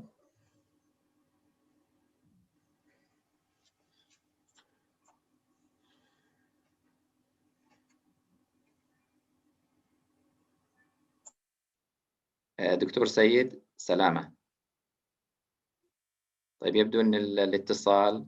الو دكتور علي، السلام عليكم. اهلا، حياكم الله، تفضل. انا اتكلم من اكونت الدكتوره رشا يعني. اهلا وسهلا. هو في البدايه طبعا بتقدم بالشكر للجمعيه الجغرافيه السعوديه على المؤتمر والتنظيم الرائع والمجهود اللي حضرتك قدمته قبل يعني بدايه فعاليات المؤتمر. يعني حقيقي مجهود كبير جدا جدا جدا، واحيي حضرتك عليه. طبعا برضو بشكر الاستاذ الدكتور محمد بيومي زهران على المشاركه، والاستاذ الدكتور ايمن صالح نائب رئيس جامعه عين شمس. يعني بشكر حضراتهم جدا جدا على دعم المؤتمر، وبشكر طبعا الزملاء من هيئه الاستشعار عن بعد المشاركه الفاعله خلال المؤتمر. هو طبعا التساؤل يعني الخطوه الجايه، احنا لازم دايما هنا عرضنا امكانيات جباره لهيئه الاستشعار عن بعد وجامعه عين شمس، وامكانيات رهيبه طبعا كمان في المملكه والجمعيه. فالخطوه الجايه بقى دكتور علي يعني هو التساؤل كيف يعني نعمل ربط ما بين المؤسسات العلميه في المملكه العربيه السعوديه وبين المؤسسات العلميه في مصر. كيف نحول أو نترجم هذه القدرات الهائلة لنطور المجتمعات العربية بشكل عام، سواء في مصر أو المملكة أو حتى الدول العربية المشاركة. طبعا المؤتمر لو لاحظنا فيه مشاركة عربية واسعة من شتى الدول العربية. أتمنى من حضرتك دكتور علي يعني أن تتبنى هذه الأفكار، وأن نطور هذا التعاون البناء والمثمر ما بين الجمعية الجغرافية السعودية وما بين الجامعات المصرية والجامعات في الدول العربية. هو ده يعني تعليقي فقط، وألف ألف مبروك على نجاح المؤتمر مرة ثانية. شكرا لك. وناخذ أيضا مداخلة أخرى. أميرة عبد الله تفضلي.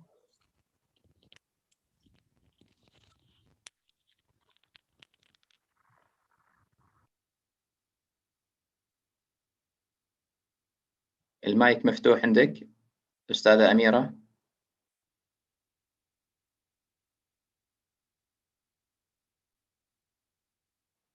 طيب حتى توصل معنا أميرة، أرجع إلى تساؤل وهو اقتراح وجيه من سعادة الدكتور السيد سلامة.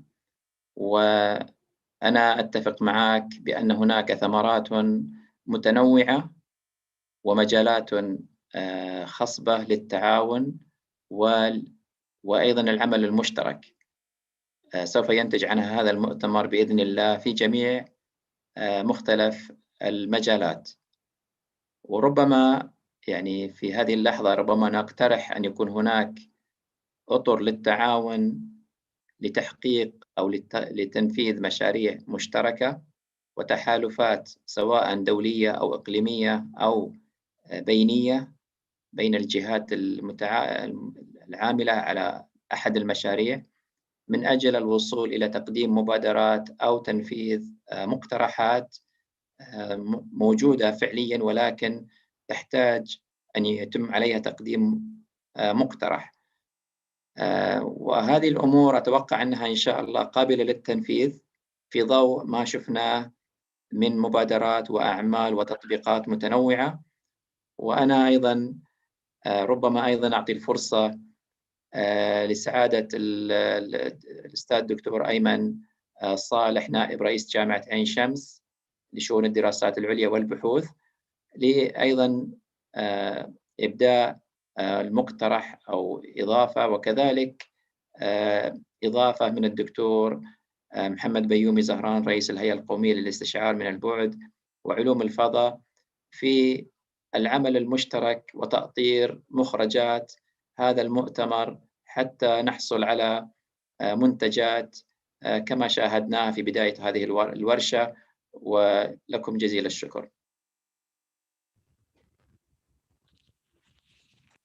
شكرا يا دكتور علي، بنشكر حضرتك على الورشة القيمة. دكتور علي. ايوه تفضل حياك. نشكر حضرتك وبنشكر كل الزملاء الحاضرين الجغرافيين ومن خارج التخصصات الجغرافية المصريين والسعوديين والعرب واللي كانوا موجودين معنا في الورشة. إن شاء الله يعني نتمنى أنها تكون ورشة مفيدة للجميع. وبشكر حضرتك مرة تانية وبشكر كل المحاضرين، وبوجه شكري للدكتور أيمن صالح للدعم ودكتور محمد بيومي زهران لدعمنا في الورشة والمحاضرة القيمة اللي ألقوها. وشكرا لحضرتك مرة تانية. شكرا لك يا دكتور علي، بنتقدم لسعادتك بخالص الشكر. شكرا لكم. شكرا يا فندم، شكرا جزيلا. الله يبارك فيكم. الدكتور أيمن نائب رئيس الجامعة موجود معنا؟ أعتقد لا، دكتور أيمن ممكن نمشي مع الوقت. فإذا في ختام هذه الورشة لا أملك إلا تقديم كل الشكر لفرسان هذه الورشة، يتقدمهم أو الشكر موصولا إلى الدكتور أيمن صالح نائب رئيس الجامعة، الدكتور محمد بيومي زهران رئيس الهيئة القومية للاستشعار من البعد وعلوم الفضاء، الشكر موصول إلى الدكتور أيمن فؤاد محمد رجب من جامعة عين شمس، الشكر موصول إلى الدكتورة رشا بندق، الدكتورة غادة عطا من جامعة عين شمس والهيئة القومية، وكذلك الشكر موصول إلى الدكتور ممدوح عابدين من الهيئة القومية، والشكر موصول أيضا إلى الدكتورة منى العزوني من الهيئة القومية للاستشعار من البعد وعلوم الفضاء، وآخرا وآخر الفرسان المتحدثين دكتور كامل مصطفى من جامعة عين شمس. فلكم كل الشكر والتقدير، ونلتقي بكم إن شاء الله في لقاءات علمية قادمة، ومع السلام والسلام عليكم ورحمة الله وبركاته. وعليكم السلام ورحمة الله وبركاته. شكرا جزيلا. شكرا يا دكتور. شكرا. مع السلامة. يلا نلقاكم على خير.